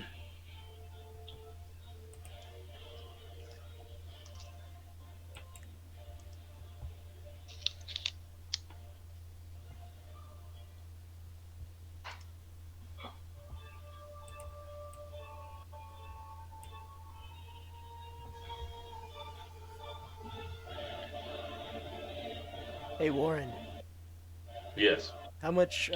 What's the range? How far can your imp move? Well, my imp is sitting on your shoulder, so whenever you move, it moves with you. Oh, because I'm gonna use Step of the Wind my next turn.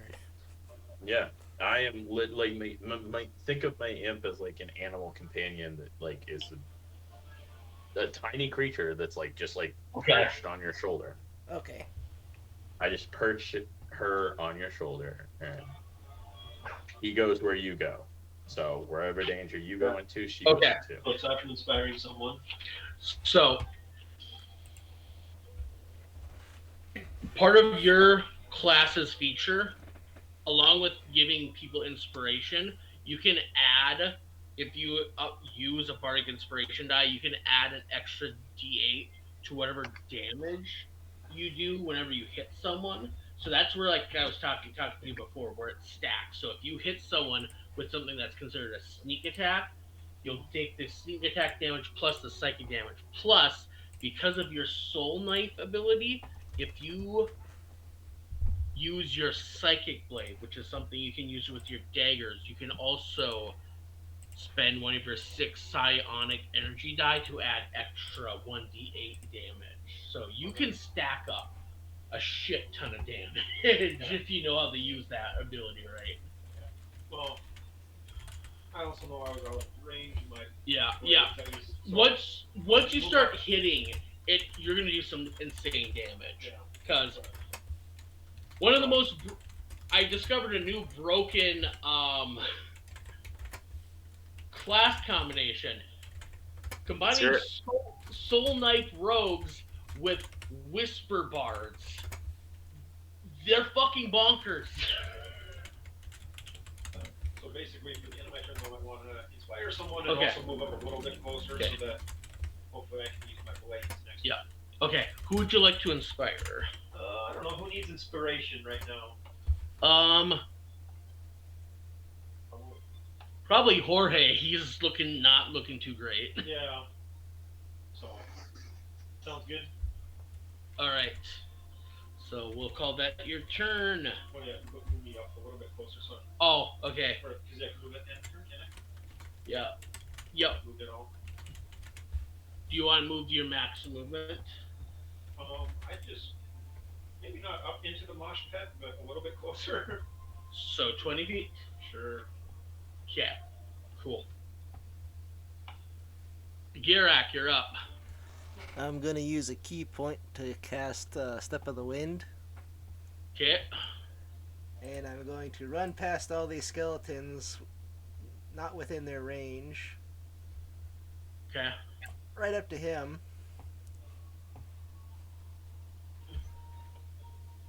And now I'm gonna grapple him. Okay. Shoot. Let's see here. Okay. All right. Athletics or acrobatics? That's a 24 for athletics. Well, fuck. You ain't I rolled a Like nat nowhere. 20. I rolled a nat 20 and I still rolled less Yep. than Girak. Okay. Yeah. So the best thing about the grappling character, I've realized this, bypasses legendary resistance Yeah. because it's not a saving throw; it's an ability check. You know what Yeah. else I can do as this character? I can't do it right now because I already used an action. But on my next turn, I can use a grappling pin where I do another grapple check and I drag him to the ground. You chose that feat. Okay, right on. Yeah, I know what that does. That was probably the right choice. All right. Yeah. Ocean, your turn. Ocean. Yep. So let's see. So he's grappled for right now. So I see the little skeletal dragon and recognize it's probably a familiar of some sort and thereby bad. So I'm going to fire at the little bastard. So, By the way, why are you at the bottom of the map? I don't know. I got moved back a little bit. I mean, I've been hanging you're- back because I have good range, but I should be right around there. So Okay, yeah, because like you're not technically even on the map where you were at. yeah, weird. So okay, either way, I am gonna fire at the little bastard. So that is a 21 to hit. Give me 1 second here.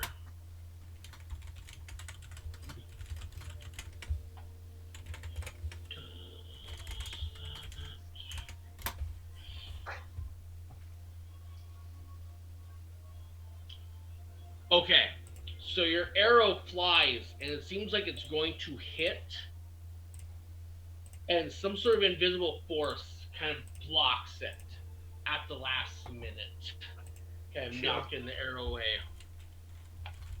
Lame. Yield. All right. Well, that was my turn then. So Okay. All right. So, all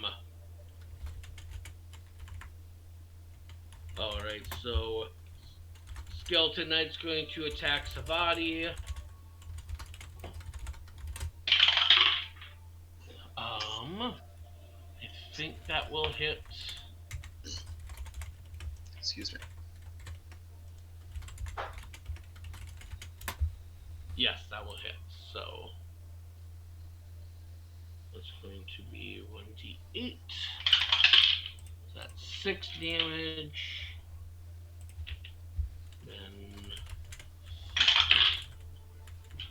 And then an extra 3 necrotic.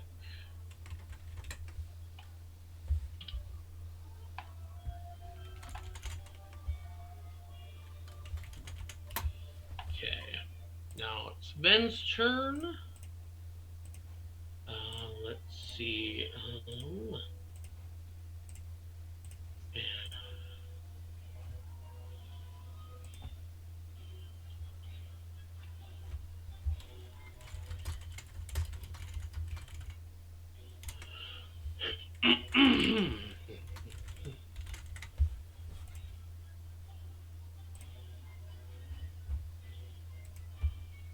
Okay.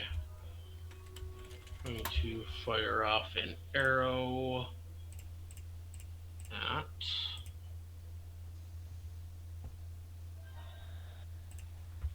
number 5. That'll hit.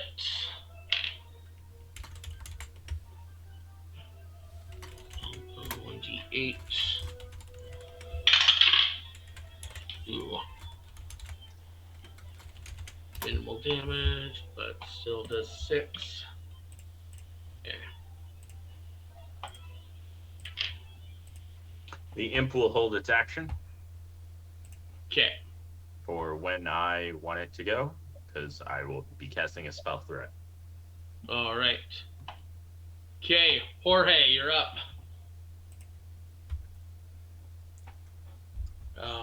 Okay, so to be clear, Spooner, did you heal me then, and for how much? If you did. No, he gave you an inspiration, a 1d6 inspiration die. Ah, gotcha. All right, with that, let's shot at this guy. So I'll just scooch myself over here, and try to hit him with my crossbow. 12 to hit with the first one. Wait, hold it. Oh, yep. What's up? My familiar just uses its reaction to cast spells through it, so it can still use its action. Right? I believe so, yeah. So, can I use my familiar to incur disadvantage on the next to aid? I want to use my familiar to aid. So you would give advantage. Yes, on the next ability check of Girak. So he just like flaps his stuff in the wizard's face. Are you having the imp move up to the wizard? I mean, sure. Because you use the help action, you have to be in that vicinity. Yeah. Is he still considered invisible if he uses the help action? Let me. Because he's not actually harming the other person or casting a spell. He's just.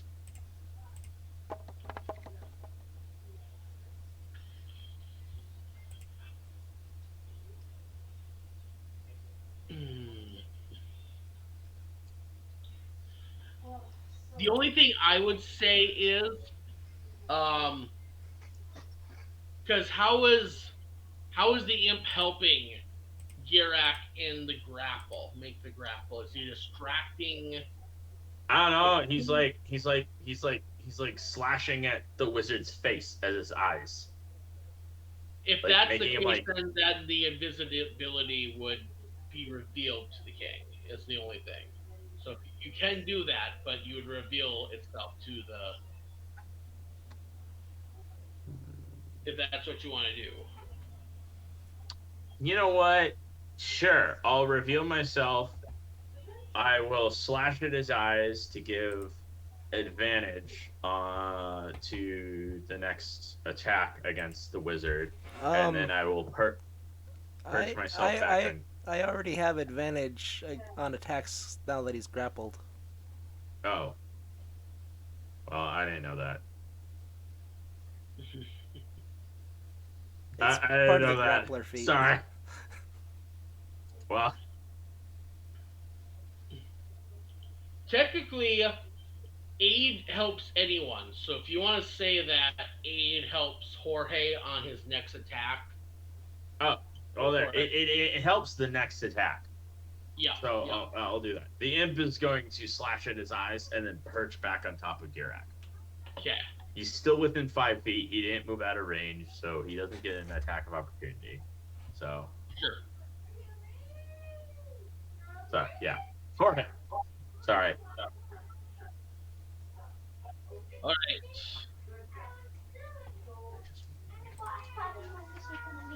So Jorge. All right.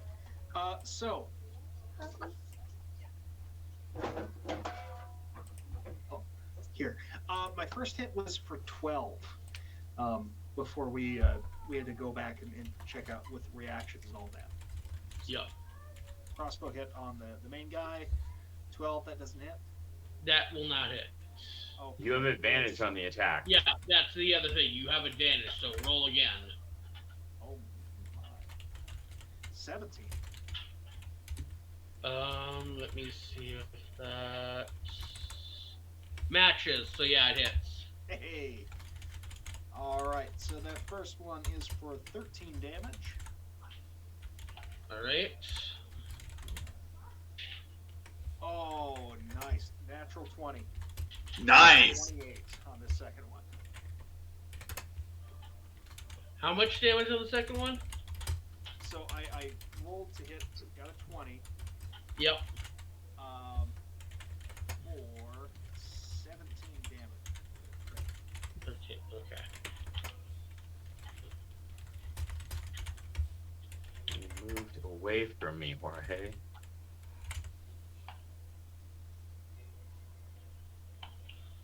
Alright, so, where is, okay. Oh. Alright, so, going to attack the body. That's going to hit.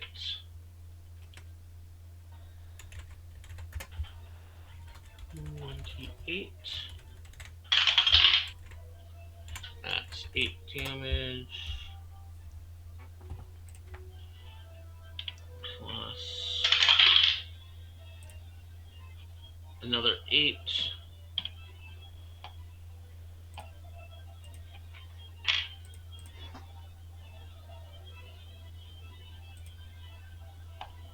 Okay, Calthena, you're up. Okay, so Jorge moved away from me, so I wasn't gonna be able to do what I was planning on doing.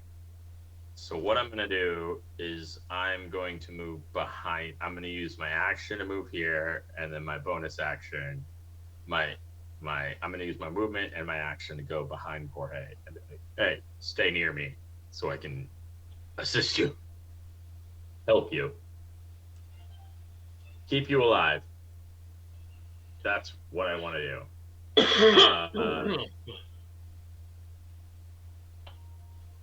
And then, yeah, that's my turn. Because I was planning on doing something else, but that's what I got. Thank. I tell Jorge to stay close by, so I can like heal you.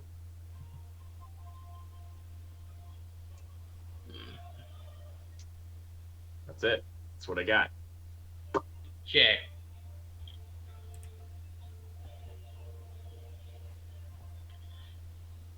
All right.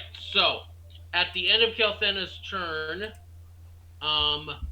Ben sort of locks eyes with the skeletal dragon and kind of just starts staring deep, kind of looking kind of unsettled by the dragon. Let me roll something real quick. Okay, never mind. Ben kind of shakes it off. He seems like the dragon tries to use like a frightening gaze on Ben, but Ben's able to shake it off. Great. Good job, Ben.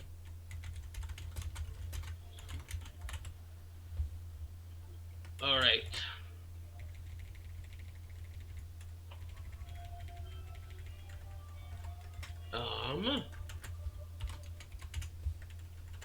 All right. Grappled. While grappled, the Mad King is going to reach out to you, Girak, and with his hand kind of strike at you with sort of this lightning pulse of energy. He has force lightning. What? He has force lightning. Okay, that is a 28 to hit. Jesus. Jesus.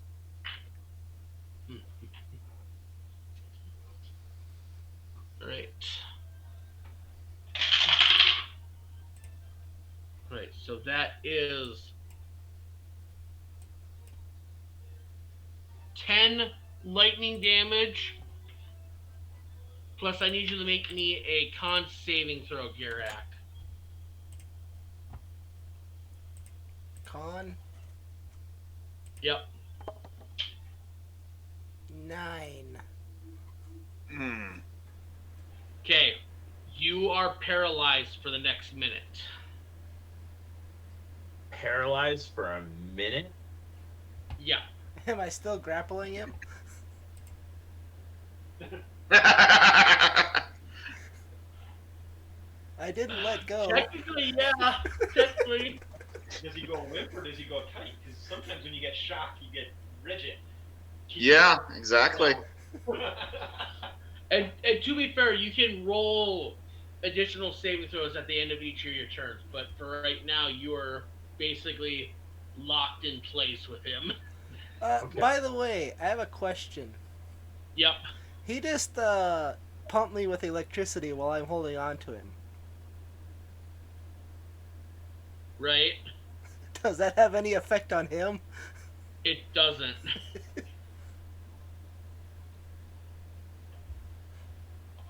Just checking. Okay, Savati. So she is going to attack with her hand axes.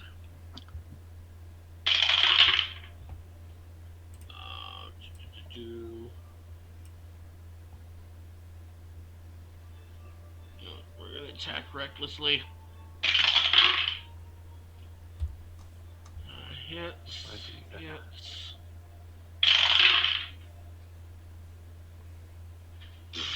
And a nat 20. Cool. Nice, nice, nice. Yeah. That's Good. 2, 4.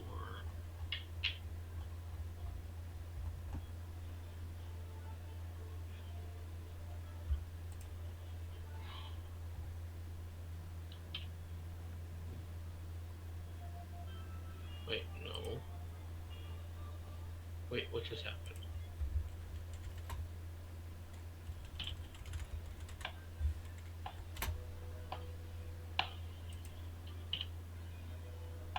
Okay.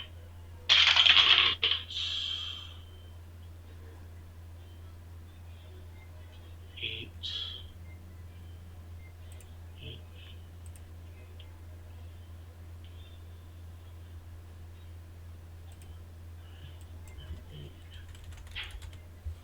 Plus 12.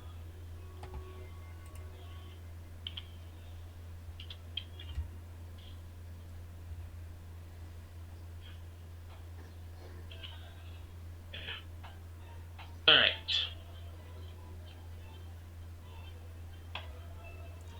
Skeleton Knight. Going to attack Jorge. Please miss. That's a modified 20 to hit. Okay. That's 5 slashing damage plus 8 necrotic. That'll do it. Jorge down. Jorge's down. Isn't this become like tradition at this point that Hori always goes down? Yeah. Not thrilled with old Jorge over here. He goes down faster than Skegnir. Different kind of going down. Yeah, that's fair. Josh, what did you remake Jorge as? Because I know you said you were going to rebalance him. Yeah, I tried to, and I did the, let's see here.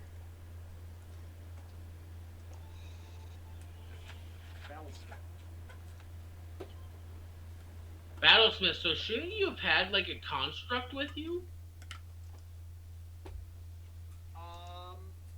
Yes, but I completely forgot about it. Okay. Alright.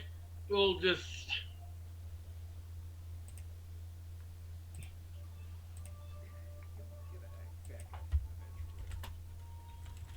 Alright.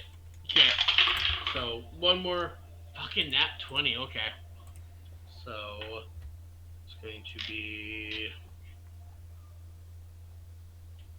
where's my other D10? There we are. 7 plus 11. That's 5 reduced. Necrotic also reduced.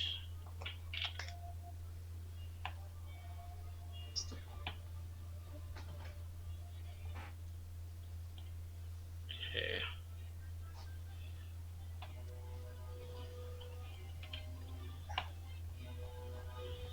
All right.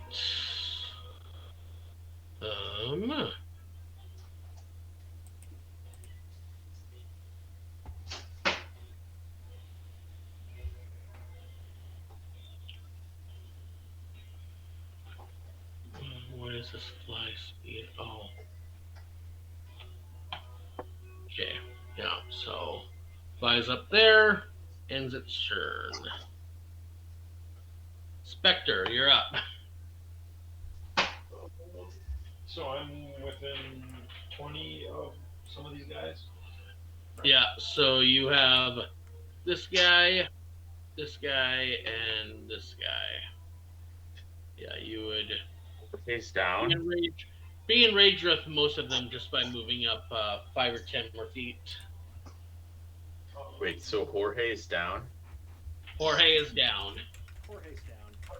Jorge's the one on the right side, right? Yeah, with the X, this guy. Yeah. To be beautiful thing is, this does explain why Jorge becomes a mad scientist. He just constantly sees death, and so what really is morality when you get down to it? So what you're basically saying, in many ways, he's the human version of Jax. He just keeps dying and coming back, dying and coming back, and it slowly pushes him over the edge. I'll go for the right skeleton then. My daggers Okay. and all my specials because I'm doing daggers now. Because I should be able. Well, I should classify as a sneak attack too. If I hit. Mhm. 18. That will hit. So then I need a 6 plus. So that's 6 plus. Deal an extra 3d6.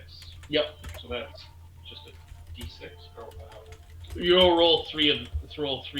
well, 3 of them. Yeah. So I'm already at 6. And then another 10, so 16. Okay.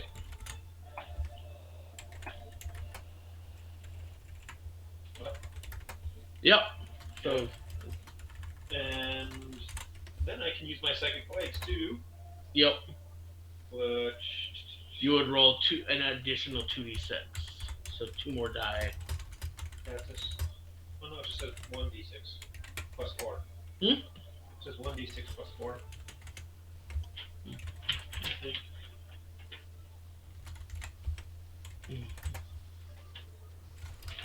That's your normal weapon attack. Oh, After you attack with the blade, you can make.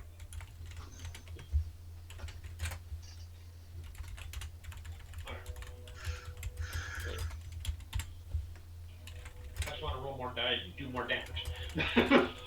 Okay, I think you're going to, Spooner.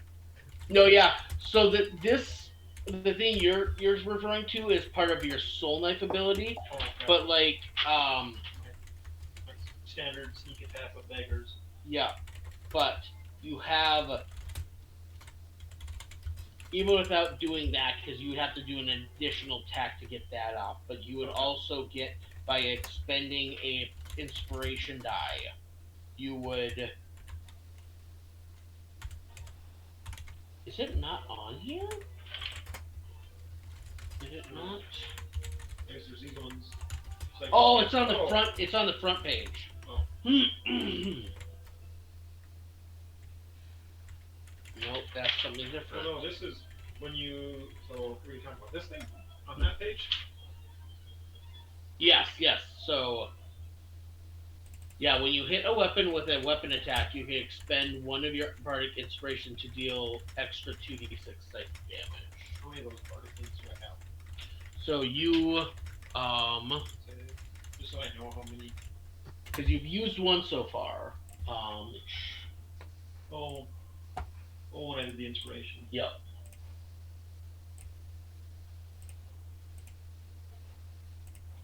Let me see.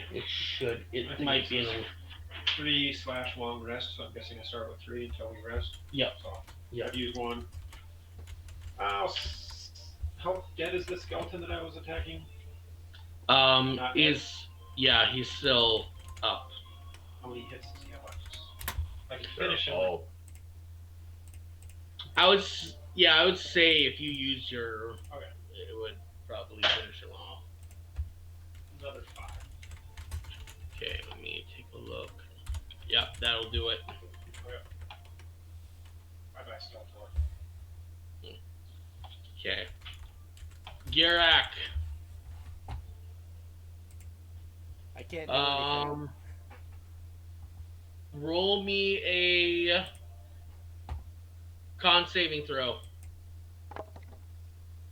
7. Ooh, okay. So you're still paralyzed.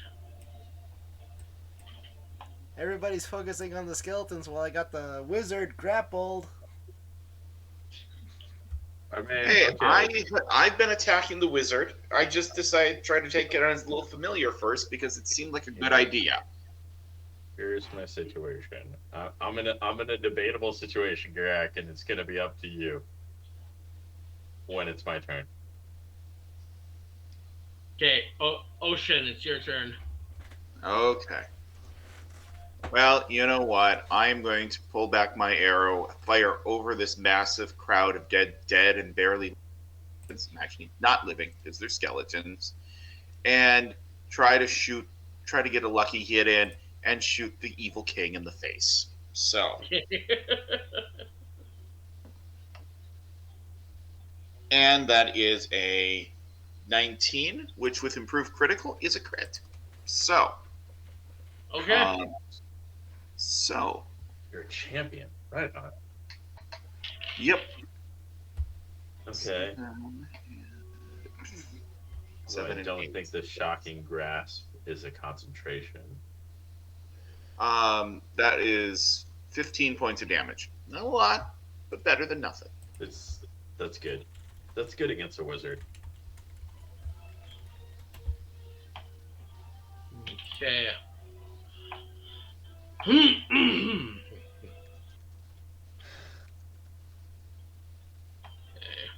All right. So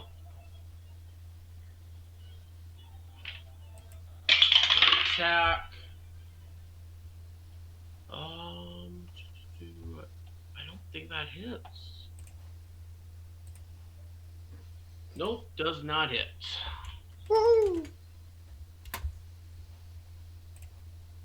All right, Ven is up. Ven's gonna kind of take the hints and kind of go past the skeleton army and fire on the king.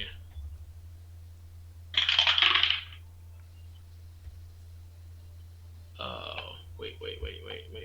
Let me take a look here. Okay, so that's a 29 to hit. That hits, I would imagine. Yeah. Let me take a look at something real quick. Yep. Vinton also has you can attack twice whenever you take the attack action.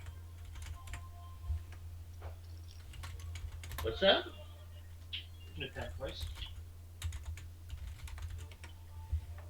Attacking the kids. Oh yeah. Yep.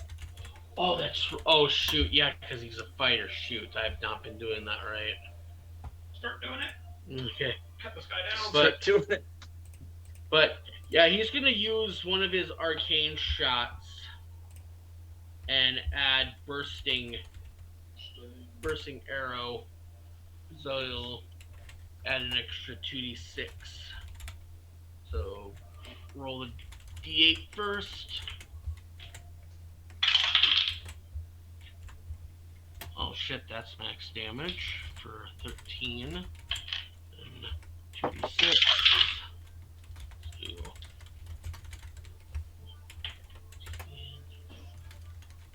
16 damage.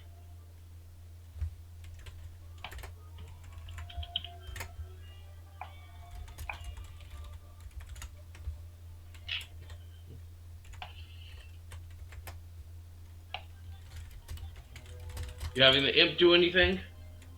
The imp is gonna go invisible and sit on top of Girak. And that's his turn.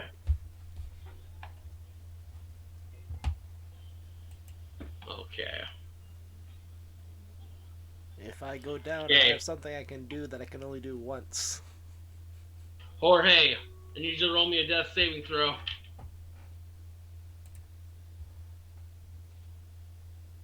Oh, Josh is in. Yeah. Well, Yeah, he had to go put the kids to sleep. Oh, gotcha. I will just move past that for now then. It doesn't matter. Don't worry about it. Yep. Trust me. Don't worry about it. Doesn't matter. Okay, so... Oh, shoot. Ven needs to make another... God damn it.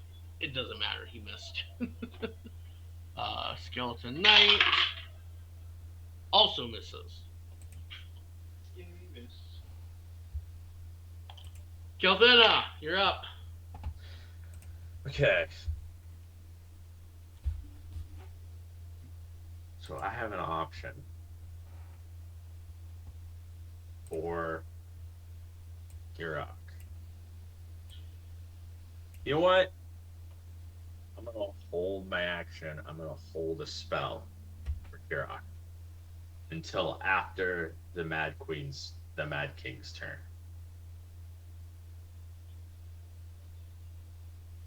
I'm holding a spell cast on Girak until after the Mad King's turn.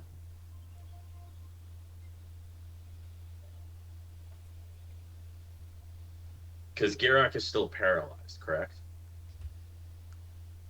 Correct. Okay, yeah, I'm holding a spell until after the Mad King's turn. Because I know until after he has done whatever he's done, I'm going to cast my spell. That's it. That's my turn.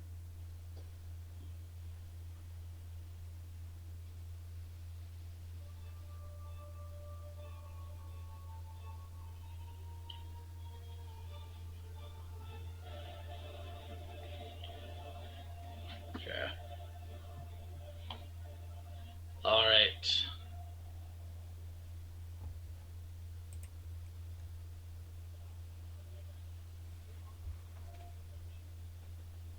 I think I made him mad. Yeah. I'm really hoping you survive this. I have a thing where if I'm reduced to 0 hit points, I can revive at 1. Yep, Kiva used to have the same thing. So Yeah, I already had it too, but like It's I an am it's really. an orc trait.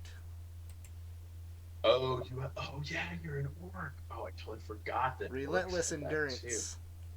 Yeah, orcs just naturally have that. I can only do it once per long rest. I was just banking on you surviving. I'm gonna be honest. Because I could have healed you, but I'm banking on you just surviving whatever that king does. Okay. So, Linquist casts Dimension Door. Anybody got counterspell?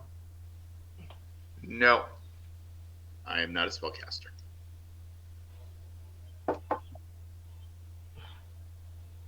Dimension Door. That is a high, powerful spell to get out of a grapple.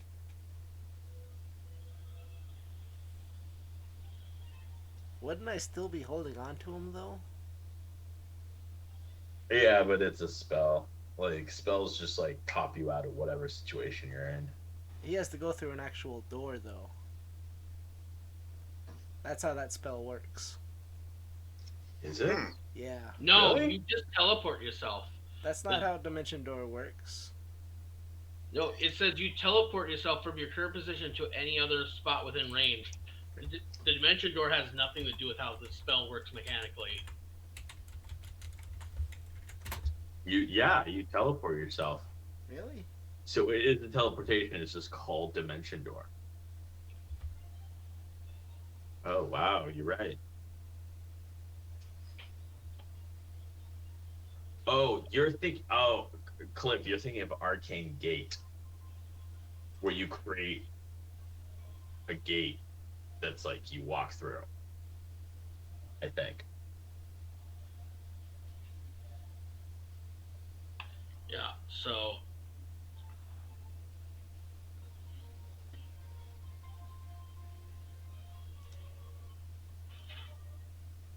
Okay. yeah, so Linguist pops himself down there and ends his turn. Okay. At the end of Linquist's turns, I cast Lesser Restoration on Girak. So he is no longer paralyzed. Okay. Okay. That's what I was holding out for. He's no longer paralyzed now on it. So he can move on his next turn.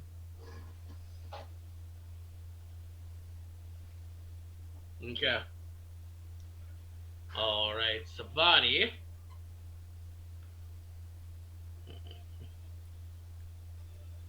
Yeah, so she's gonna keep going after the knights that have her trapped. Fuck. Rolling like shit. Second one also rolled shit. And then get that one will.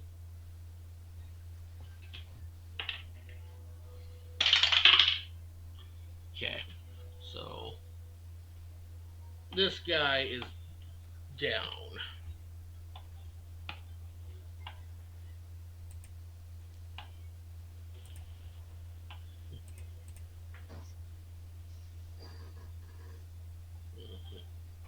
That's good.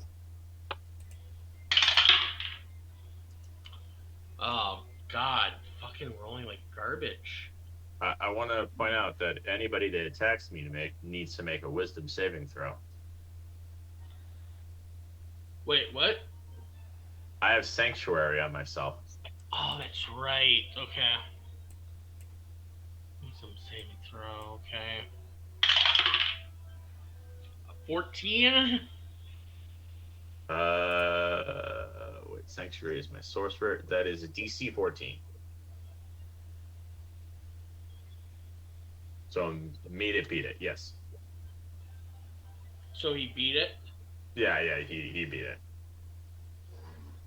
Okay. Does a 15 hit? A 15 would hit, but I'm gonna cast shield on myself. Okay. All right. I am the healer. I will protect myself.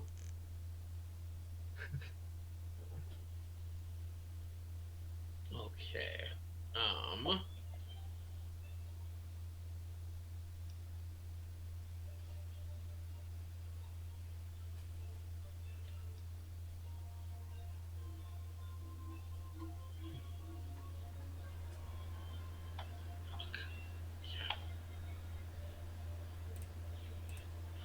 Spectre, you're up. So, can I hit the big wizard dude? You would have to move up a little bit, but if you move up, you'll be in range. I want to move up so I can take shots at him. Your healer is under attack. Kill the wizard.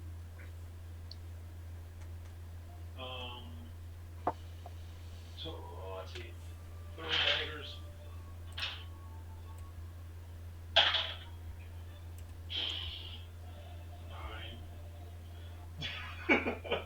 Okay.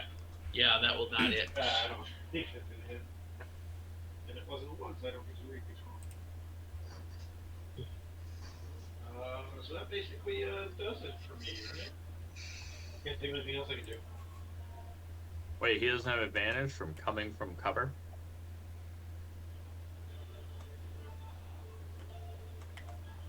Well, he wasn't stealth.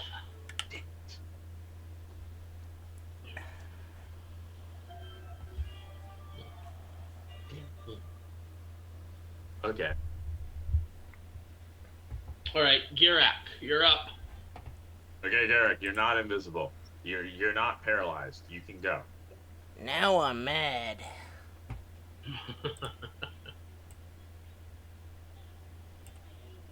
That's my full movement speed. You can't attack him? Yes, I can.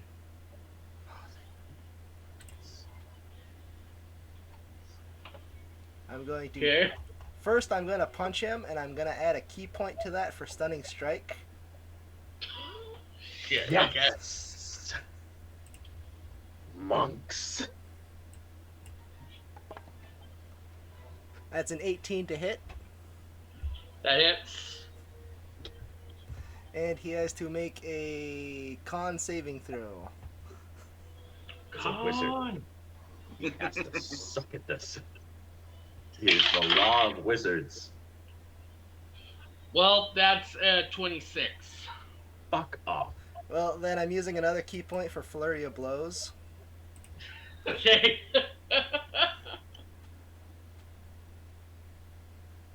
By the way, all of your player bows attacks can also stunning strike.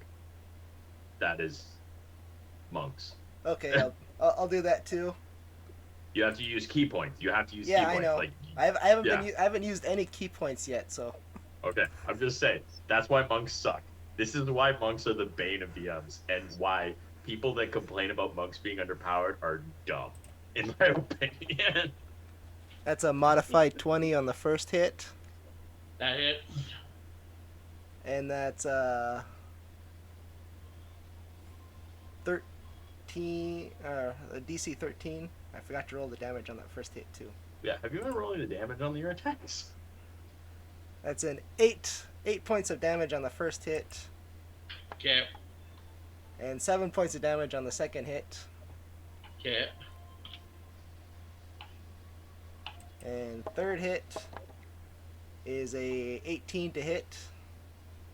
That hits. Wait till he rolls his DC for stunning strike, because you get advantage on the attack if he's stunned.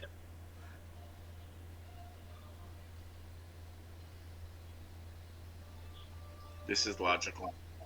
This is why monk. I've played with monk areas. I fucking hate monks. I Oh, yeah, fucking hate them. He also has to make a dexterity saving throw. Okay. Oh. That's a 14. Ah, he passes. Ooh, okay. Oh. Oh, he has to make another dexterity saving throw.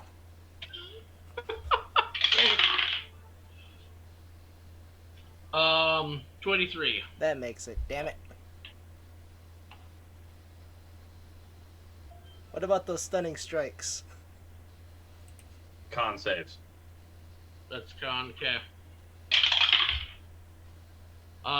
24.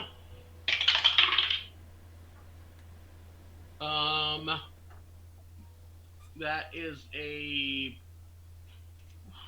14. Damn. Just one above my DC. What is this wizard? Like, seriously. Like, what the heck?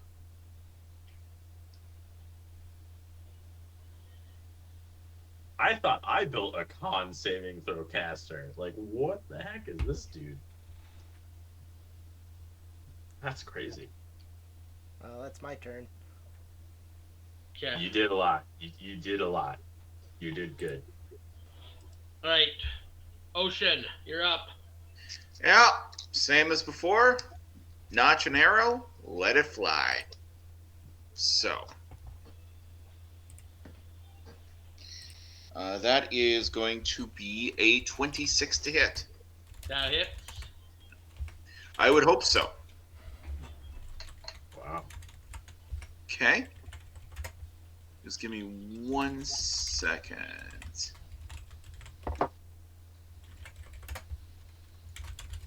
Okay.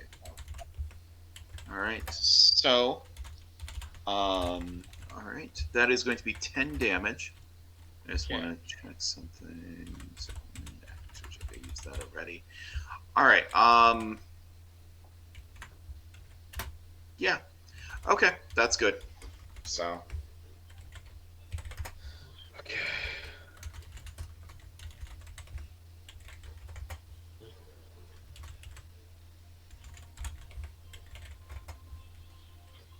Hey, Dan. Yeah.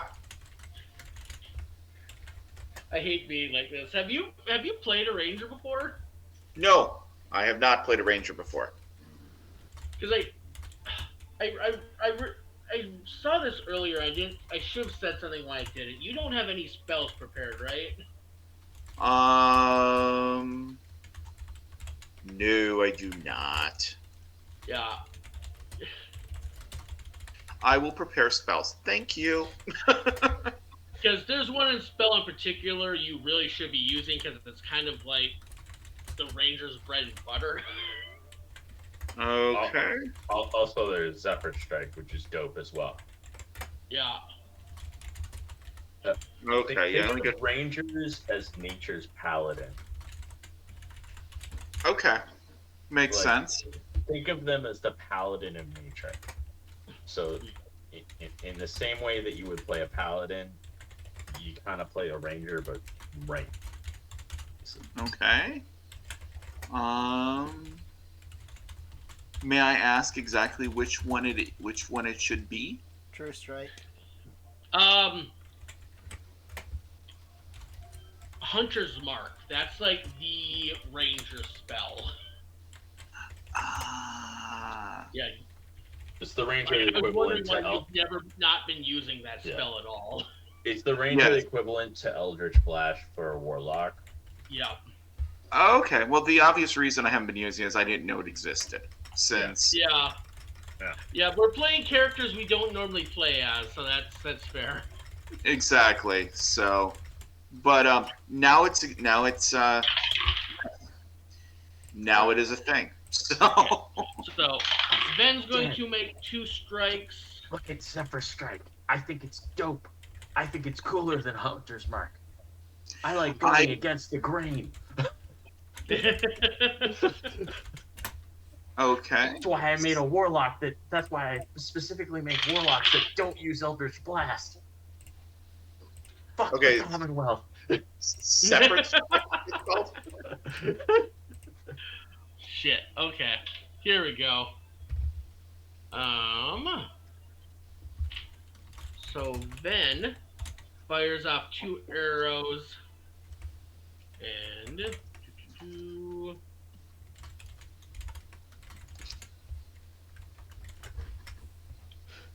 I like making characters that don't make sense. It's my favorite thing. yeah. So this guy, the King's Nut is not looking good. Good. That I don't feel any sympathy for him. All right. Anything you want your imp to do? Okay. As much as I want my imp to attack the king and kill him, because that would be super anticlimactic and hysterical, I'm not gonna do that. Oh, do it. I know. I think it's dumb because I don't think I'll hit with it. But it would be like the idea of the imp just like butt stinging the king. Which is so hysterical. No, I'm not doing that. No. My imp is going to hold his action. Because he can. For when Girak is going.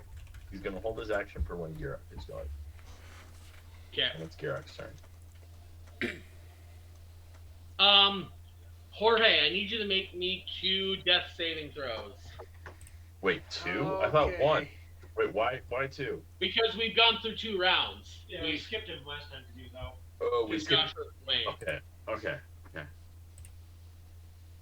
All I right. thought he was making. I thought he had already failed one, and I was like, "Oh, I'm scared." No. Is it just a straight D20 or what? Yeah, that's a straight D20. Straight D20. Get above a 10.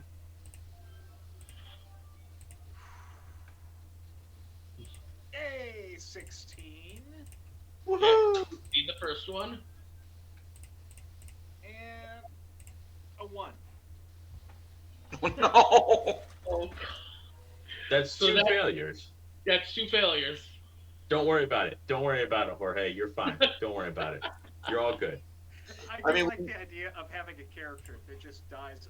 I've created. No, you're fine. Don't worry. I was just Don't gonna worry. say, You're can we good. rename You're him good. Kenny? I got you, Jorge. I'm standing right next to you. You're all good. All right. or if we're Dune fans, you're Duncan Idaho.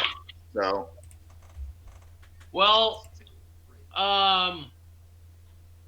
Skeleton Knight rolled a nat 1. So that's a miss. I just Skeleton, like to, you're up. I just like to Okay, imagine the so- skeleton went to so- swing his sword and his arm fell off. So first, I want to bonus action cast Cure Wounds on Girak, so he gets 9 hit points. Okay. He just gets 9 hit points. And then as an action, I'm gonna cast Spare the Dying on Jorge Okay. because I'm standing right next to him. Yeah. So Jorge, you are stabilized and no longer You're dying. stable. You no longer have to take death saving throws. You're fine. You're all good. Don't worry. You see, I told you, you're all good. Do you still have that spell up where if you get any healing, it automatically gives you full health? That is yes, I do still have that up. That is why Girak just got 9 hit points because I cast Cure Wounds at level 1, and he just Okay. auto got. Actually, Oh, I see. no, I see what you mean. I miscalculated that. Wow, I'm miscalculating my Cure Wounds. Girak actually got 11 hit points, not 9. 8 plus 3 is 11, not 9. Indeed. For some reason, I thought Cure Wounds was a D6. I don't know why.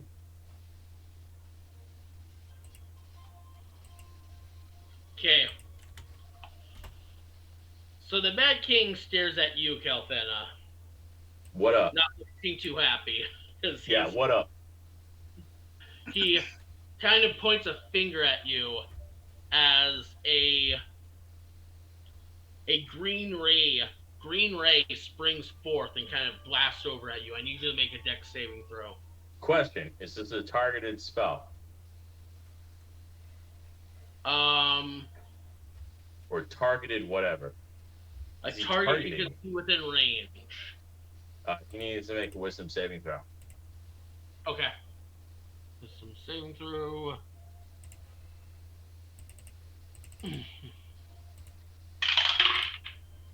$17. Yeah, he succeeds. So dexterity saving throw, please. Dexterity saving throw. That is a 4. Okay. Let me roll this real quick. So wait, is this a targeted spell?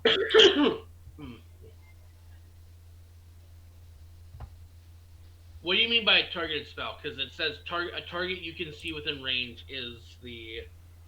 Because I also have mirror image up. Oh, that's right. But So mirror he. image depends on attack rolls, right? So, but how can he target me if there's 4 of me? He might be targeting the wrong one. That's my argument. That is my argument.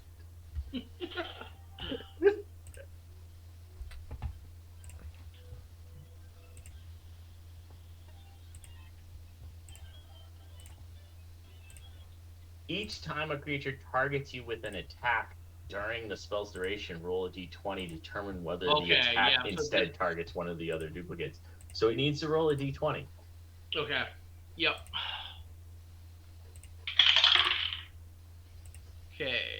If you have 3 duplicates, you must roll a 6 or higher. So I rolled a 15. So he hits one of my duplicates.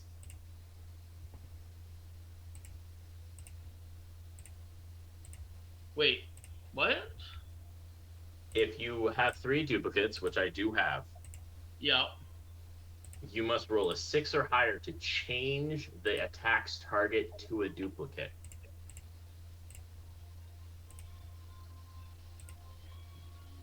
Oh, so you basically want to roll low at that one. Yeah, with that one, you want to roll low. And then with 2 duplicates, you must roll an 8 or higher. With 1 duplicate, you must roll an 11 or higher.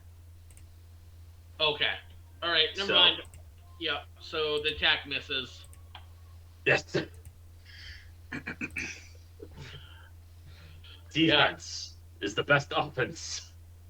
Yeah. So just to kind of iterate what you just missed, you see this green ray blast through one of your duplicates, hit a nearby wall, and just disintegrate the wall. Yeah, Kill this guy can disintegrate on you. Kill him. Everybody kill him. Like that guy died. That guy died. Everybody kill. I'm doing my best now that I know I have spells. I have been keeping people alive. But And now you kept yourself alive as well. I literally have 3 spells that can deal damage. I am not an attacker. Savati's going to just take the attack of opportunity so she can change target. So, yep, that misses. So, Savati is going to attack the Mad King.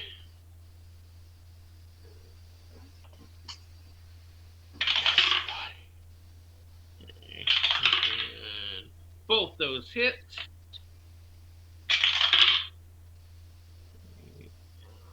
8, 8, 10, 13. That's 24 damage altogether.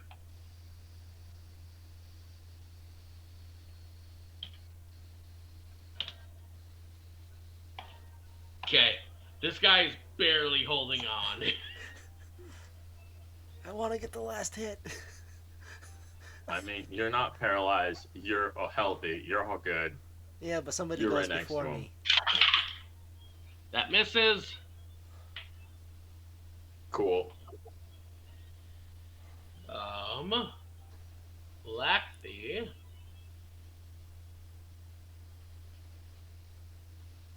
What's he doing?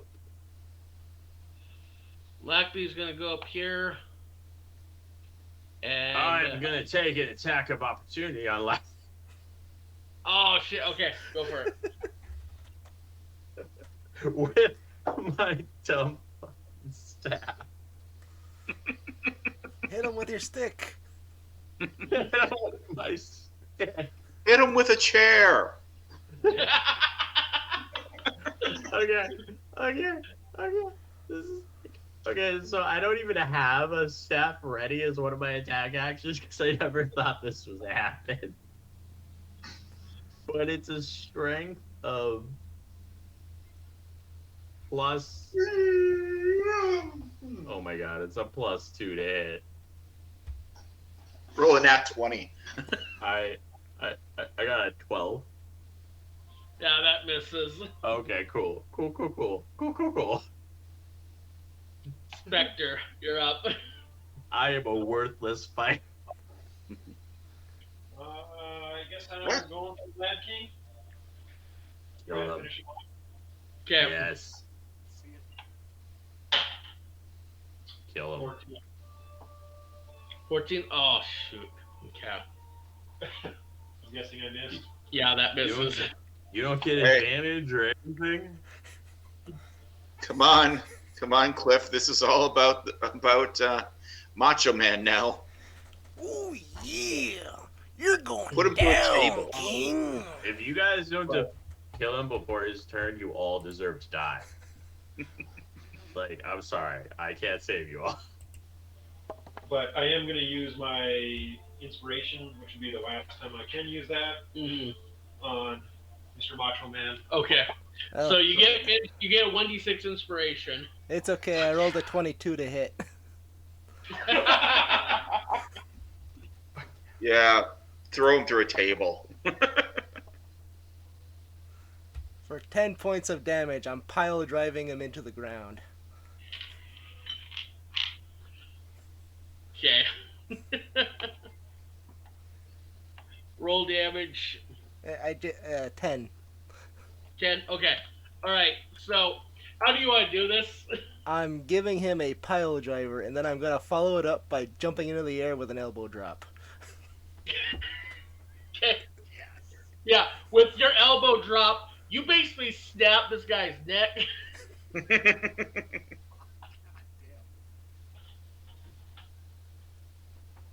Okay.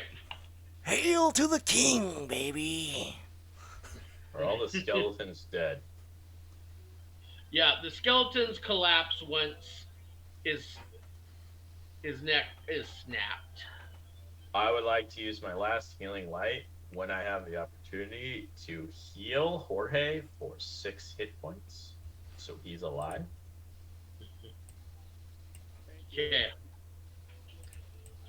All right, guys. to wrap things up,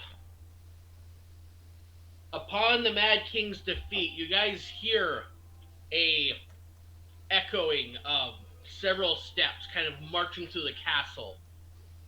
Entering the chamber are several archmages kind of surrounding all of you and the Mad King.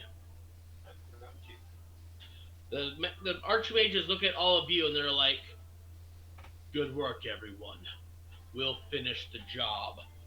As they say that, you can see, despite having his neck just like broken, Linguist seems to be drawing from some sort of ancient power to try and heal himself. But before he is able to, the wizards begin to open this ethereal chasm that opens into the abyss below him, beginning to drag him down. However, the wizards do not. However, as this large portal opens, the power of it begins to start dragging all of you towards it as well. I need you everyone to make me a strength saving throw. Wait, seriously?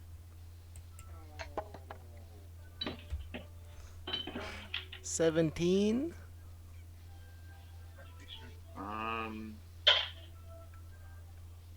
Using my flash of genius here. 17 as well, I think. 9. I have a +7 to saving throws. I rolled a 10. I want to point out, I rolled a 14, and that gives me a 13.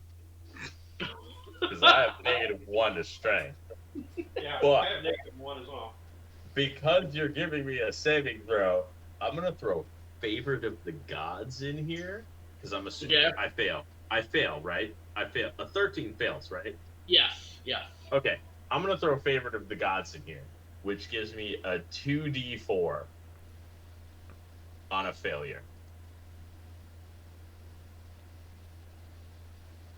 That boosts that up to a 19. Okay. The Who gods. all rolled below a 17? I rolled a 17. No!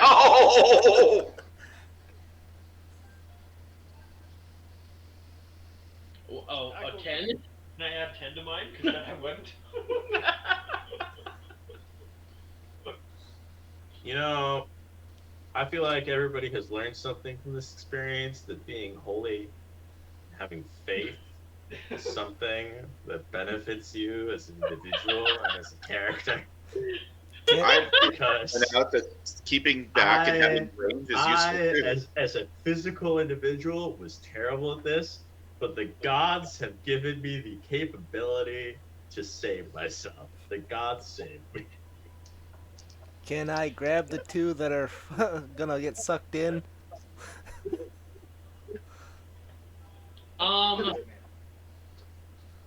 Roll me an athletics check. I can't do it anyway. I'd be capable. Ah, shit, that's a 14. It landed on a Would 15 I- and then it rolled over. Would I be able to run up and at least try to grab Jorge? Don't grab Jorge, grab somebody else. You do know that Jorge shows up again somehow. Jorge's So, those of you who fail to throw are pulled towards the portal, kind of just barely hanging onto the edge as Linguist is sucked down in.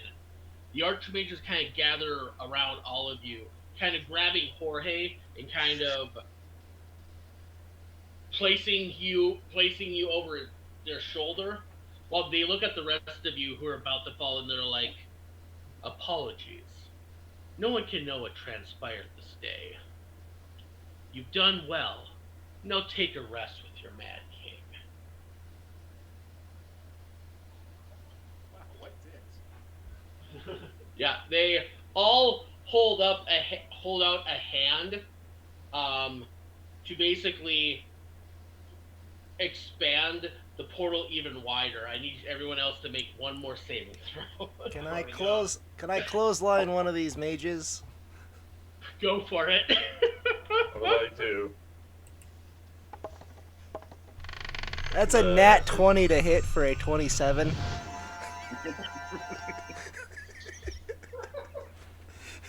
Um, 20, 22 for strength saving, by the way. So And a 26 for a strength saving throw.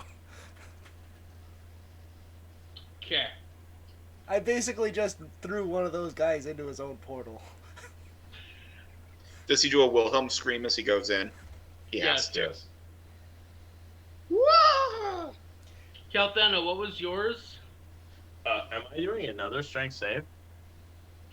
One more. Just because they're opening the portal up wider. That's an 11. I rolled 12, just so you're aware, but it's an 11. Because, -1.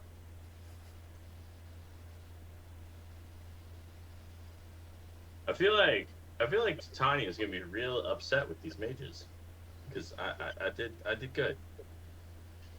Yeah, I have a feeling Delph, as long as we remember this, Delphidich is going to have a bit of a grudge against the Mage Council going forward. Yeah, like I mean, I'm a sovereign king, so these mages are really like I am a holy. I've been good. I've been helping these people out. So what does a mean, 26 get me? to quote a certain character. So one of the archmages falls in, as does Spectre and Savati. However, Oshan, Ven, and Kelthena make it as the portal begins to close up. What about me? Oh yeah, you easily make it. So yeah. I just Yeah, you- casually walk out. I should not have made that. I mean, we should have diplomatic immunity here and nothing else. You boys want to try for round 2?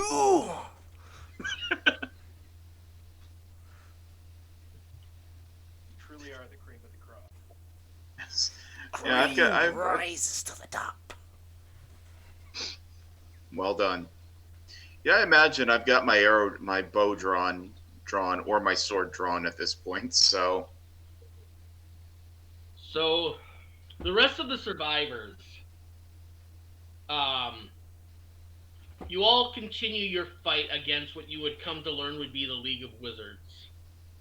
Some of you will live, some of you will die, but the fate your inevitable fate doesn't really matter, because at the end of the day, you guys were able to live out this fight. But the League of Wizards kind of used this moment to kind of seize control no matter what. So, you guys are forced to eventually flee. You're forced to flee the fight. With exception of the Spectre and Savati. So, Spectre, you begin to fall deep within a howling, madness-inducing vortex of necrotic and infernal energy. The wails of sorrow and regret echo within that vortex as an endless sea of spectral hands and tormented faces reach out to embellish their sins and darkest desires. You see the Mad King sit at the center of this vortex with a smile on his face. It is as I foresaw. The League of Wizards were able to accomplish what I could not. Open the realm into the chaotic abyss. He looks at you. You have seen the treachery of mankind. They used you and threw you away in their foolish attempt to take control of the world. Would you stand with me once I am ready to enact my revenge? You continue spiraling downward into the endless abyss until the face of a great planet-sized titan reveals itself among many others. The Titans begin to cackle and laugh menacingly as they slowly unleash an endless wave of necrotic power onto King Linquist and Ewan Sovadi. Over the course of the next 100 years, those who sided with Linquist will grow into powerful demonic henchmen of the Mad King, while the rest of you do your best to fight against the will of the League of Wizards. And that's the end of the one-off, guys. Nice. You're going down. Thank you, Chris, for doing this. Yeah, definitely. And although it's not your birthday yet, I know this was your birthday celebration. So happy pseudo birthday. So You. Happy birthday, brother. Happy birthday. Happy birthday. By the way, Chris, if you ever want me to do a one-off, I'm fully here. I'm ready. your one-offs scare me though. So I'm not afraid to kill characters. oh, we know. We are quite aware. I want to point out, okay, Dan. I want to point out, like that one-off was like me experimenting with a homebrew monster. Oh, I know it was. It was you trying to do It was Warhammer. like I am well aware that that monster was much more like because I also like kind of pitted that style of monster with my party, and yes, it almost totally party cord. But it was like it was just like just on the cusp of total. It was like in that perfect. So like I want you guys to. I feel bad. I'm sorry I tested you guys. I feel bad that you guys were my test subjects. But like you guys allowed me to create the perfect combat encounter that just like killed almost everybody but didn't, and like everybody survived, but like it was just like by the skin of their teeth. Good dramatic Like, encounter then. It was super dramatic. It was super brutal, and like the party said, it was one of the best combat. It was one of the best combats they've ever had. It was like they were like and like so like that's what that like it helped me like create brutality with drama, which is I think really I think that's what creates a good combat encounter is brutality with drama. Mm-hmm. Oh, I agree. So like but like if I do a one-off, I want you guys to know like I'm not trying to kill you. no, That's not my goal. That's not my goal. No, you're a good DM. So It's just a fear that I want to instill. By the way, if you hadn't figured out, especially you, Warren, the reason that fight was so challenging was because you're up against a lich. I figured it was a lich, yeah. How did you like my healer build? I liked it. That was, I mean, as a player, it was very useful. It's a zero cleric. How bad was my Macho Man Randy Savage impression? Pretty good. Pretty good. So By the way, I want to say, Chris, if I do a Dungeon of the Mad Mage one-off, you've given me some good lore ideas based off of your lore. Okay. I think I have some fun lore ideas for my Dungeon of the Mad Mage based off of what you have done. Cool. So I think I can do some fun things with it. anyway, guys, not to be rude, I'm gonna jump off because it's 4 a.m. I need to go to bed. Yeah. So. Go to sleep. All right, we'll talk to you later. Before you pop off, Josh. Oh, okay. Later. Oh, and then you're gone. Yep. Are you gonna be here next week? Yes, I'll be here next week. Okay. Sunday? So next week will be our normal session with the other campaign. So I'll catch you guys later. yeah. See you later, Warren. Mr. Bean ruined one of my streams. How did Mr. Bean ruin one of your streams?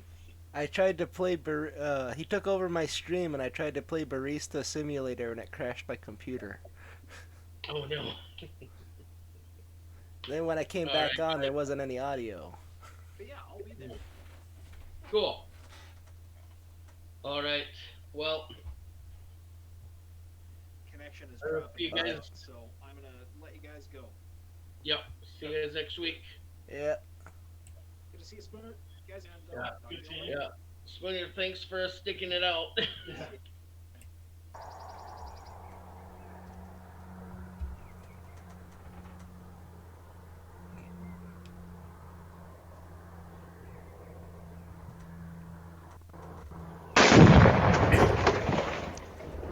Holy shit!